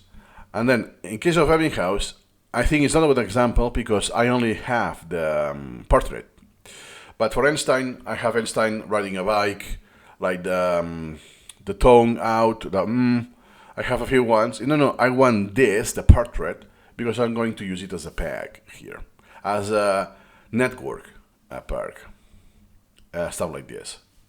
Or when it's, well, just recording my memory, not because it's here, if it's a map, or it's a screenshot of a software, or if it's a drawing, especially if it's human drawing, or if it's AI generated, or if it's a diagram, or if it's a photo, a genuine picture. And all of you see here, if it's male, female, I also drop it. On top that it's misspelled, by the way. So with this was easy, because let me get rid of this, and I just find and replace to an empty string, and you delete it, and I had like 10 or something. It was not a big deal. But at least I needed this to later realize, hey, this is not useful, or it could be useful, but it's an overkill in my case. If I had thousands of people which I want to recall their name from their picture, their profile picture, and they're from the same, like when it was black and white, and there are a lot of researchers and philosophers, so just the job doesn't tell me much, right? Then it's, hey, let me be more precise, but it was not my case. Examples. So I can search, I'm using tags with the Here, most of those were still dummy in the sense, as you can see here, what a mess, that it's the default name, that I didn't rename the image as a registry member, so it's this chaos, or it's from the Advanced English collection. because look at the size. I forgot how many the advanced English collection, but it has, I think, 4,000 of that. So perhaps I had 500 or so at that time, with 1 year and a half. So I keep it very low key, the images, very low key. Also remember that I do plain language, plain English. Oh my God, plain text. So usually I use the images when it's meaningful, because of supporting. Hey, if it's a diagram or whatever, or I don't know, if it's clothing. Hey, I have the example of that piece of clothing, garment, like that Indian one. Do you remember? A good example that it was passive. That Indian clothing with a high collar, if you remember. But so Svashini, something like this. Now I cannot recall the name because I don't have an active recall item for that. It's always passive. So here you have an example that for me, because recording has been a week more or less, and I have forgotten the precise word. As a parenthesis, because it just happened now. Then in this case, I'll have images like this, but they're very scarce, or the images that require the answer. And it's easy to name those, because now I have a template already in 1 year and a half. I have a template for that, so then I just see the images I'm using on those items. Easy. So I still today, I think I'm using very few images, just to make my point. It's something It's something I usually don't take a look at, so I cannot tell you by memory how many image register members I have. Look at this.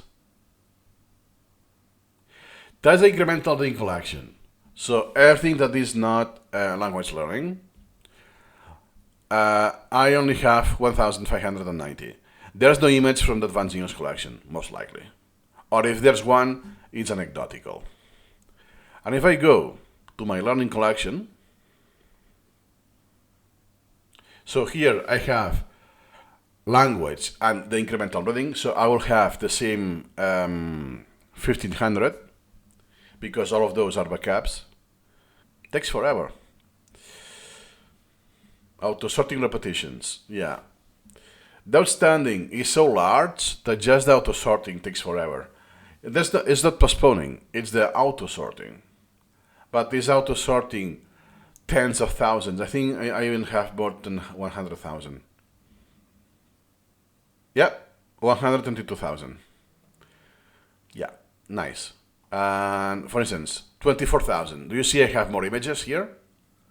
24,000, but first I have some images that are not, are the other way around. Meaning, I have the image for the sake of the image, and then through language learning, I use it to describe the image, so it will be more or less the text on the image registry. Remember, the title of that will become the text of the HTML component, and then I use it to describe the image in great detail using not so common or specific vocabulary in English, and now more recently in Korean. So this adds a lot more images, because those images are hardly ever reused. I mean, they're reused already because they have different. Let me see. I have one example here. Okay, that's a very good example, because this image I use it in my old videos, right? But it was for something else. Then it's how you actually say this pose that he's leaning on his arm. Then I ask AI, you can say it reclines. Nice. Then I reuse it as now, it's on the side, not on his side, so perhaps it's the preposition, stuff like this, right? But you have to use the possessive here. Okay. And this is, then he's barefoot, okay. But how do you say that? What do you do with the garment, right? It's tag. I thought it was only with a t-shirt, right? You can also see it on below on the lower trunk. I didn't know that. And here, how do you say this? the state because of the weather or especially sun, of course. Yeah, oh, if it's because of the weather, it's an adjective. I didn't know you could do the adjective in English about this. And here, beach is again the same from beach. You have the adjective. I didn't know that either, right? And then it's overcast. In this case, I already know it, but overcast would be that's not everyday word, and I can reuse it with an image that I'm familiar with because I have used it for years. Then I can tell you that if I go to the members, I have it here in contentment, which I had this guy and piece of art, which they say that they have this expression, right? Or what's here in May? Do you see it's August 2021, and this is May 2021. Oh, it's the same thing. Okay, that was an extract. So in this case, is something that was from Wikipedia, and okay, let me add it here, and that was like a random or borderline arbitrary image selection because Wiki decided that one basically. I kept it, and then 4 years later yeah, I still remember this image, and if I want to describe it, I don't want to be so precise, right? And then I could even now do this, and I have this image. And it's not that if I care who's the author, I will create a flasher for the author, right? But how do you say this thing? It's a bracelet, right? But usually it's that that far away. There's a name for this. Or this, that, it's not over the shoulder, I think it's called. The garment is not in this position. If it's just that it's sideways, like the t-shirt is not meant to be like that or something like this, I cannot do it now, but you know what I mean? So it's not that the fitting is there. It's asymmetric of one shoulder. Then it's, how do you say that when because of the movement, it goes sideways, but it's temporary thing? Oh, I don't know. Or how I describe the position of the fingers. So if I have one finger up, like this, but regardless if it's, I'm awaiting my chin on it, how I describe this in English? Yeah, I will say, I don't know, one finger up when the others are not. It will be a weird thing to describe, right? If I do care, because now I have images that are like this, or the thinker, something like this. I want to be precise, right? If I ask now, if I have a prompt with AI, how I will say that, do a woman or man with this position on the finger, with the fingers. Or how you say the hairstyle, that's very like fluff, very high volume. I don't know, right? So sometimes you transcend that it's not about the picture, how you call this a style of painting, and so on. And then it's a contentment. Then it says why. So why, which facial expression, and if I go meta, because perhaps it was not close enough. That, look at that, something I didn't pay attention, the slippers are on his side. He was leaning on his side, and why? If he is on the sand, why he cares to protect his arm to the sand?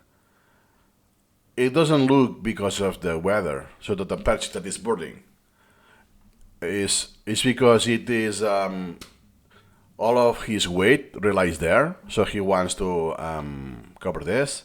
I don't know. And also he didn't say anything about the turban, let's say, because I'm familiar with this. I don't need to. Or I could have said, I don't know, the descriptions, how do you say this thing with the little boats? Oh, it's a boat parking? I don't know. It just happened that today I don't care. But could be the case that, 2 years later, I have this requirement, this need. It's, I still remember one of those images that I use in my registry, image registry, that there were boats. Now let me reuse it. So I'm going to do something new, a new image, but I'm going to reuse it, right? And is this contempt?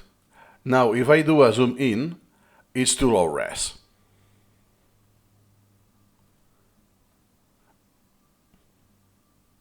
But what has the contempt in the facial expression? And what has in common? So I will compare this, what has in common, and I can go to the rabbit hole and then do more, how do you call it, body language, stuff like this. So even though my intention was to demonstrate the example with the images right away, I think that it was still useful to share. So the main purpose, going back to the video, is searchability, because you want to reuse the images as much as possible. Not because, hey, memory is expensive, which this was also a pro back then, not anymore. It's because only by doing this, you make semantic connections already. And not just you as a human, as a learner. It's that then SuperMemo can take this. If you go noodle, this can take into account. If you go noodle by the members of the image, and stuff like this. As mentioned before, so I'm not going to repeat. That's why you have 1600 thumbnail. What is this? At least sometimes, okay, I have vehicle, right? 18-wheeler, and then I have, that's a good example, car, and I say car. That's not a good example, that was one of my lapses. That would have been 4x4 car, then vehicle, not car. Because the conventional use is vehicle.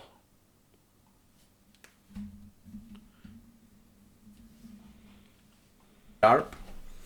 And then let's say, I don't know, clothing. And voila, here I have ABT. Exactly. Oh, you can tell that it was my first theme to go through, clothing. Even though it's fashion at the same time, but to simplify, I call it clothing. Cocktail dress, Burberry pattern, bright dress with whip, strain, boyfriend, cat jeans. So for you, or bow blouse. So for you, that may be like very common English. But for me, it's yeah. For instance, what you see in the image, it's baby tea black, right? Well, baby tea and then color black, in case I have more.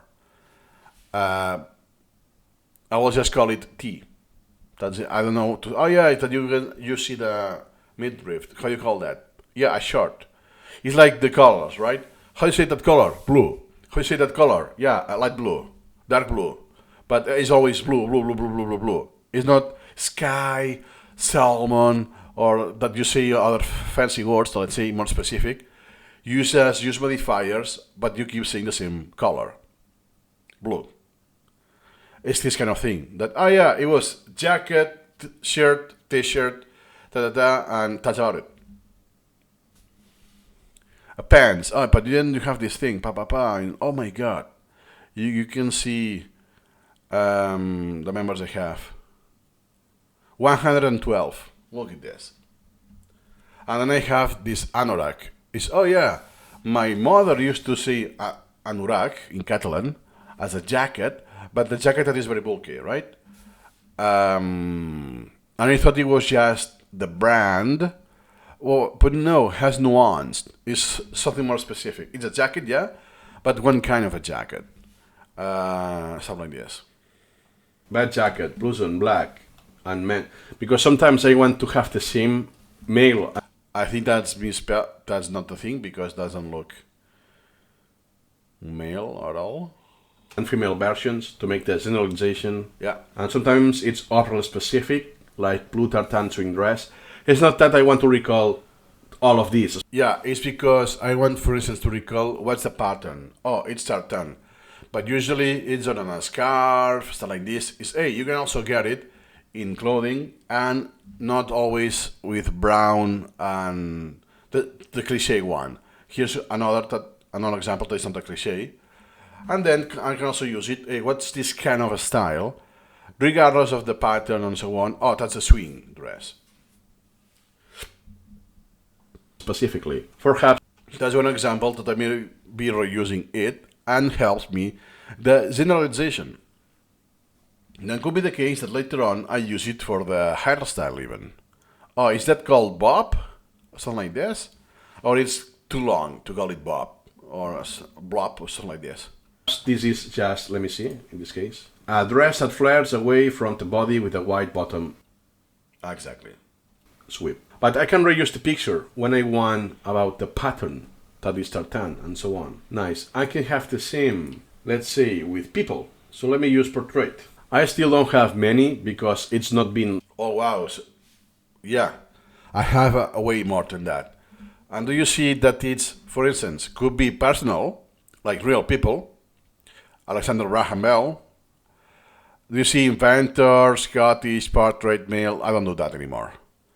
What I will do is either the age or the year, especially the people who I have items through their life. So it's no, like Picasso. No. I want when he was young, when he was in this age, in older age and so on. So it's not just that I have one as a peg. I want more preciseness, because if it's about a period of time, hey, it's when he was about 40 something, right? So I want a picture when he was about this age and stuff like this. And then I have something that are not even humans, like chicken. Or for instance, you remember contempt. I had two people with contempt, right? But now I use this because it's like my default, the facial expression of portrait, facial expression of contempt. And you see that I have portrait, but I also have facial expression. And this depends on what I mean. So perhaps later on, let's say this image that is mythology and portrait, then I use it for also for the expression, facial expression. It makes sense. And doesn't have to be the real people or people who were supposed to live or whatever, fictional, for like mythology. It's like geisha. It's like no one in particular. It's a geisha, right? Or an old Chinese lady. Or, for instance, Parkinsonian mask is someone random, someone I don't know, who is not famous, for instance, but is one example with someone with this kind of, it's not, well, let's call it disease, right? That they have the Parkinsonian face.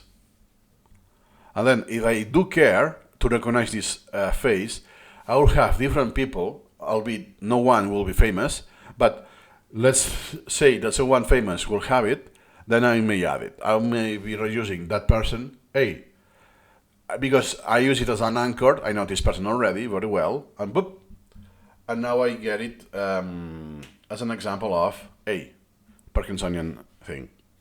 So you can see it's a mixture, real people, fictional people, and stereotypes, let's say, that it just geisha, or even not even people. I have chicken, a portrait of a chicken, and I use it because of how one part of the anatomy, it's one word that has multiple meanings. I mean, yeah, let me use it. I only have 25. Wow, now I have hundreds, and that's about it. So the more you use images this way, the few images you will need. That's why, hey, I only have 1,500 images. Yeah, but each one of those I reuse it for many things already. So because it represents himself, perhaps just represents a mythology more globally.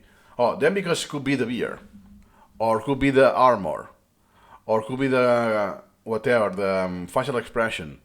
And so perhaps I reuse it 5 times for different reasons. Stuff like this. That long that I'm using the convention. And here it is. A portrait of a... Nice. See, so how you call that, right? And how you call this? Because this is also crest. Yeah, but this is how you call it. Problematic for me, because in different languages you speak, it's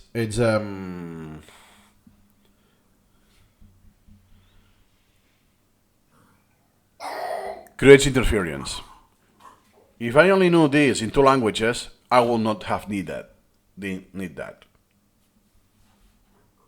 chicken, Amy Adams. It's okay, I don't care about that person in particular. I think that's an actress. I'm not that familiar. Oh, that's a good example. Sometimes I do the stretch, and it's yes, in this case, I really don't care about her. I will not have told you her name at all, to be honest, because for now, I use it for the color of the hair.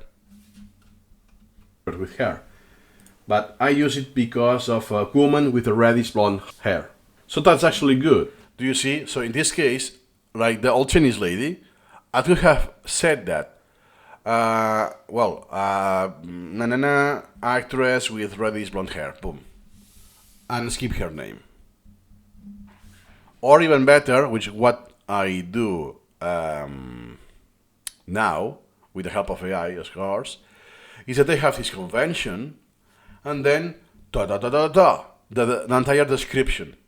Meaning that if I search for a blonde hair or reddish blonde hair or woman, this will get filtered. The names are kilometric in the sense that they're very long, but first I have my convention and then the description through AI, and then I supervise because I want to guarantee the keywords, and then it's even better. Because I can filter, I get hits of the descriptions of the images, right? Oh yeah, because if I want the keyword, I just add the sharp, and that's about it. So if it was named, I was mentioned in the description, it will disappear. And just with one keystroke, it's extremely easy to do. And then I could, now when this happens sometimes, and now I see it, is hey, now I know that I have created items to describe this kind of shininess, right? Or how do you call these? Those ones. Oh, shoot, I don't remember. It's not crystal clear. Let me search, go there, and then I will reuse the same image. I may, depends on the case. If it's very soon, very green, I will just add it as a secondary image component. Or if it's the interval is very long, I will create a brand new item. I will just usually make a duplicate of one that already exists, and then just change the picture. So that change the link in the image component. That's about it. Because the question is the same. How you describe is one of those that hey, how you say this that you kind of need to take a look at the picture. Because I can reuse this for different things. For instance, here I have geisha.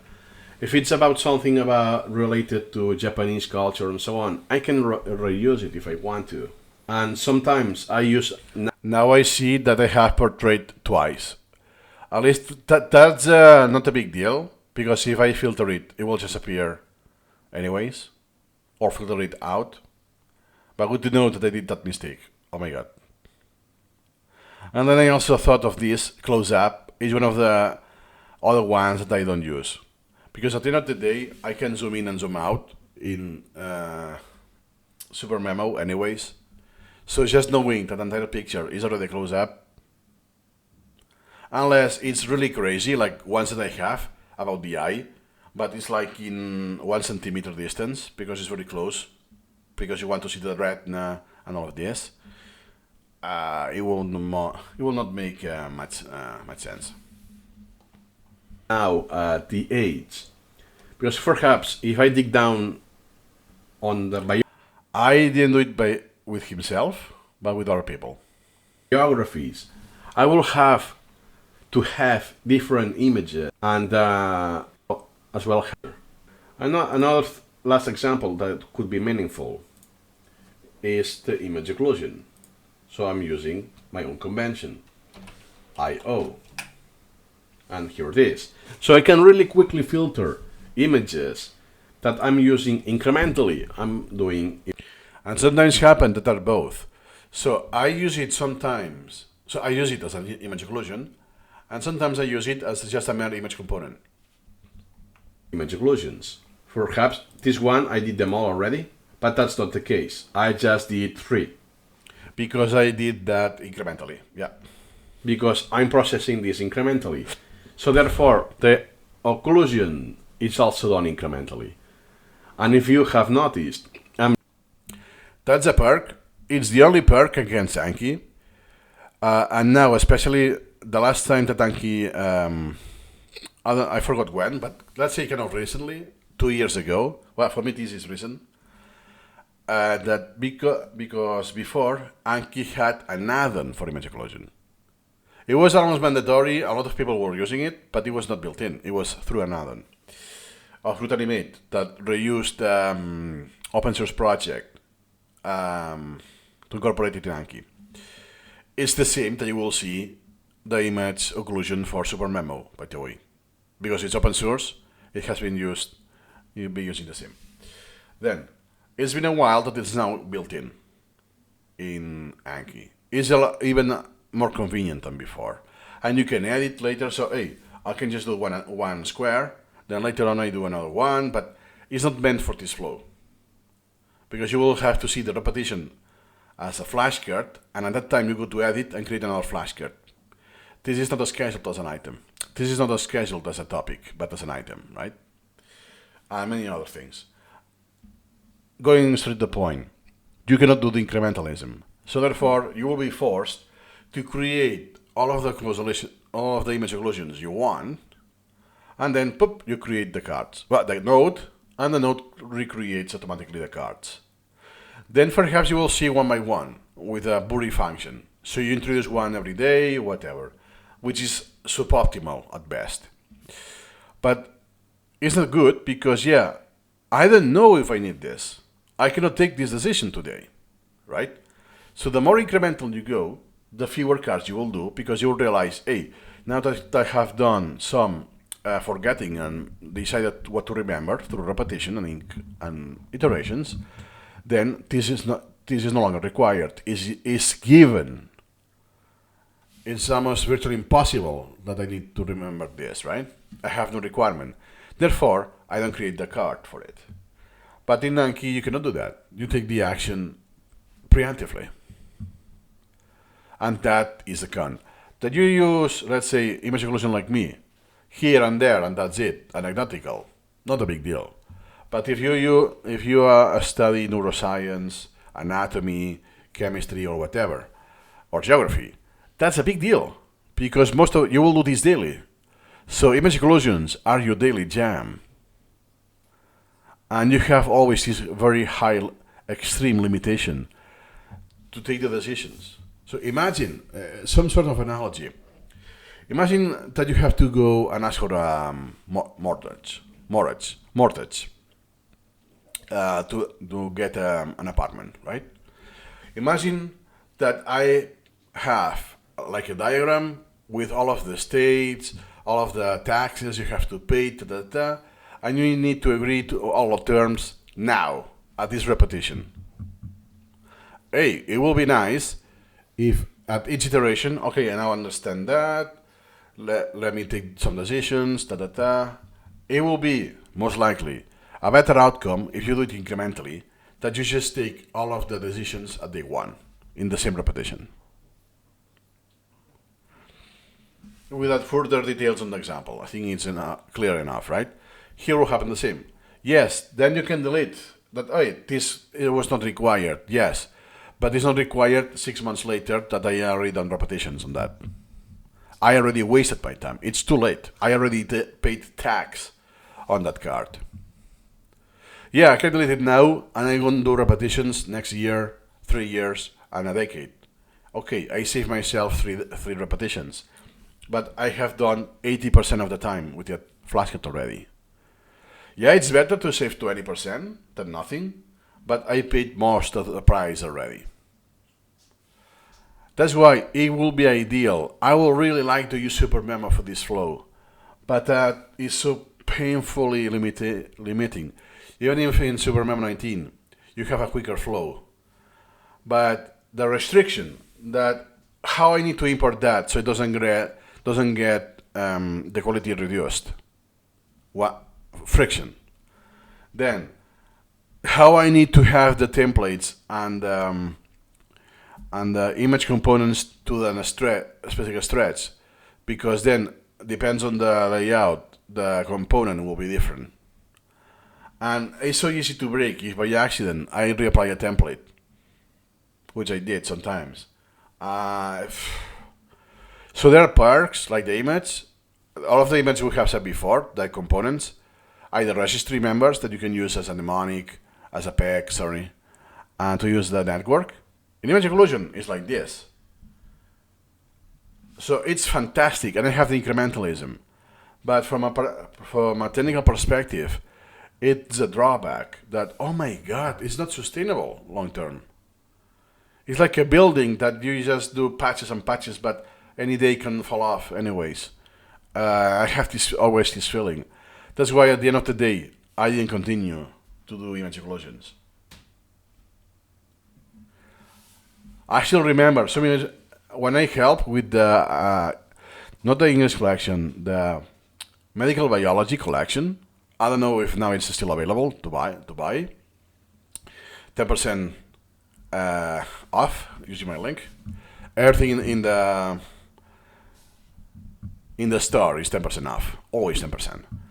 Then I help a little with that collection, and there were cards, genuine cards from Wozniak, and they had technical issues as well. The 300 were dummy and needed to be reviewed one by one. Yes, the SuperMemo version that was used was older. So with SuperMemo 19, creating the items is slightly more convenient, but the result you get is exactly the same. For me, at the very end of the cycle, a deal breaker. Not a deal breaker that I'm not even start to do this, but also I discovered that I cannot export this. Yes, I can export the question and answer that usually are empty, it's just the image. I can export the image, but there's no way I can export the coordinates of the shape component. So therefore, I have the image occlusions without the occlusions. Therefore, I cannot. This is jailed in SuperMemo. Deal breaker. That's why I no longer do image occlusions. And for that reason alone, it was the death sentence. So I was like on the verge that I saw friction, and it's a deal breaker at the very end. But then on the cherry on top is that cannot be exported properly. Is what I needed. No. And then Anki does this natively now. Bro, is the last thing I needed, right? So now I have those in Anki, but again, are anecdotal. So could have months that I don't have anything. Then, I will sacrifice the incrementalism, yes, because I need these once every few months. So what's the big deal? It's suboptimal, of course, but it's so tiny. It represents 0.005% of my flow. I don't care. Using a convention on the items. The only change is that instead of a sharp, it is exclamation point, and IO, and so on. And look at that. That is not an image occlusion. See if I go to this item. Exactly, here is used as the whole. In this item, it's just one component. I'm not using image occlusion. So when I go here on links, registry member, I go into image registry, and I can list or browse all the elements that are using the same. So they have one connection, one semantic connection. Here, I think, I don't know if that was this one or some other. I think it was another one that there was like some categories, some different parts. So I did some zoom ins, image occlusion on that zoom, another section zoomed in with a bit of an extra, I think, the image occlusions. I had like 80 items reusing the same image. Through image occlusion or just here as a mere component. And that's a very good example because you have the convention on the image as a title and on the question. So now I know, in this case it's very easy, that I'm reusing an image occlusion image, but the question is not about the image occlusion because I lack the convention, unlike the other ones. That's why very implicitly, so in this case, it's the kind I like, that when you do more by doing less. So just by typing nothing, the lack of any character at the beginning tells me information already. That's the beauty of the implicit implicitness you can get with conventions on formation of knowledge. It's not just what you show, what you type in, it's also what is lacking, what is not there. Also provides information. Super powerful. So I'm starting to do it. I know that at the beginning. Do you see that's what I don't like? That then, hey, now I have this window, then it becomes stretched. So it's the only option. It has to be stretched, or the shape will be in a different place. It will stop being a close image occlusion. And yeah, what you have to do, adjusting every time the ratio of the image, because it's very wide or very tall. It's still readable, believe me. So it is slightly harder. Autonomic, postganglionic, neuron of sympathetic or parasympathetic region. I can still read it at this size, but it's adding difficulty. It doesn't look well. Okay, I only got one today. Not a big deal. But if I do this in the hundreds, and every day there's some here and there, it's friction I will have every single day. On top of that are jailed, I cannot export those, So good to know. Extremely well to do this incrementally, but at the end of the day, the cost I have to pay is way too much.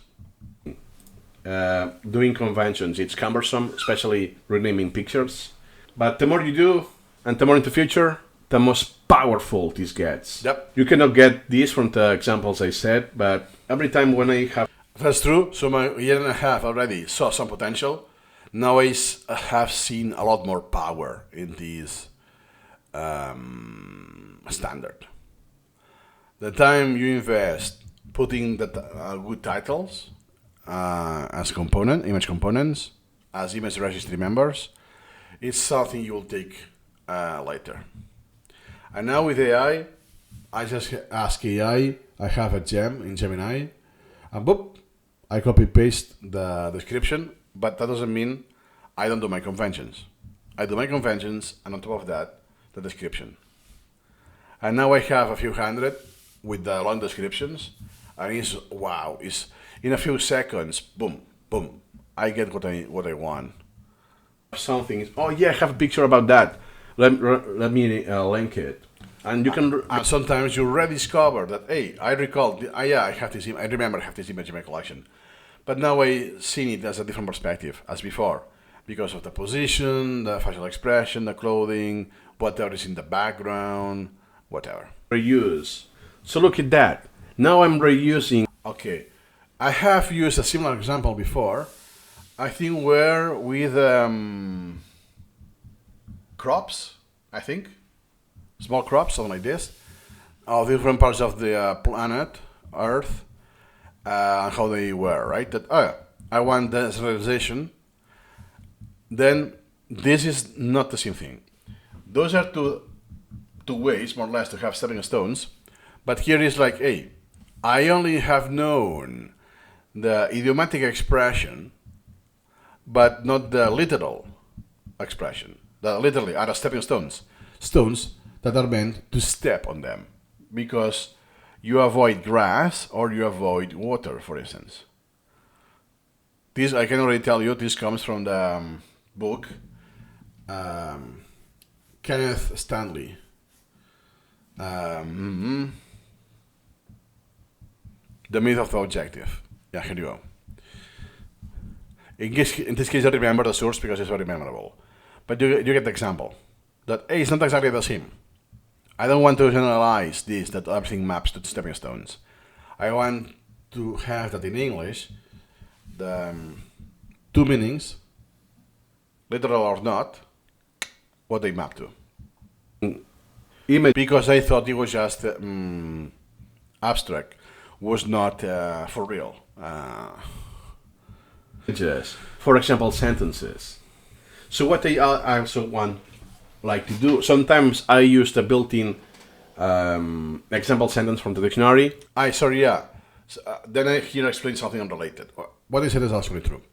And then on top of that, this example is this very same item is an example that, hey, I don't want to provide a definition of a stepping stone, so I just have a sentence. I start already with a sentence. In this stage, when you don't have milestone, I still rely on the color. Now, because I got rid of the color, here I do the convention and a square with an S within the same square. That means it's a sentence item. And then the floor, I know that this is not a definition, it's already a sentence. A strip, parallel garden width, blank, and a parallel garden pool, In this image, there's also a garden, right? See, this only satisfies the first picture. Because I don't care, it's just an example that I provide context. Oh, and through the image, oh yeah, are stepping stones. Even though I don't see anyone there. It will be more obvious if someone is walking there.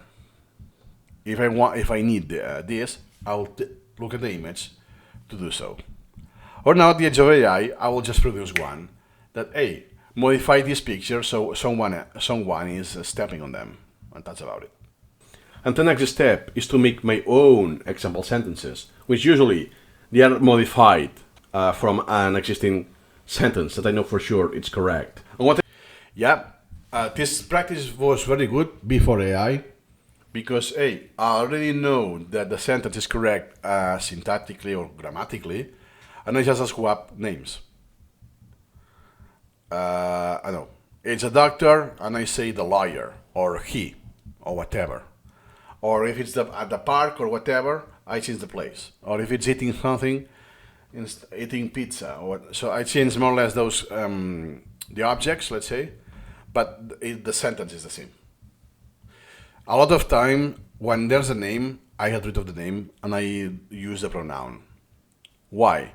Because then I will, going back to what I said kind of many hours ago in this video, is that then my brain will use it as an anchor. Hey, the example sentence, who was Elizabeth or Jack, the answer was yes. Especially if the name is kind of rare, not rare in the language or the country, but rare in my example sentences. That how many example sentences I have with that name? Oh, I think it's even unique. Oh, therefore the example sentence I have, Elizabeth, can only be stepping stones. Right? Then, as much as possible, I use he or she if the gender is usually required, because, I don't know, for instance, the garment usually is for women, I will use she, right? But sometimes, if it's more than one person involved from the same gender, then I will kind of need a name, and usually I have my placeholders. So if I really need the name, or it's a modifier of that is a thing in Asian languages, that, oh my god, this modifies the noun, I really need to keep the noun,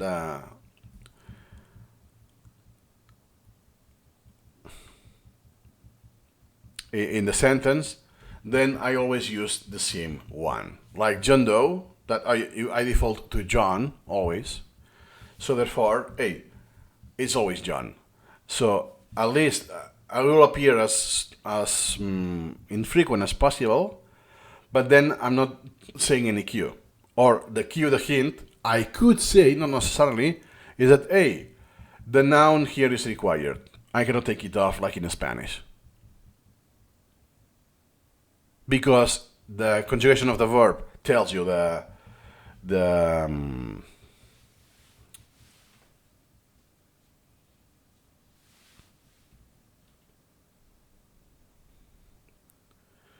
sujeto, the subjective of the sentence already, as one example. That's why when I reused a simple sentence from the dictionary, at the very least, I will take out the name, and sometimes, especially in Anki, that then I have the real voiceover, so the sound is not text to speech, it's recorded by a human. They say the name, but the name doesn't feed the description. So it's Maria, na na na. Oh, she, ta ta ta. So I have she, but of course I'm knowledgeable enough in English to detect, that's a person name. Not the same case, for instance, today with Mandarin Chinese at least. Sometimes, that's the name of a person. I don't know. Could be a word. It's the name of a river, not a person. I cannot tell at this time, right? That's why in this case I still don't do it. But later on I will do it. Do you see here? Sally isn't available or whatever tomorrow. So I will create Sally. Do you see? She glared at him. So you know which ones are even from the Advanced English collection or are generally mine, and I still didn't reformulate those. Like Luna, always carried a flag back. How likely is that they have another example sentence with Luna? I don't know, I won't need to search for that. It's very unlikely. So just because of the proper noun is giving me a hint, the answer, and I have an anchor that is asemantic. So, not a good practice. What I want to do is work both ways. That means for some concepts that I solidified, I will use it as at a language level to be the subject or the direct object of the sentence. But it's not the goal. But I need a subject for the sentence, but it's not the goal of the cat. So therefore I can use whatever. So what I try to do is using what is fresh. I have been incorporating these new expressions. So let me use this Exactly. That is a method that transcends incremental reading. It's just that you can use it with along incremental reading. That basically, if I have, when you start brand new language, you only know 10, let's say 100 words. I covered this in Norwegian in these reaction videos, right? I only know how to say teacher and I don't know, lawyer, right? As a jobs. Okay, from now on I will be using those, but then I realize, now I say how to, it's student, for instance, and doctor, right? Now I will using those. So then if I can do an example sentence and I do whatever, leaves, to leave, then instead of a teacher, I'll be using doctor. Because it's fresh for me, I want to use it now, that this new vocabulary I can activate. So activate it also through other example sentences, this is called. And I hope now with AI, I have like some app that tracks this, the new words I'm getting, and when I ask for example sentences, it tends or it weights higher these few words that are newer, that if it makes sense, it will be used. Not very forced, because sometimes I did it that is very forced, and it kind of counteracts the example sentence, that then is not a good example sentence for that expression, but you know what I mean. That you could have whatever job, and instead of whatever carpenter that you don't know yet, it just uses lawyer that you're familiar with. And then if I prompt the same thing tomorrow, instead of lawyer, I could have doctor, because now I also know that word, if you know what I mean. Having this, like AI keeping track of that, it will be awesome. And this is more memorable. It's more endogamic, because you reuse over and over the same thing, but to anchor new stuff, it's exactly how you learn. You learn a new thing by linking something you already knew. And if you do this, not one by one, but one to many, so you already link multiple times at the first repetition, you're already linking from multiple sides, is a lot stronger. You need fewer repetitions, and actually, strictly speaking, you do more repetitions, because I will have the item for doctor, but I'm going to use doctor here and there in other examples. That's what happens with the Advanced English collection, that there are many holes. So you have the target target expressions or words, and then some definitions, right? Sometimes there's a definition, it's just a synonym. Okay. To simplify, let's say it's always a definition. No example sentences, always definition. What is the agent? Da, da, da, da, da. What happens is that, let's say that I will have a flashcard for garden, for floor. But hey, austere, what is that? Or parallel, is not there. So what happens in the change collection is that there are many words, low frequency or specific words that are very well used. So it's very an excellent choice for the 20 rules of formulation to keep it short, atomic, and so on. It's very precise in that context, but it's nowhere as a flashcard. So it's used in the collection as part of the question, but it's never used as the answer. So there will be words that the author, in this case Piotr Wozniak, knows already that he didn't need the flashcard to remember that. He learned that from somewhere else. Then, since I'm another human, that was not the case. Hey, at this case I know what it is because of the Latin root. A pebblet, yes, this kind of thing is the pattern how you do the stones, right? So this other one doesn't does justice to the definition. It's not a garden, not even padded. There's not even a garden. So I know that the image already only satisfies the first image, not the second. Awesome. But even that is, what do you mean? This is exactly the definition, right? I don't have an item for this. That will be the other way around.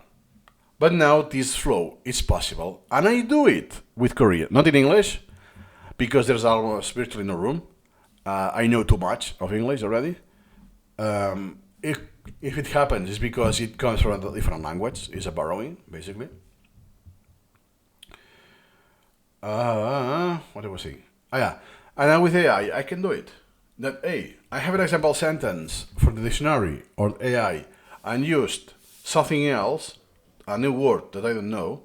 Let's say that I don't have the list that I can have the AI to keep restrictive. I only say common words, more general.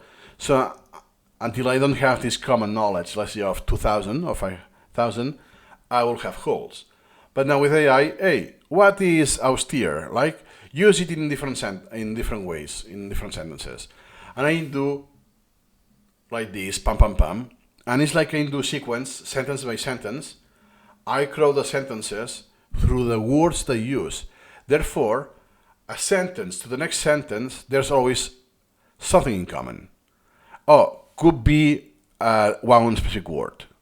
Stepping stones, or parallel, or pebblet, right? Or floor. Because, what's the difference of floor and ground? I know the distinction, but it's not the same as in my native language, right? Now I have known.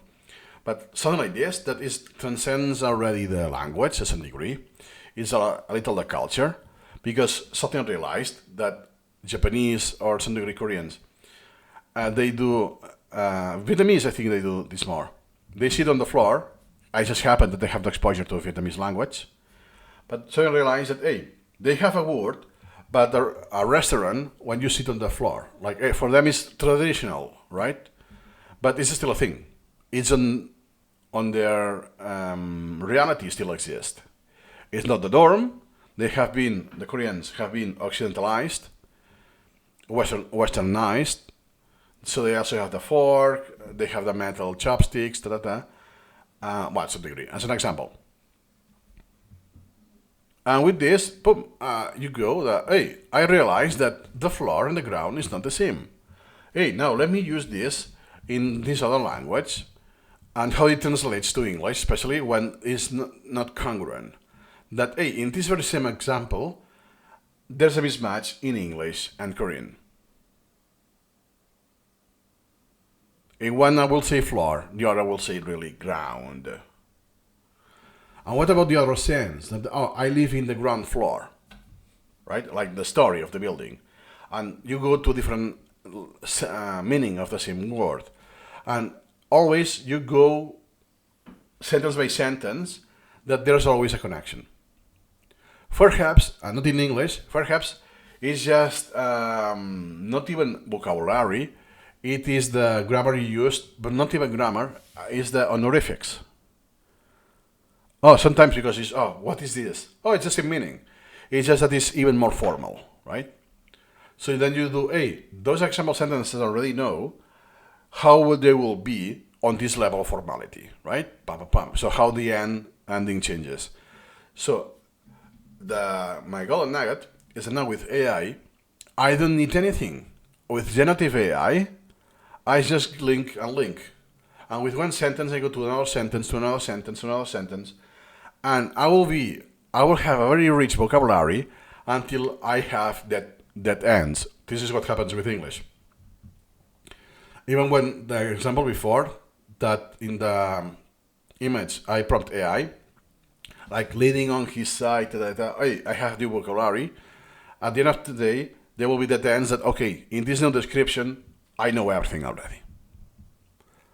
Right? Since I'm very noob in the language, I have a lot to walk here.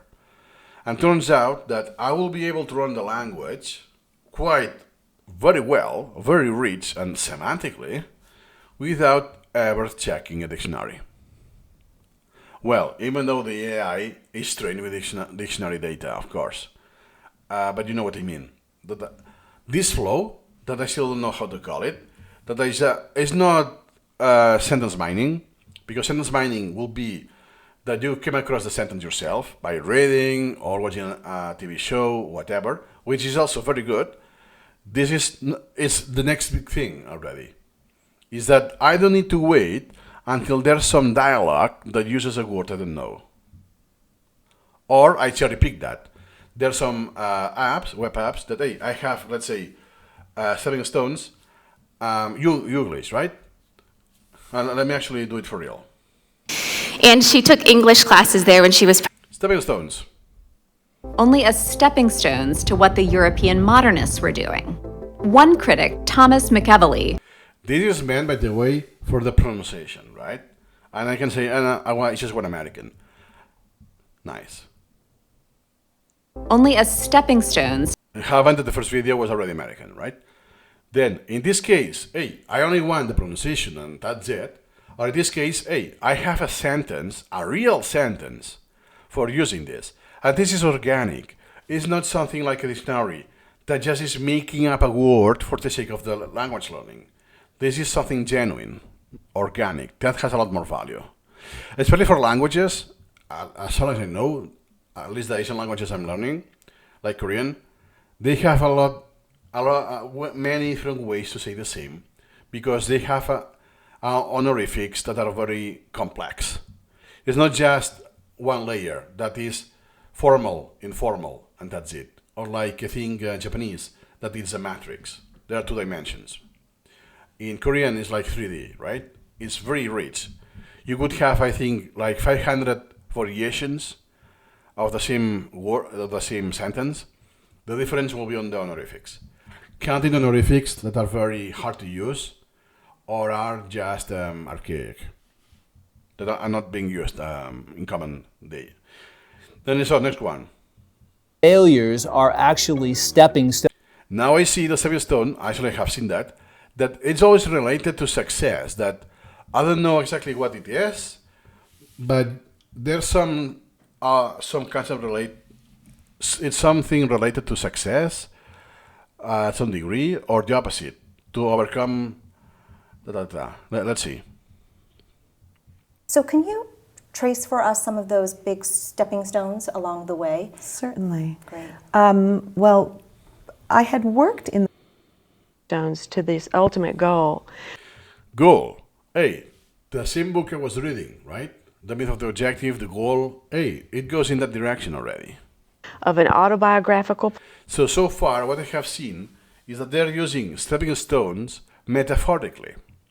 So here, as far as I can use those example sentences that are organic myself, even with audio, if I need the audio.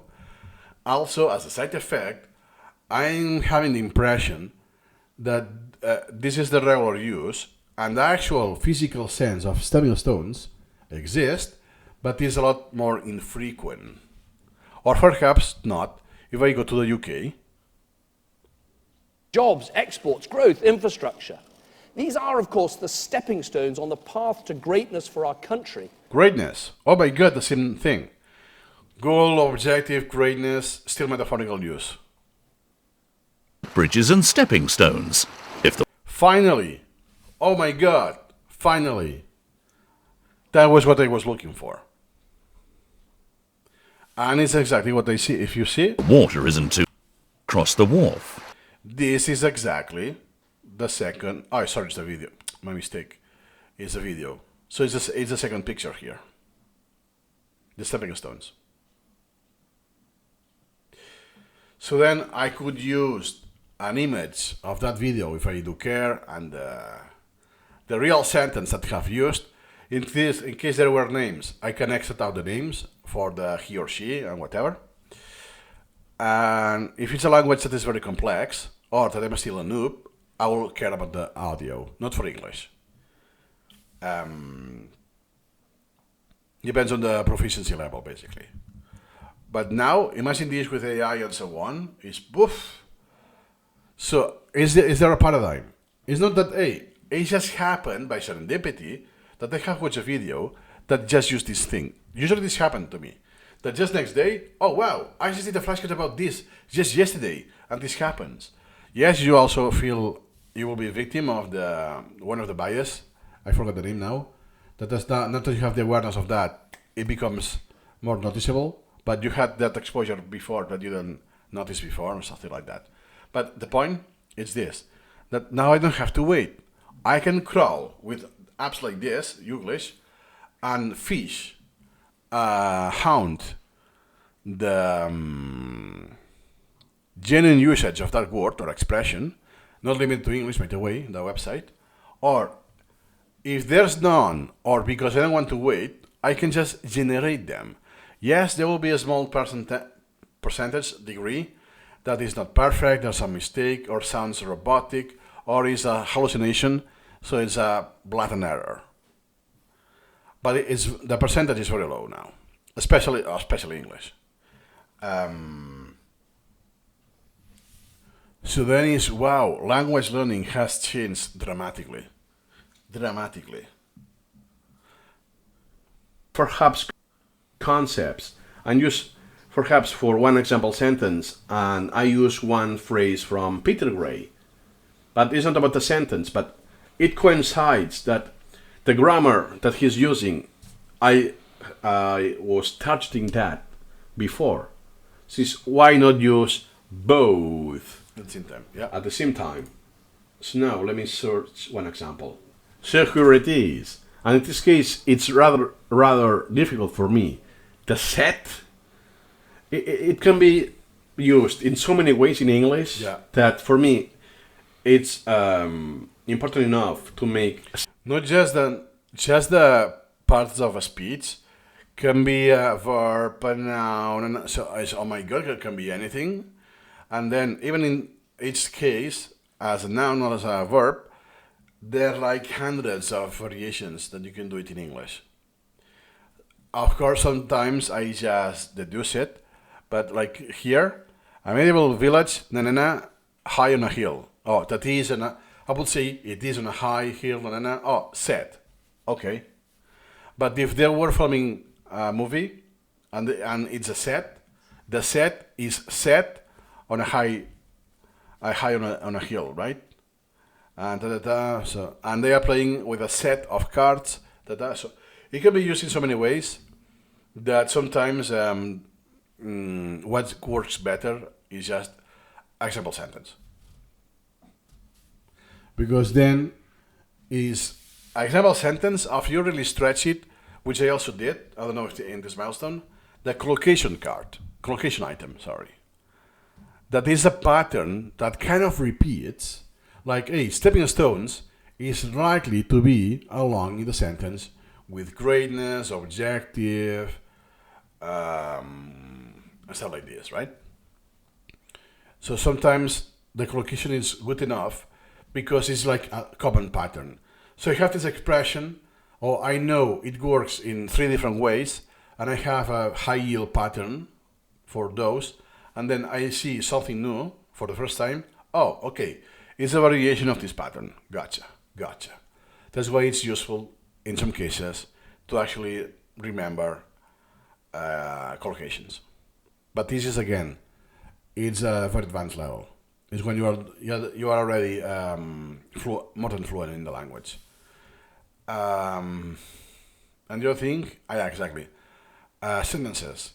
So the next time I will, if it's active, I will recall the image. Oh yeah, when I had the village high, I will forgot hill or whatever. But let's say that now I'm playing Minecraft.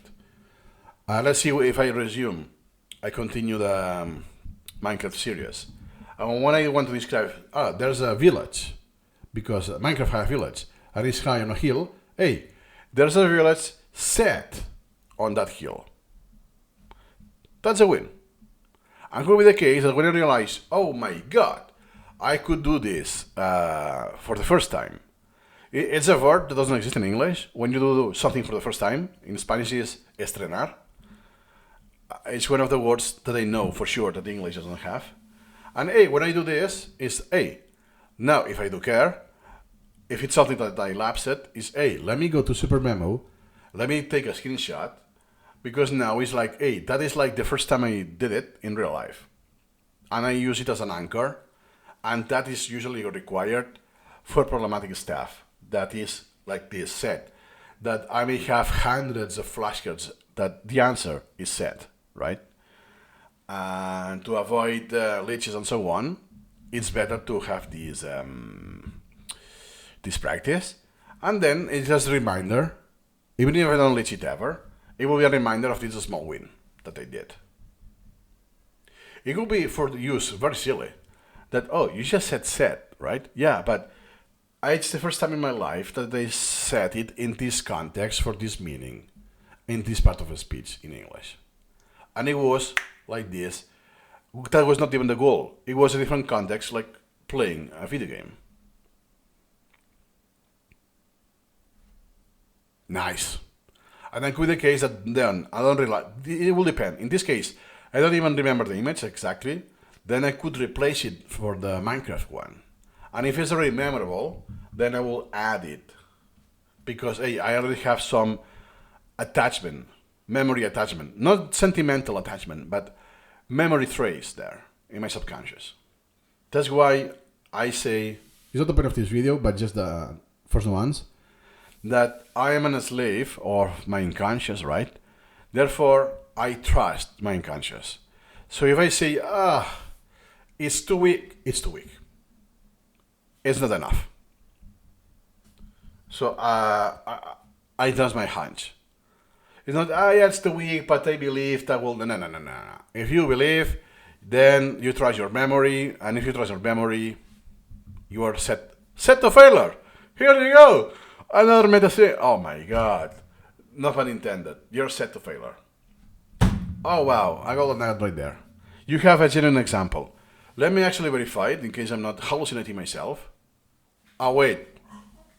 Oh yeah, in fitness, this go to the failure. Yeah. But that's not what I meant. Oh shit.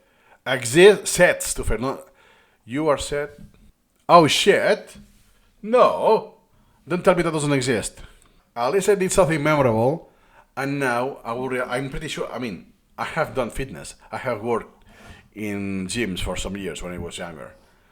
So that will be my actually first thought. But here is sets as a noun. You're set to failure. Okay, let me use Gemini. 1 sec. Oh wait, I think it's a preposition. Is set for failure. You're set up failure. You're the still. So strictly speaking is correct, but usually you will use the first verb, set up for failure. Or you're exactly. You're bound for failure. That's what it means. Semantically equivalent. He seems set for failure, but yeah, it's rare. Oh my god, okay.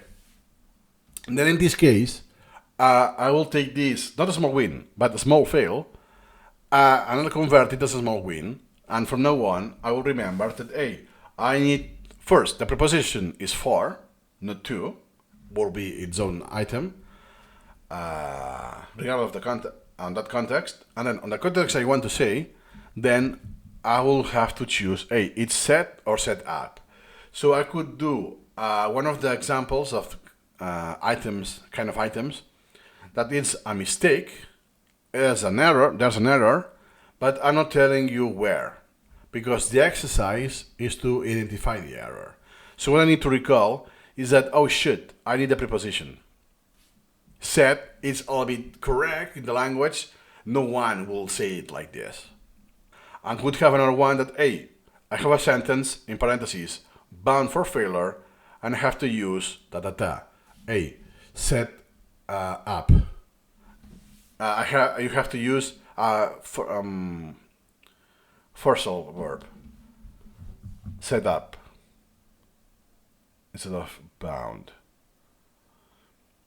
And then could be the case that I have the episodic memory. So I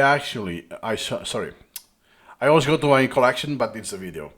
So I can use my episodic memory to remember this. When I was recording, I did this little small fail, and perhaps eventually this will fade off, and I will just recall the items I did.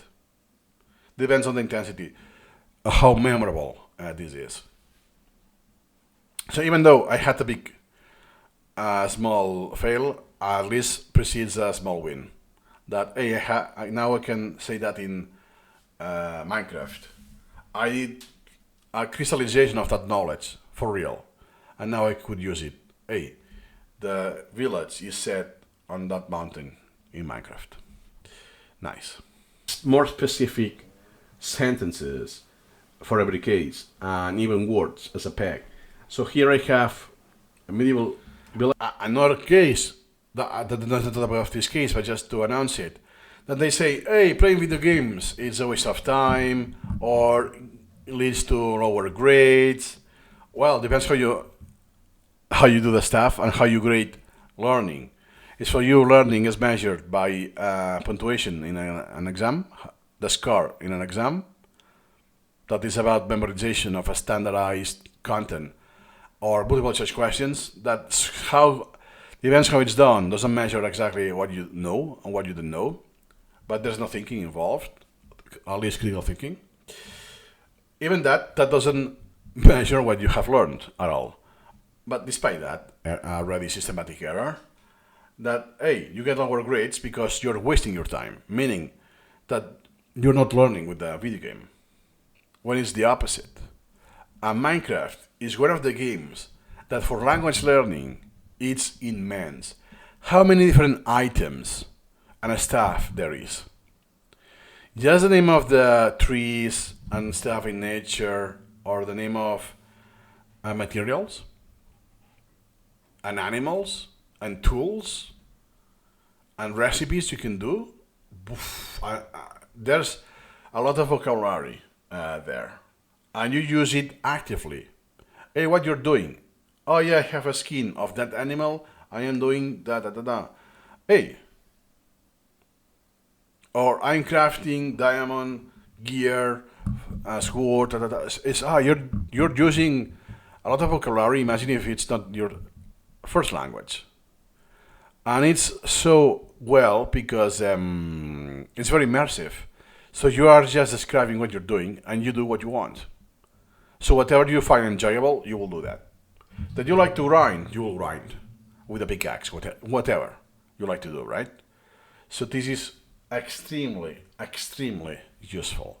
And I have known people who have used Minecraft for language learning, and their English is better than mine. It's incredible. So when you use something like Minecraft, along a spaced repetition and good practices, it's not just the quality that you get, it's also the applicability from the start, that you're going to speak a lot sooner.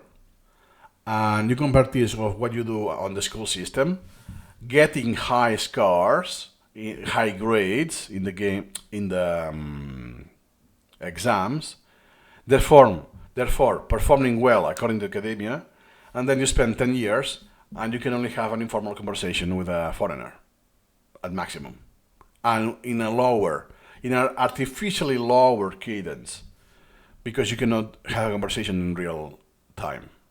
It's too quick for you. Who is wasting the time here? Again, not the point of this video. That's why I just did the...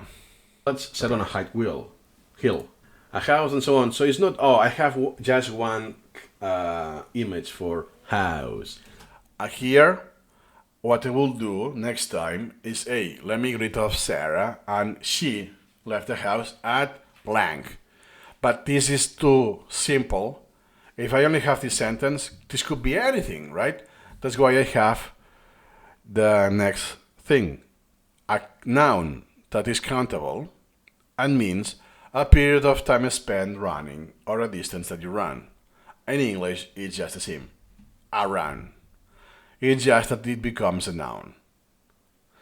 You may think, oh, it's very silly, but yeah, sometimes English is like this. This is horrific because you spell the same, the verb and the noun and whatever. So out of context, there's a lot more ambiguity. It's less machine-like language. So sometimes, hey, for me it was not obvious. That is so at the end of the day, what I remember is, yeah, it's the same. Go for a run, it's run.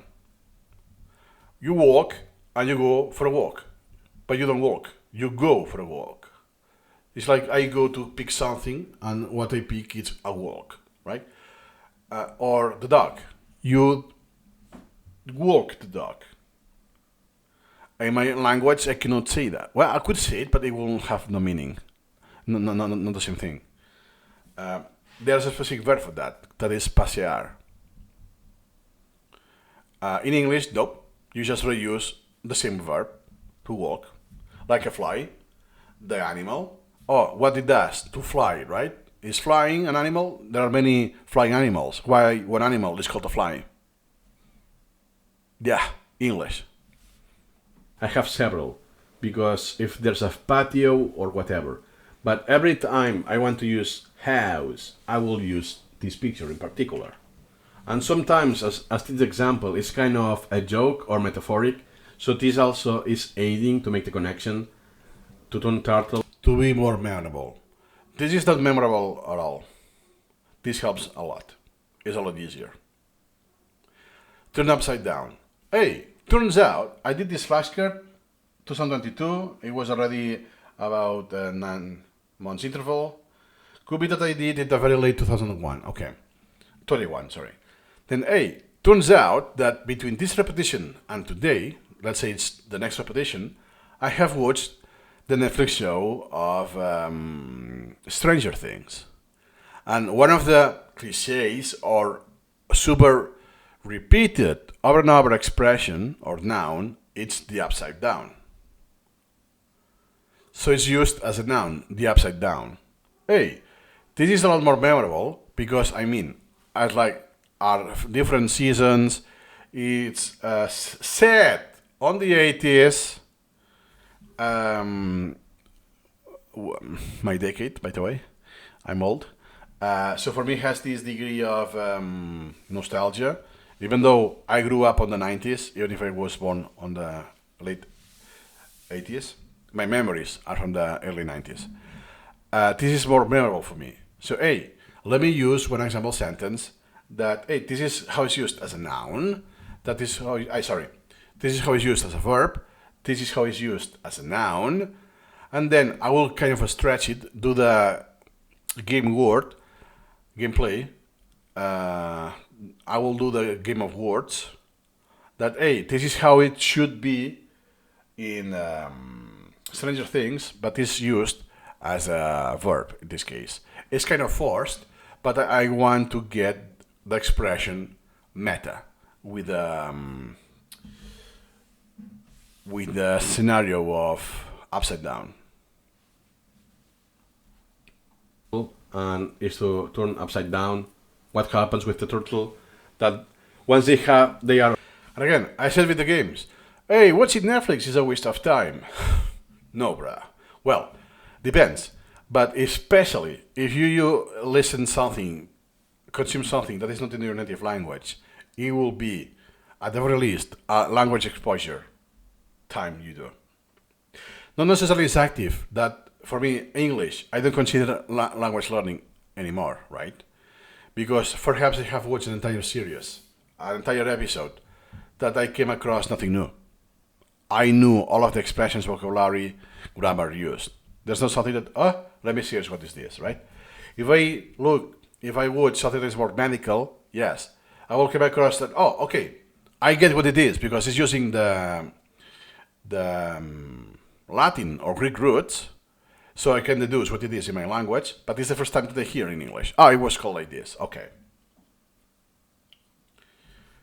Or something that is more cultural, like paracetamol or the other one, ibuprofen, in America has a different name.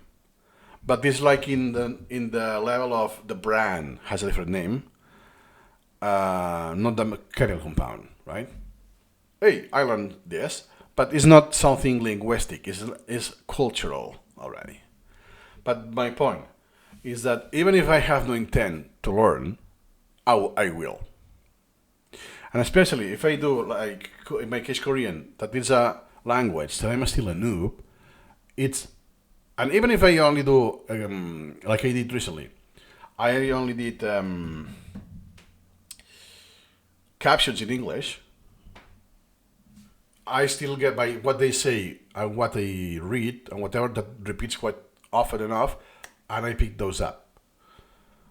So even if I don't wanna, so it's just pleasure time. I consume it as entertainment. I still get language learning. And not just language, you also embedded the culture. Hey, how they greet each other. Or like in Infernos, Singles Infernos.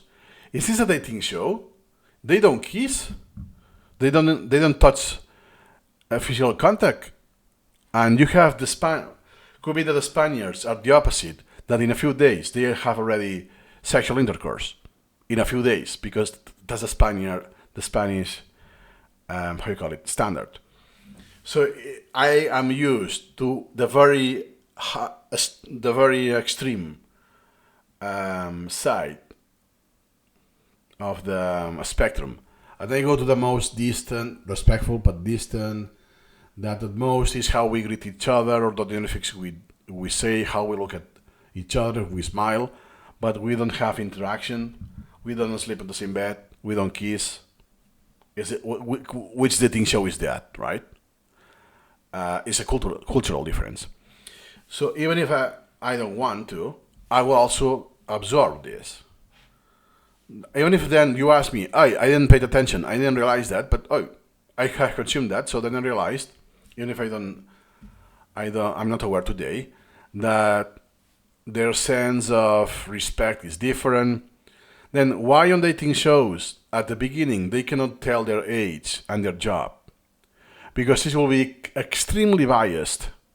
Because for them it's a big deal. Hey, if I know that you have a high income and you're rather young, I'll want you more than someone that I know it's like so-so, right?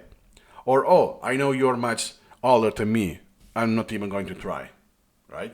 Because I have this stigma or whatever. That's why they do it. It's a big deal. And for instance in Spain, did you have 10 years age gap? Okay, it's not a big deal. It's a lot more tolerated.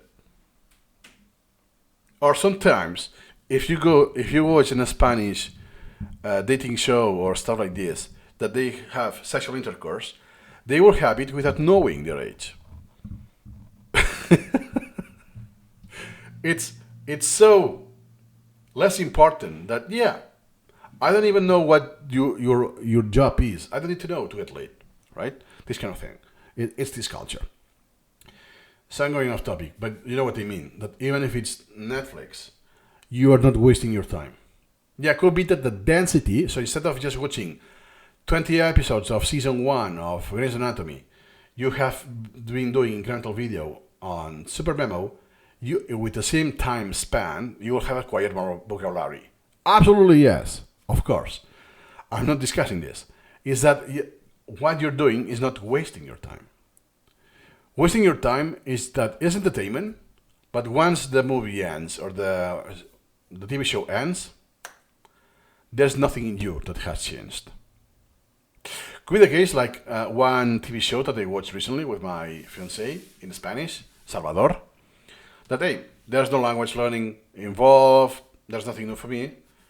But hey, the message about the immigrations and how the left, the right wing, uses this to lie to the citizens, to think, hey, the immigrants are the enemies when it's ourselves, right? But we're criminals. We want someone else to take the shame for our actions, right? So we create a fictional enemy. Stuff like this, to be short, is hey, even if it's entertainment, I consume it as entertainment while eating lunch and whatever. And has been no language learning for me because I'm native. There's no opportunity for me. I still get some ideas or some messages to think about. So this will keep repeating in my brain here and there. I had some input. Let's say ideological or political, you name it. But it's not like some movies that after I have watched the movie, okay, I'm on the same place that if I haven't seen it. Therefore, it has been 100% entertainment value, and that's about it. This is a waste of time, and it's what it is, entertainment. So it's done for consuming your time, or because you are on a plane bored, or you're waiting on the dentist or whatever. So it's some time that you want to kill at some degree, right? Then okay, your objective was to kill the time, you kill it. Okay, you achieve your goal. But you know what I mean. Playing games or watching Netflix is still a lot. Or you can make it an extremely learning tool. A flow that is extraordinary for learning. That you don't want, let's say that I didn't want to pursue any language. So I think, what did I see in my native language? Yeah, then the language learning will be more limited. But still, everything is a learning experience. By the way, I have 5 seconds left. Upside down, it's very hard to get the starting position and so on. That's about it. Okay. So I wasn't aware that I finished the video. Cool. And I read the message. The comment already. Nice. So this is the reaction. Has been the reaction of the conventions. It was not as complete as I thought. Therefore, the one I had in mind could be the 2 or 3 years, not this one. And then it's not about the stats per se, but is my opinion on the stats. That was a meaningful change. That why should I care about those stats and those others and stuff like this? Okay, let me see. Oh, it's just coming off myself. To clarify, 620, then more than 20, the plus goes at before the 100. Items per day is unachievable. I only reach daily time to time. It's not really high value because I set remember in bulk the entire advancing collection, branches, Okay. So that's how, by the way, spoiler alert, that's how if you remember, I had some memorized elements in the advancing collection. But then it's not worth my time. So I said remember by branches, not everything at one go. So therefore, the first repetition I do, the interval is already about a month. So I push this a lot faster to the multiple years. Because some flashcards were just passive or were just redundant because I already had something equivalent, or it was something that I know by heart already, so I will have not created the item myself.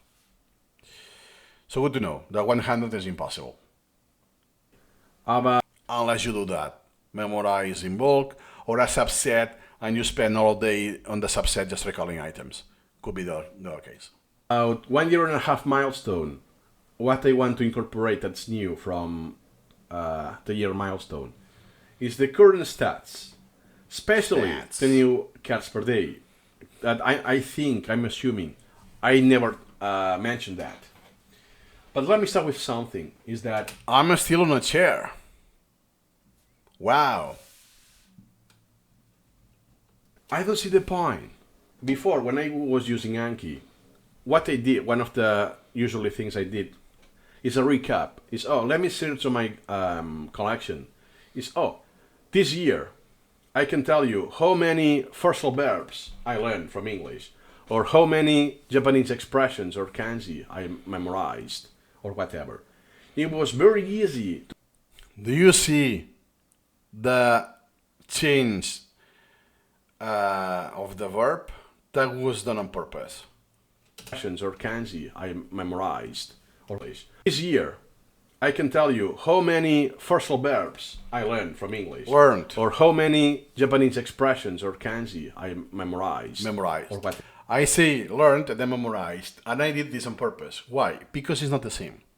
And for me, the kanji, I memorized them, meaning when this appears in Anki, I can get the keyword I use for them, and that's about it.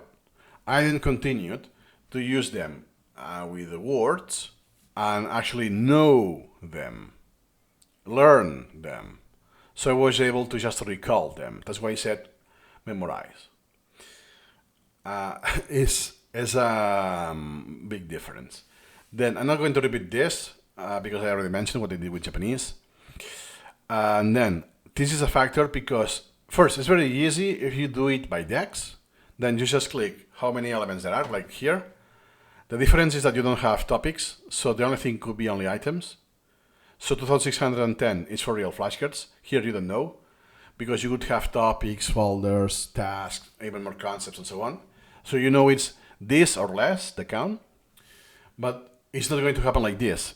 In SuperMemo, it's super complex. It's all over the place, right? It's not as concrete as in Anki, because in Anki you create everything manually or by import.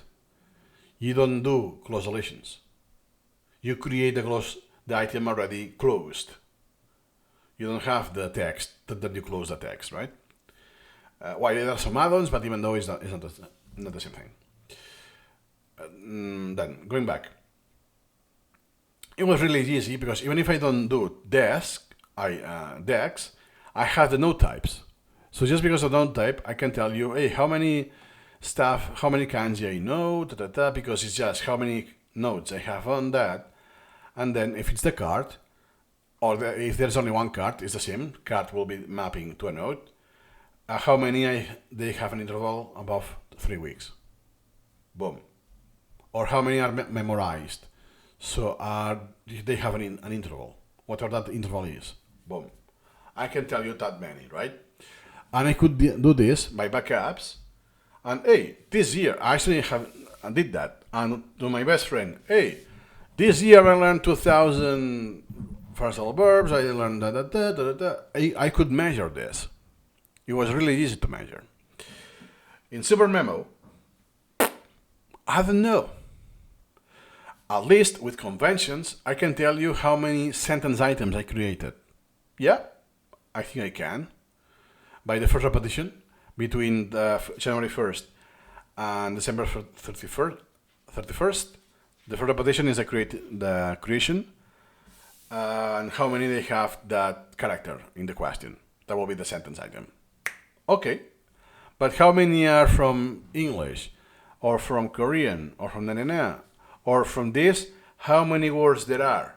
I don't know, because if you remember set, I had created, let's say, 5 items for my small mistake I did before, and only mapped to one set, right? So I don't know. I can tell you how many elements I did for each kind, or if I don't have any standard, hey, I created 400. Is this a lot? I don't know. And 400 what? Because it's a language item, but you reuse it for this as an active. Or it's also the name of an effect. You remember the Ebbinghaus? The serial effect, that in the middle the performance was lower. Yeah, it's not that discrete first to segregate. Oh, that's language, that's English, this is vocabulary, this is grammar, stuff like this. And even if this happens, that I have a very consistent terminology. So I can tell you how many sentence items I did. Hey, how many sentence items I did, not how much vocabulary I got. So if I had 400 sentence items, that doesn't mean 400 new words. Nope, it's not the case. Usually, especially in English, and especially in cases like set, that can be used in many different ways, I will have redundancy. Then, even if I try, oh yeah, I got that many flashcards. What does that mean? Nothing. More doesn't mean better. More doesn't mean more. In the sense that, hey, you have more flashcards, you have more knowledge. Nope, not necessarily. And could be the case that is the opposite. Like image occlusions, it's very likely that if I have used Anki, I will have more flashcards for image occlusions. Because I had to take the decision preemptively at day one. So, just in case, I will create this one. I don't know if it's required. It will be required later, right? So it's very likely that I have more flashcards and therefore more repetitions to keep those flashcards in my lot of memory because they are scheduled, and the knowledge they and collapses is the same. That's why, yeah, free learning is very hard to measure. And even if you can put you numbers, yeah, I don't know.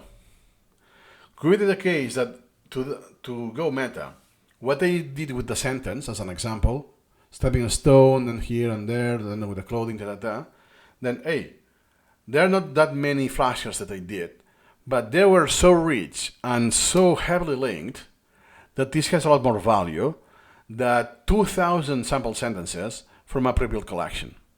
That is, as a parrot, I only passively recognize.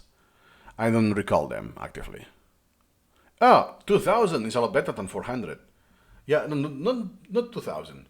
Let's put 20,000. Let's try this example, which I did in the past. Not in the thousands, yeah, but are pre-built. You don't use those yourself. It's not your active vocabulary.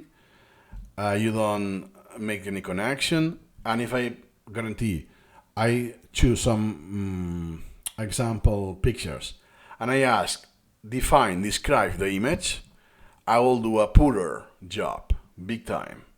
Because that's what happens. When I was in Anki, I transitioned to SuperMemo.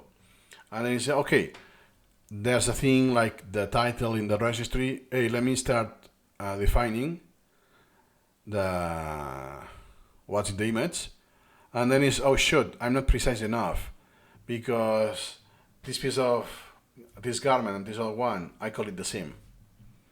Oh yeah, but I see some difference, but I don't know the words precise enough. Yes, I heard about them, so they have flashcards about them. They're just passive. It's not active. That's why having numbers of how many flashcards you do per day. We covered per day later in the reaction. That's why I'm not going to repeat that. But, how many people I can recognize the face and the name? I don't know.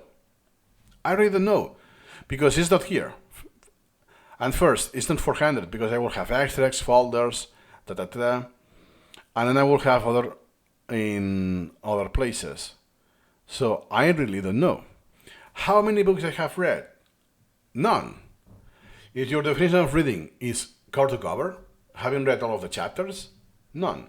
And it's very likely that I will die by old age, that I will have read the book on its own entirely. Because it will be a waste of my time. I get most of the value that I want, and everything goes postponed, and most of the stuff will be postponed indefinitely, and if it's not postponed, it will be waiting in the outstanding in very low priority. So, waiting for any random or subset review. and that will never happen most of the time. So in practice, the little stuff I have remaining for the book will never be written, will never be read, even if it's scheduled. Therefore, I cannot tell you how many books I have read, how many language words I learned, or like this. But the overall question is this relevant? So knowing how many new words I introduced in my active vocabulary will change how I use SuperMemo? Is something I should aim at? Hey, I have done, I don't know, 2,000, so that is like 3.4 per day. I'm making this up. I'm not even going to do the math. 3.4. Hey, I think I could do 4 or 5. Why? It's not something you need to aim at, like blinking, right? You know, you should aim at blinking 60 times per minute. It's better blinking 60 times per minute? No.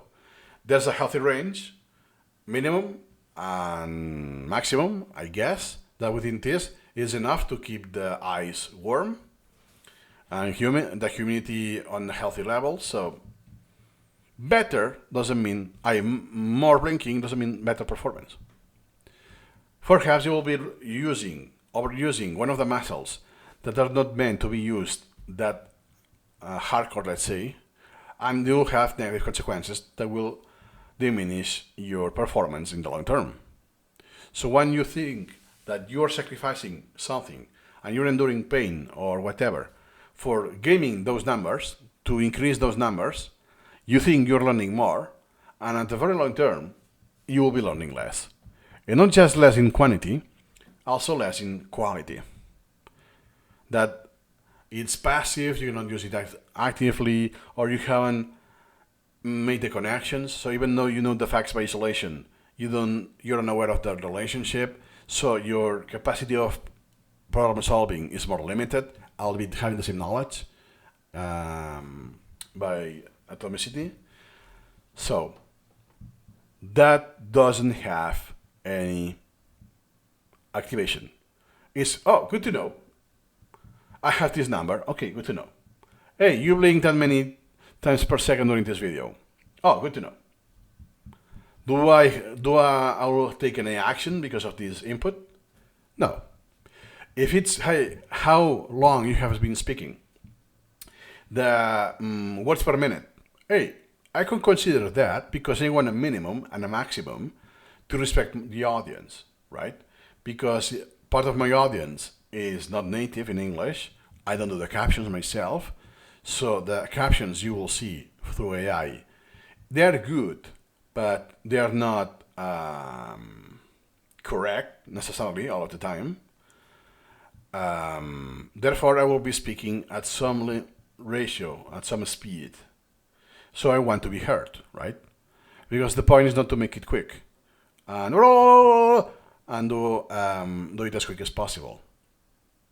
That's why if it's something that is more important, I will slow down. And if it's less relevant because of just details here and there, I will be like this, that I'm slightly quicker and I pronounce or I articulate less as a consequence. It will be, if it was text, the small captions you have that, oh, just in case you want to read that. That is very small, but it's not important and you could skip it anyways. Something like this. Now I have overdo it. This I should care, but not because of meaning or learning. It is communication. It's a different paradigm. I'm making this up. If I blink 30 times or 35 times, do you perceive a difference?